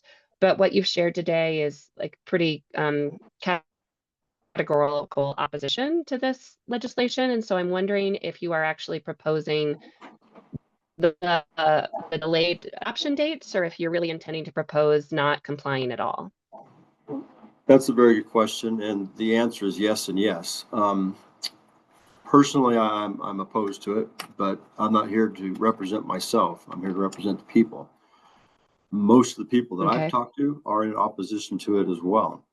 And so the phased-in approach that Mr. Kuntz is going down is going to require a level of education that we're going to have to start getting out there. And I guess that's probably going to be our starting point, is just letting people know that the reality of it is if this does not go through, the insurance companies are going to come in here and say, well, guess what? If you guys don't have codes, we're not going to insure your properties. And that's already starting to happen. I've heard of people who have already lost their homeowners insurance, and people aren't going to be able to buy homes. You go to get a mortgage. If you don't have insurance, that's a non-starter for the mortgage companies. So there are some things that are going to have to get worked out for sure. I don't know if you can sense my level of frustration in my voice, but this is just another example of the unfunded mandate. And right now that's the one that's staring at us in the face. So that's probably the underlying frustration is the unfunded part. The overlying frustration is the fact that we don't have anything to start with. Unlike counties such as yours, you have a building department and you have staff in place. And so this was not nearly the audacious task to be able to get this thing started. And most of the other counties, to be quite honest with you, are going to be in the same predicament. But those of us who are starting from scratch, we are looking at the phase-in at the very best and the optional at the very worst. So that's kind of where we're at. Okay. I hear your frustration. That is apparent, and I am sympathetic that it is going to be a super heavy lift. And so to me, I would just want to state to start with, I am supportive of a phase-in process because, you know, we've had other state mandates like the accessibility of our websites that initially there was a very aggressive timeline for how we had to get those done, and we didn't have resources to do it. And so I'm supportive of giving you an extended timeline. Can I ask one more question? Maybe it's of Commissioner Stoltzman. Okay, I'm wondering about the assertion that the maps are super inaccurate. And if we have other information about those maps, or where, like, if there's a plan to rectify those maps, and I'm not sure who the best person is to answer that, and maybe that person isn't on this call yet. But for me, that's definitely kind of a sticking point on this, is trying to understand, you know, there's a lot of what the foundation is for these changes that have to be made. And again, we've done a lot of our own mapping in Gunnison County, so this isn't directly pertinent to us. But if there are flaws with the maps that all of this is being based on, it does seem like that needs to get rectified for everybody. Absolutely. I'm happy to Go ahead. I'm happy to jump in just a tiny bit. So I think that running a bill to address some of the challenges we face as we implement this makes sense. Like there will be, it's the first time we have a statewide code. You know, even in the energy code, there were exemptions for a lot of areas. So I can understand why there'll be some growing pains, and I wouldn't be surprised if there were some more amendments this year. So I appreciate Delta County for flagging their particular challenges. I think we should work collectively to kind of like workshop what all the challenges are and where we want to see different tweaks. So I am really pleased to see that they brought something forward. As far as the mapping, Teller County last year really led the charge to get an amendment to the original code that local jurisdictions can submit their own map now to the WUI code board. And so I would encourage any area that has data or information that shows that the map that they're looking at doesn't match their professionals' interpretation of the ground conditions to just submit your own map. Some of the, you know, I can criticize the map for sure, and have. I actually probably am the person in the state who have criticized the map more than anyone since I've gone to meetings for the last 2 years. But the some of the split parcel zoning, some of the things at the local area will present challenges. Perhaps in other areas the map might be perfect. So I would take a look for your area.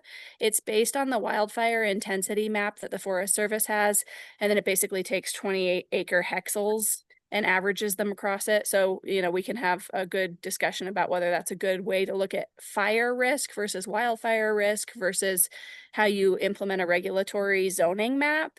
But there's this great tool that Teller County led the charge to help us get, is that counties can submit their own map. So I think that does largely address that issue, that we can look at what's going on in each of our areas and submit it.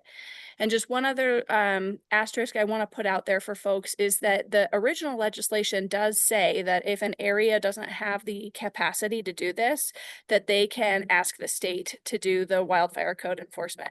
So there is an avenue to just say, you know, similar to how electrical and plumbing code are run by the state, there's an avenue to have the state run your wildfire code.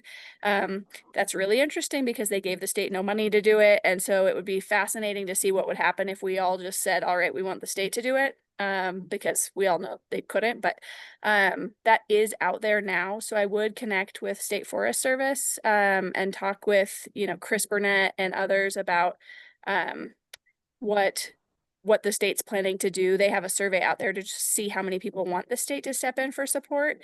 So that would be a good place to start to just find out what their approach would be and how they would go about it working in your jurisdiction. And the last thing I'll just say is that on the very most recent meeting at like the, you know, 11th hour and 59 minutes, there was a change in the definition of governing bodies, or final adoption of the name of governing bodies, that the code is only applicable in unincorporated parts of a county where there is no fire district. For us, I mean, the fire districts basically have the burden, not us. So if your county is entirely covered by fire districts, then the fire districts are the ones that would be the governing bodies responsible for it, because of the way governing body was defined at the very end of the process. So if you're a county that all of your unincorporated areas have a fire district, then it would not mandate you apply the code. Of course, we have the authority, just like Gunnison County did, just like Loveland has, other places all around the state have already implemented wildfire code. So you could, of course, voluntarily,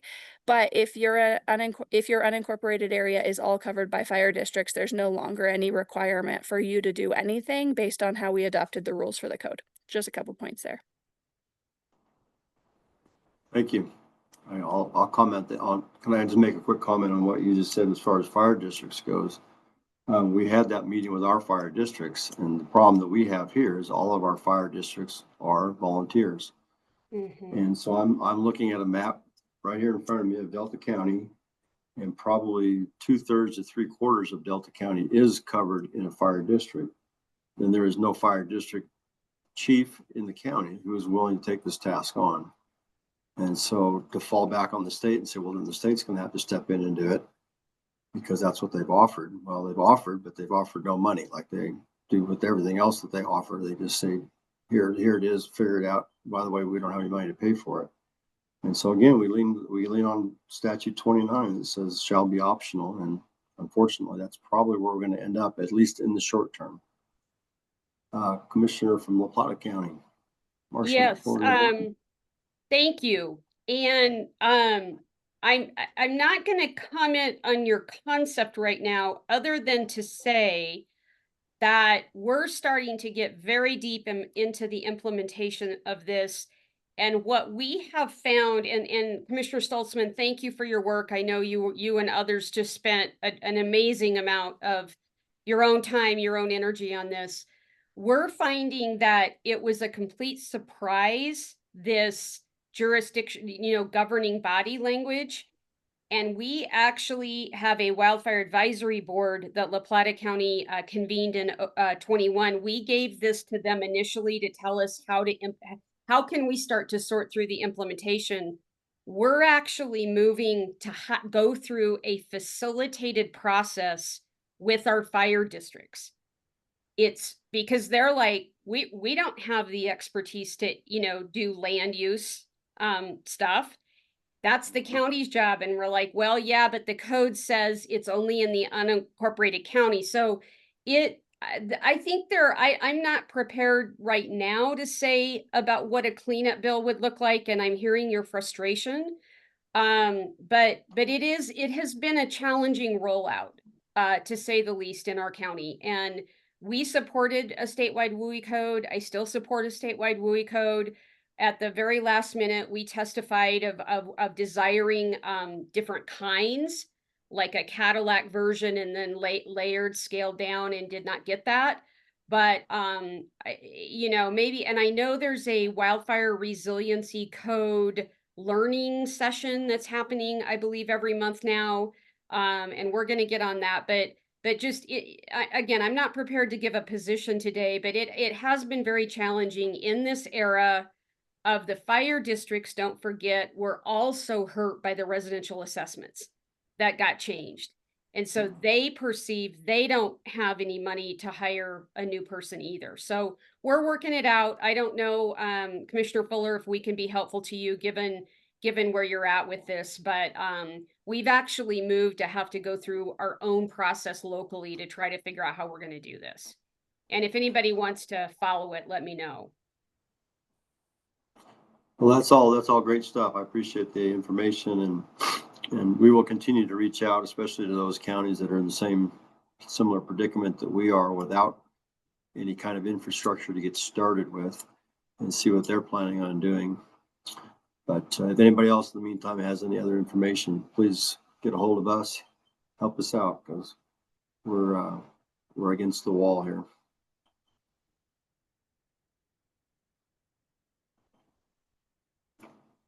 Thanks, Commissioner Fuller. Okay, then I think we can move on to Elbert County's proposal.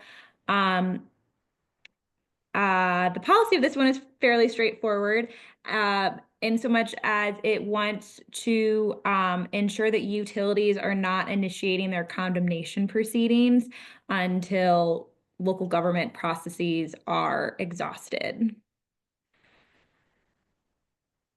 Yeah, that's correct, Katie. Thank you for that. There you are. Yep, I'm here. Yeah, this is proposed for amending utility condemnation authority. We recently had a utility that wanted to run a transmission line from north to south across our county.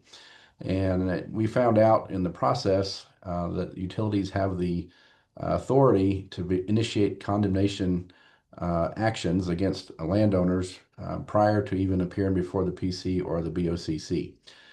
We feel that allows for speculative takings, that undermines constitutional rights and weakens local land use authority and public trust.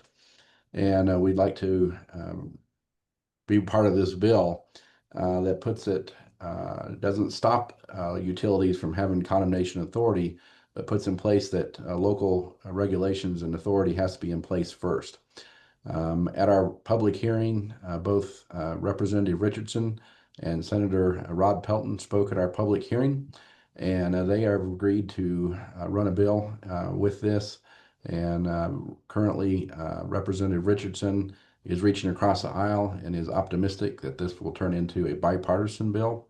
And so that would be a great thing to protect our citizens and their private property rights, of which I'm a big advocate of private property rights. Because this is a little bit further down the road, there are some proposed languages. In your packet, you'll see particularly Section 2 to amend to the PUC certification of need does not authorize condemnation without local approval, and Section 3 prohibits condemnation without final permits, and this would ensure the correct identified property is the one that has the action taken against it. And so we are, the Elbert County Commissioners are in agreement with this one. Hope that many other folks who value private property rights and local land use authority will join us with this one.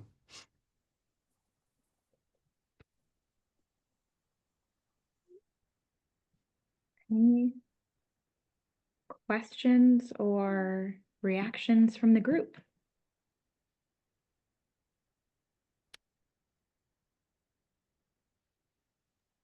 Hey, Katie, this is Brendan Wilson, El Paso County.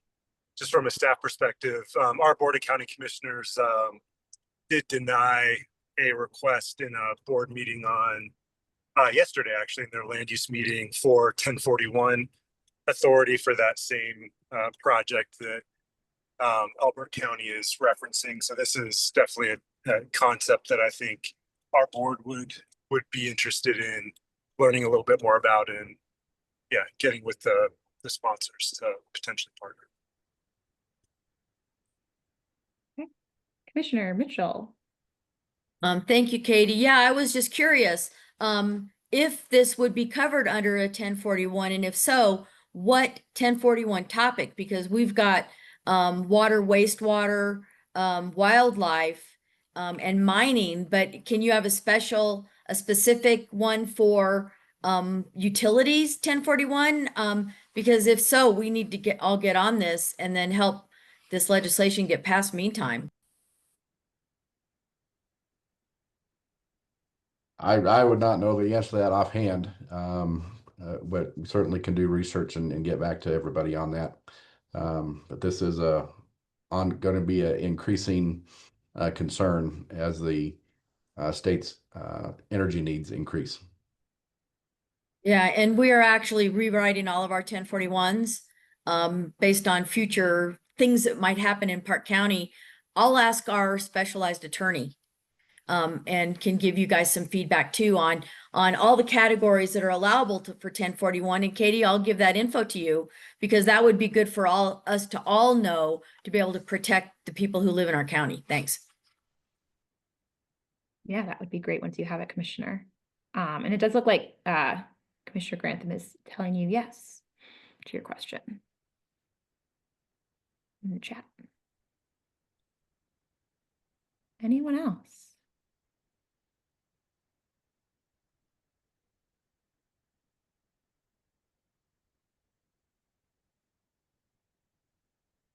All right, then we can keep it moving to Huerfano County.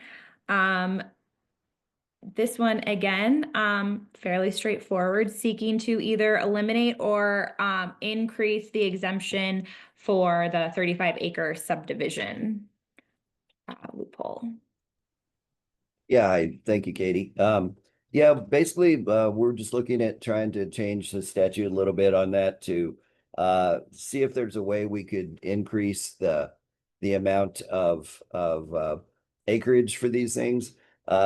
We've just historically, we've been having quite a bit of a impact on developers coming in and cutting up the land, but they're not doing much of the infrastructure there. So that they'll come in and they'll find out that there's a couple of wells on it.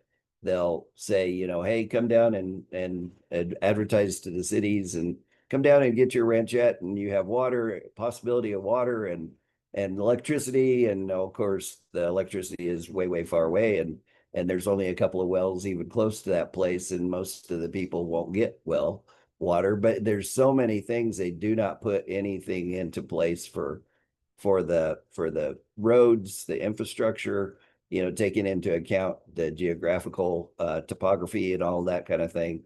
And so it's a huge impact on our county, and then it affects our resources as our employees, because they have to deal with the squabbles and everything that come along with all of that on the side note. So one of the things that we were talking about, and you guys had published a great white paper quite a few years ago on the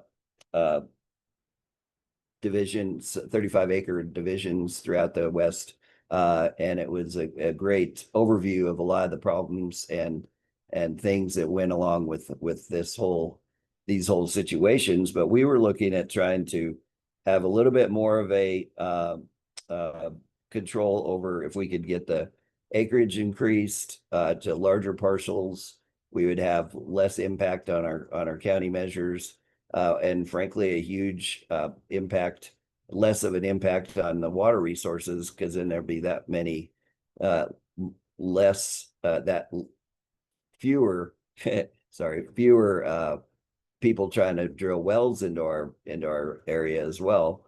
So there's just a huge amount of things that go along with this proposal, and we're seeing if we could get some more backing on that and some other ideas on how to change this on state level to get that impact changed.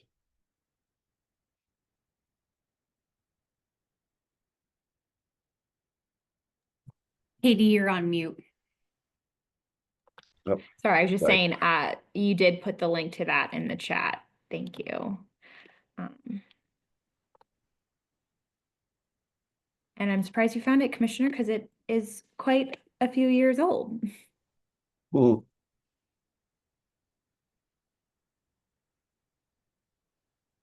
Was that the link to your case? Yes. Yeah, that's a fantastic article. It goes into a lot of it because it goes into different ways of, like, Lincoln County and others that try to use special use permits.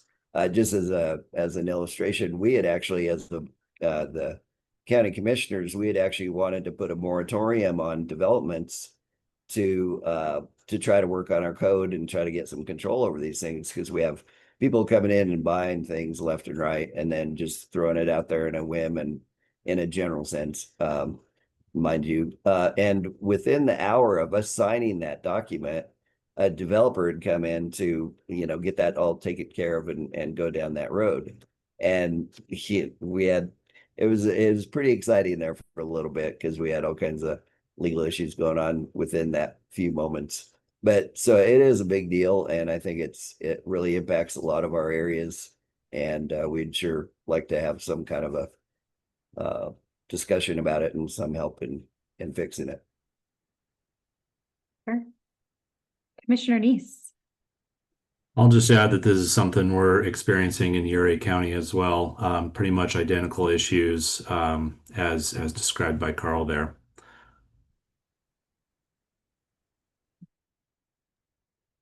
I'll jump in.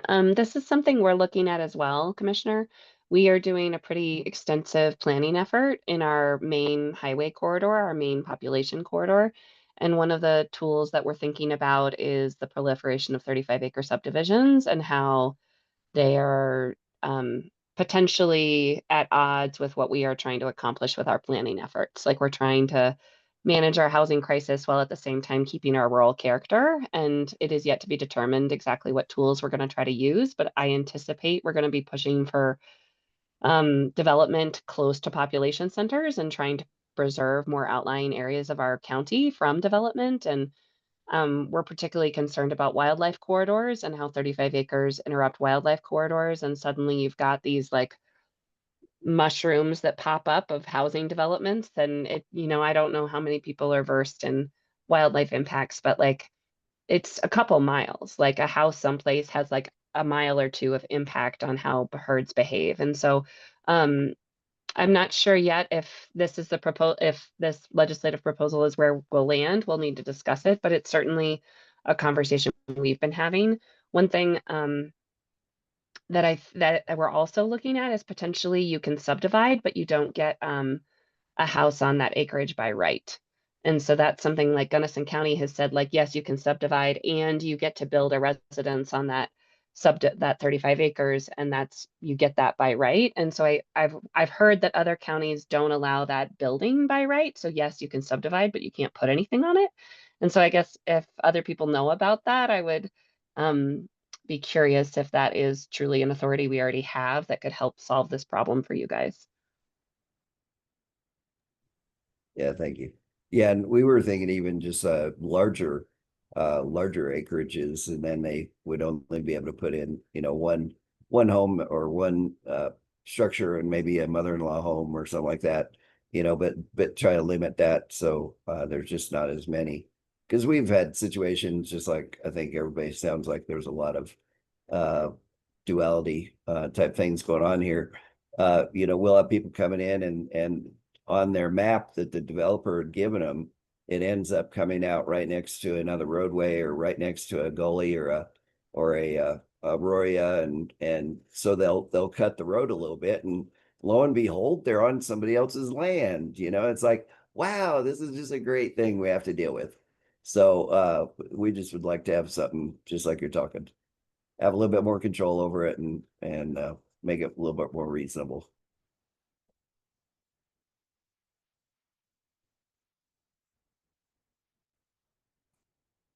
Okay. If there's nothing else there, thanks, Commissioner. We can return to Morgan County. So just a little bit of background about this proposal, just in case anyone isn't aware. Earlier this year, I want to say it was more in the spring timeframe, the Air Quality Control Commission, or the AQCC, decided to consider the adoption of rules over landfills that would require them to utilize methane capture systems and do some additional reporting. The estimates I have seen from the impacted counties put costs in like the $3 to $5 million range. And the AQCC will decide whether they want to adopt those rules in mid-August. In vain of that, I would be remiss if I didn't mention, that's obviously come to our attention to the counties that are party to the rulemaking, and it has been requested that CCI potentially write a letter, and that is something we're considering because there are such significant costs and implementation burdens from our understanding of the impacted counties. So I would be curious to hear reactions to that in general, and the CCI submitting a letter to the commission about that from the membership. But this proposal is kind of in light of those rules from the AQCC, is looking to potentially do 3 different things that would limit the impact to counties. The first would be to just remove the AQCC's authority over local government owned and operated landfills. The second would be to make the rules contingent on state funding to implement the rules. And the third would be to push out the implementation deadline by 10 years with a local government opt-out if funding is not available. What did I miss, Commissioner Malone or Commissioner? That's pretty much it. It is a regulation as opposed to a rule, but The numbers that they want to reduce methane by are just unrealistic, and really it's at an unrealistic time frame as well. They're trying to push this thing as fast as they possibly can, and we're trying to fight it as fast as we possibly can. There are 51 active landfills in Colorado. Some are ran by government entities, obviously, and some by the private sector. But depending on the size of some of these landfills, this will financially cripple, causing some of the smaller counties to close. So yeah, you're right. I mean, estimated costs are anywhere from 3 to 5 million. First year, right out of the gate, you're looking at probably 2.8 million is what we are estimating, and then over the course of the 5 years, it could reach up around the $5 million range. Some of these things are going to need some type of bio cover to be installed, methane gas collection system, which are incredibly expensive, and there's not really a lot of people that do them, to my understanding. And we all know that this affects everyone. Household, businesses all generate trash. And when counties and even private entities are forced to do this, the costs are going to be passed along to the consumer, which is, again, everybody. And when that happens, obviously, it's going to lead to illegal dumping. At any given time, you could drive down a county road and find a mattress or a couch or something in the ditch because somebody didn't, want to pay the money to take it to the landfill. And I think these instances are just going to go through the roof. So yeah, I mean, we are in a coalition with several other Colorado counties to try to fight this, and just hoping for as much support as we can possibly get from everybody. And again, with 51 active landfills in Colorado, I would imagine the majority of those are probably owned by government entities, possibly the same size as Morgan County. Thank you. Thank you. Commissioner Brownell, go ahead. Thank you. I would echo everything that Commissioner Malone said, and also one comment he made.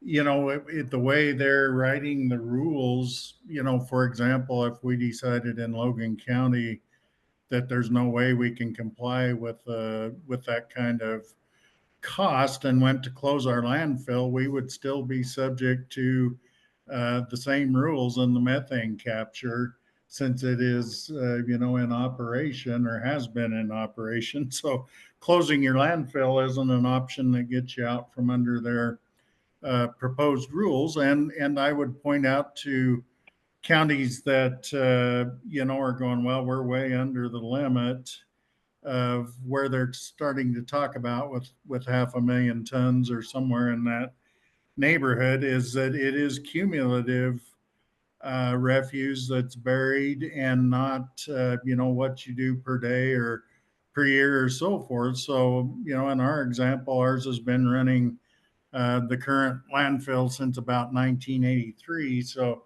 it's taken us this amount of time to get up over that 1,000,000-ton mark. And, just along with everything else we've talked about today, the unfunded mandates.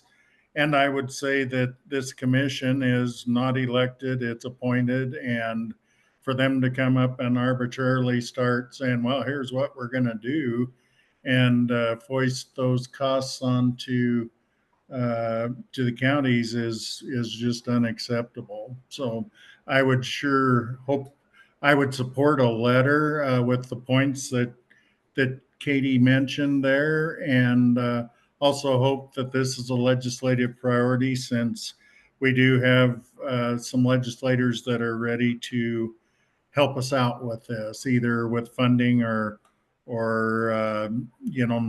not making us have to comply with these rules. Thank you. Thank you. Commissioner Mitchell.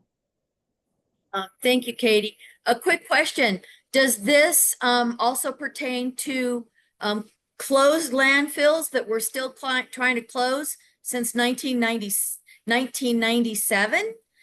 Because it's not officially closed. And if that's the case, it is a disaster, and Park County is in support. At least I am, and I would bet with our situation, everyone would be on support in Park County? If you know the answer, I'm kicking myself because I should have known to anticipate that question. Oh, but it looks like I have a friend who can help me. Is that Commissioner Glover? Yes. I sat on the steering committee for this Regulation 31. And I'll tell you what, it is a pretty intense 12 or 14 hours a week studying for it. But the landfills for the closed ones, we did win that argument. They're not going to go after the closed landfills right now,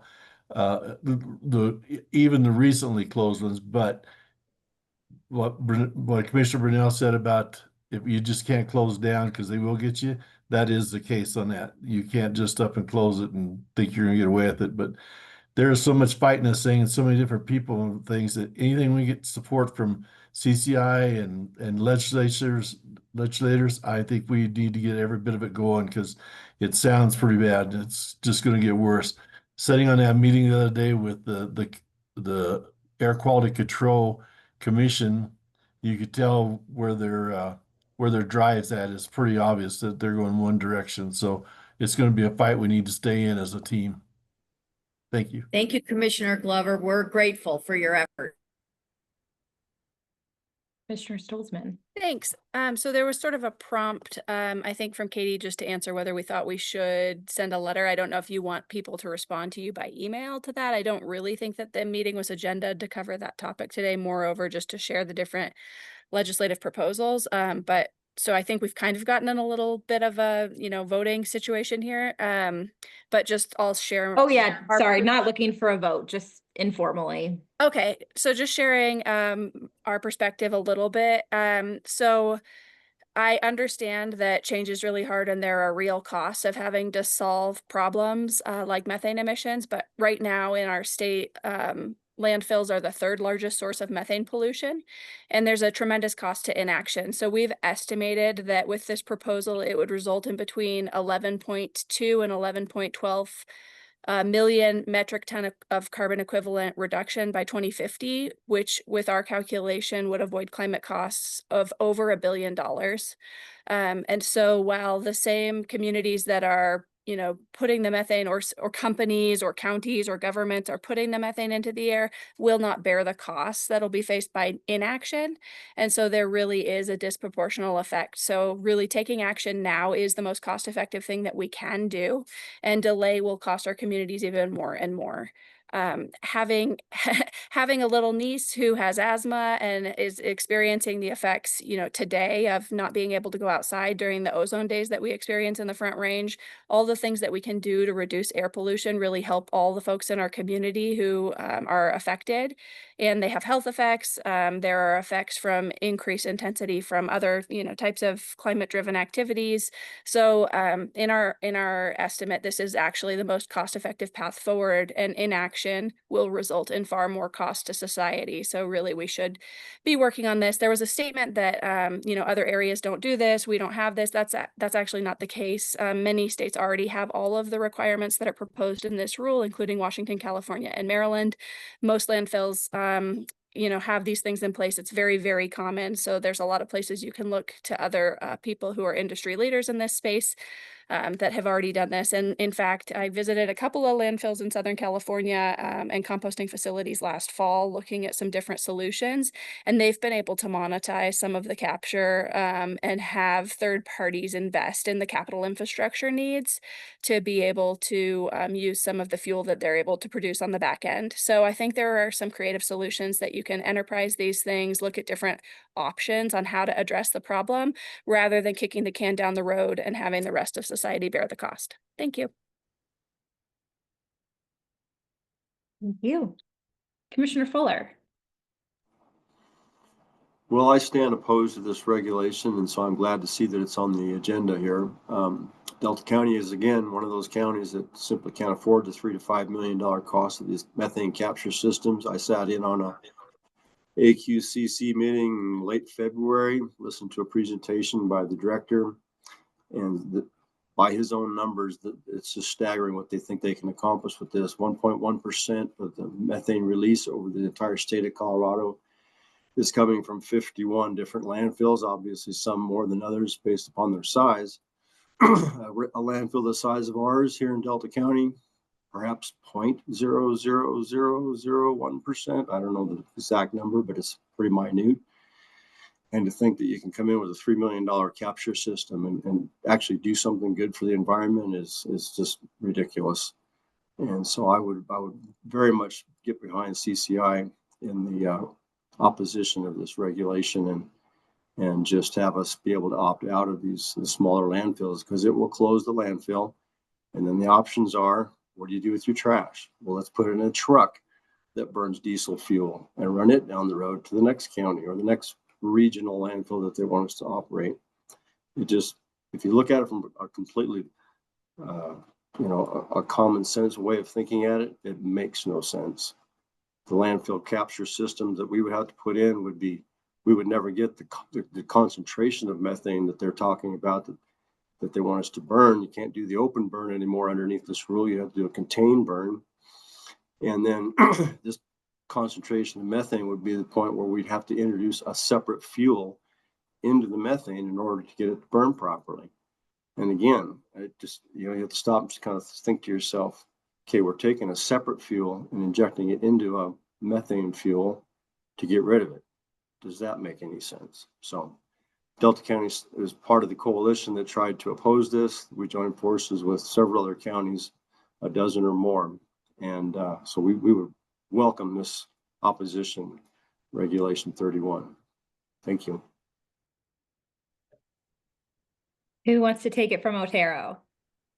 I will take it, Commissioner Navenshu. So I'll keep it short. We're part of the coalition as well. Talking to our landfill director, he's the same way. He said it's going to cost $1 to $3 million just to implement a system to take care of this. And then that doesn't include the ongoing yearly costs to manage and survey and do all the burns and all the stuff to stay in compliance. On top of that, we already have illegal dumping in our county that we're constantly having to try to police. This would only just double, triple the amount of illegal dumping that we would have in our county, and it's going to cause even more of an issue on top of that. And we're a small landfill as well, so I don't know that we produce a whole bunch of what they're worried about in the state regarding the amount that's put off.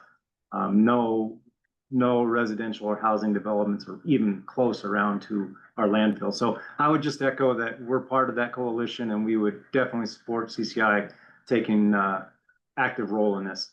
Thanks. Quick question, if I may, since you brought up the illegal dumping for Otero or really anyone else. Do either the Morgan and or Grand County, abatement zoning proposals help with enforcement of illegal dumping, or is that completely separate? I'm letting my ignorance show. That's probably more separate. It's a law enforcement issue. As people see things that are dumped alongside the road, they will call the sheriff's office. There's not a lot of investigating to that, obviously, because you can't identify a couch or a mattress, whatever. And then the sheriff's office, if it comes to no investigation, they'll turn around and call our road and bridge, and our road and bridge will go get it and then take it to the landfill. Okay. Yeah, and from Otero County's standpoint, when we talk to our road and bridge, that's honestly Monday morning, that's what they do. They ride around our county roads and look for stuff that's been dumped on the weekends or other days when the landfill isn't open. And that's what they're doing, is collecting that stuff out of our ditches and other things, which can, if it's in our ditches, can cause even more of an issue down the road when the trash is being dumped illegally. So from Otero's standpoint, yeah, I think it'd be a separate issue. It's hard to police or investigate illegal dumping when you're not catching them. So from a law enforcement standpoint, when I was in that realm or that stage of my life, you just couldn't find them unless there was some identifying letter or something that you were able to find, that you just wouldn't be able to find them. So that's it from Otero. I should have known it wasn't going to be that easy. Commissioner Wood. Yeah, thanks a lot. So we're at the lower end of the threshold to have to start to do this monitoring. And for us, we try really hard to run a really clean, exemplary landfill. And this this would take money away from those efforts, the efforts around waste diversion, recycling, and educating our citizens on what they can do to minimize food waste and whatnot. And I think it would ultimately cause us, we wouldn't be able to do those efforts. So it would cause more of those methane producing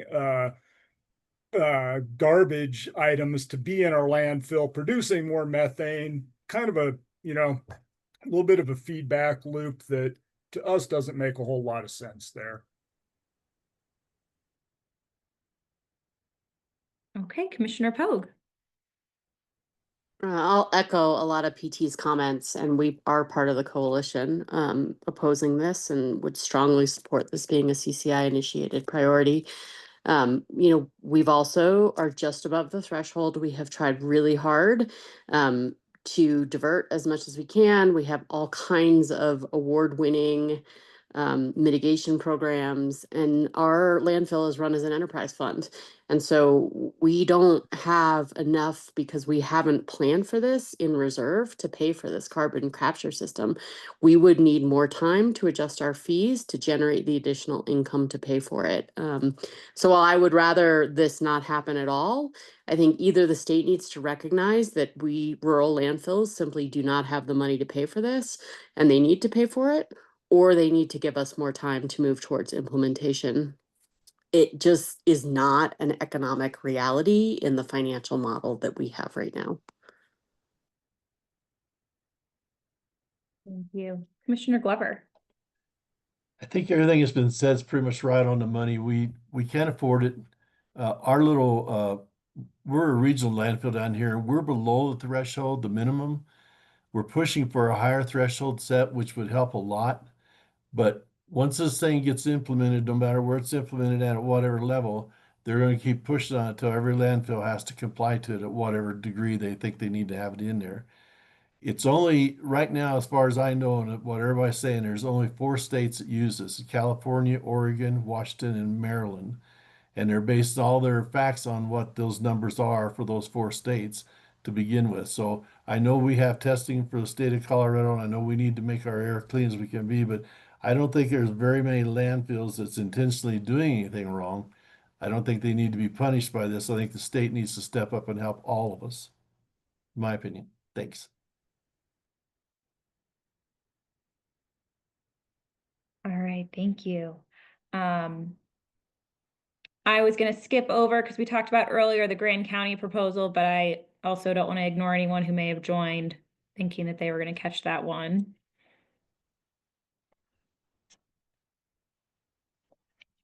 Okay, then we can just move it straight along to Ag, and Eagle County, who is looking at the consequences to illegal wildlife harvesting. I know Commissioner Boyd was out, but Commissioner Sure, am I handing it over to you? You are. I'm trying to pretend to be Tom again, doing a only marginal job, but You need to work on your disguise. it must be the glasses. Thank you, Katie. This is a lot of you may remember some years ago, 2 or 3 years ago, whenever that was, some classifications of well, crimes, losing my words all of a sudden like this afternoon, were downgraded. So a number of things were moved to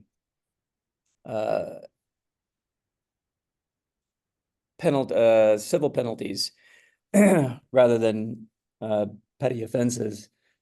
And what has happened with us and a number of counties that have open space or other public lands where a lot of wildlife go is hunters find themselves able to shoot wildlife or hunt and shoot wildlife, and the CPW does not enforce that, and those penalties are so slight that it is well worth illegally harvesting an animal, because nobody has the authority to hold the animal or do any other fines or even make them criminal penalties. So with that, there's a number of things. I think Boulder County is working on something as well due to those changes in penalties related to homelessness. But this has impacted us in the sense of hunting. A number of counties are facing this that have a lot of wildlife areas in public lands, including Larimer County, Pitkin County. We'll have those listed on support as well later. But what we're looking to do is to include local government laws for illegal takes so that the penalties to hunters can be significant enough to discourage shooting illegally on public land.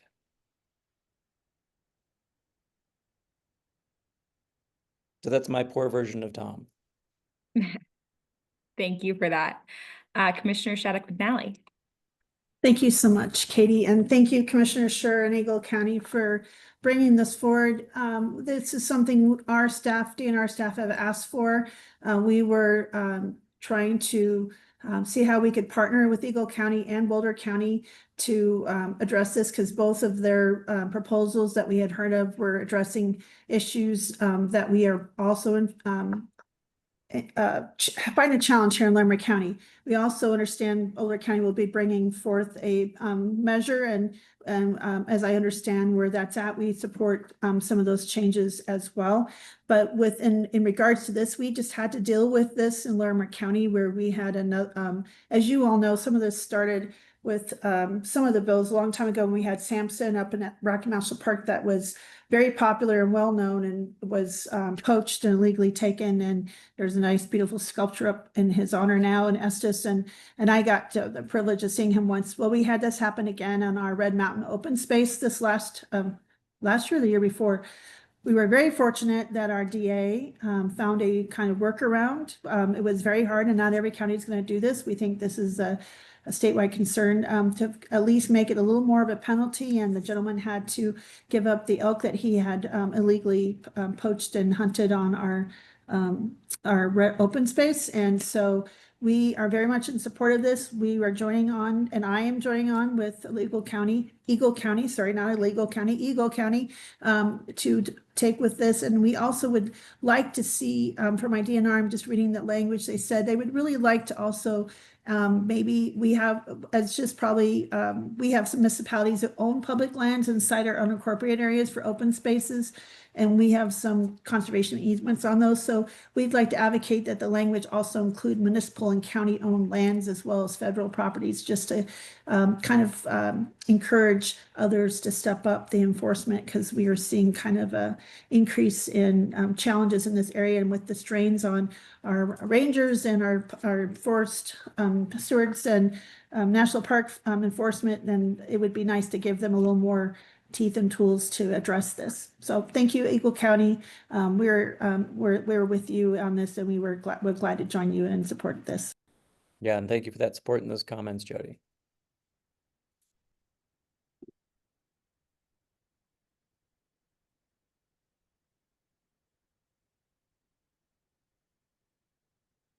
Else on this proposal? It's good to go last, I guess. Commissioner Marin.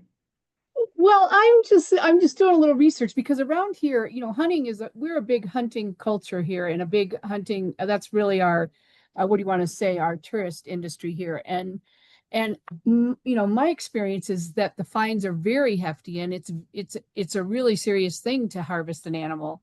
So I was just looking it up and just seeing that it's anywhere from 700 to 10,000, and license revocation, jail time is possible. If you just take trophy parts, it could be up to 20,000.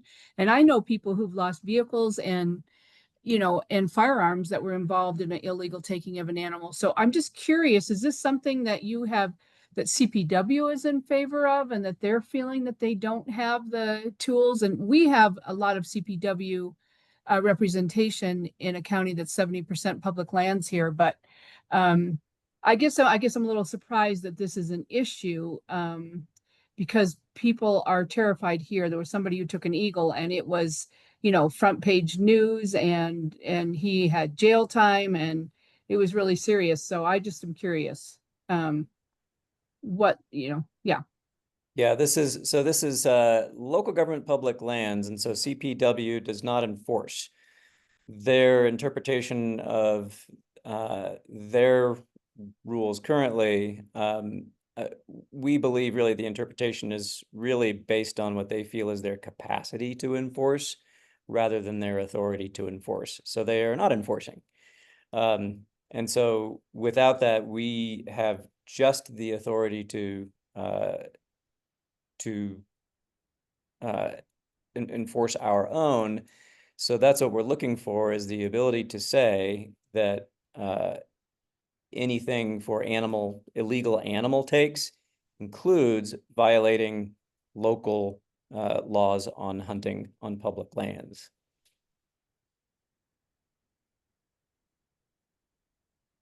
Or alternatively is getting CPW to enforce, but they of course have the issues they have perennially had about capacity, and particularly with wolves taking a lot of their capacity also, that has not improved. And were that to be the case, I presume this would come with a fiscal note, and we know where that would be headed this year. That is a helpful clarification, Commissioner. Sure, because I haven't connected with our longtime friend Daphne Gervais at DNR, and she was starting to look into this, and we were gonna connect on it. Yeah, we're sympathetic to that, so that capacity of CPW, and there's been implication that they don't have authority. We think that's just a different way to interpret their rules, but either way, I think they still have that issue. Oh, yeah. And Laura Hartman is on here too and can speak to this more intelligently than even Tom can. Thank you, Commissioner Scher. I would like to add a couple points here. I think this is an important clarification, just to note that when we have local hunting ordinances on local public lands, they're not currently being enforced under Title 33 for CPW. So while illegal take as defined by CPW does carry all of those hefty fines, when a hunter, harvests an animal on publicly owned land that entity has not designated for hunting, there are very minimal consequences. It's really just that civil penalty. And our understanding is that CPW currently views all lands held by a public entity as public land. So it's not just your county and municipal open spaces. It could be land owned by, say, a water district or a public utility that they're currently interpreting as open to hunting, even if it's maybe posted that it's not open for that use. And I do think the capacity constraints of CPW are a very legitimate concern. However, I think just closing of this loophole and the increased penalty would be such a significant deterrent for the behavior that I think we would see behavior change very immediately with limited enforcement. Thank you. Thank you, Laura.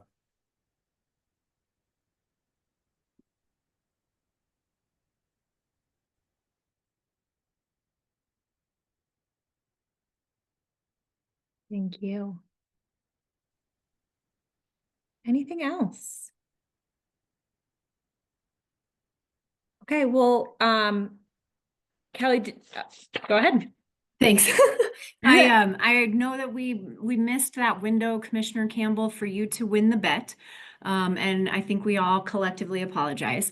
But I did just want to thank you. At the height of our meeting, we had 94 people participating, and here, after we've slogged through the day, we still have over 50. So thank you very much for taking your time and thinking through all of these issues and having positive and productive conversations today, even when we don't necessarily see the issues the same way. I'm really pleased about how this all went. So just to be very clear, I hope that you took really good copious notes with all of this feedback so that you can really iterate your proposal, so that we can really talk about and address some of the questions or challenges that were brought up during this discussion the next time we talk about it. And just as a quick plug and reminder, we will share in the district meetings these proposals. We're not asking you to travel to districts to you kind of pitch your proposal again. The CCI team will do that in the districts that you're not at, and be able to capture feedback for you and share that with you additionally. Another thing that we can do is we will have the CCI lobby team reach out to all of the proponents to share some of the stakeholding initially that we've done and to make sure that you are ready to participate in stakeholding meetings with some folks that have reached out to us already. So please be available for those. Again, thank you very much for your participation, and we will plan on seeing you next at your district committee meetings.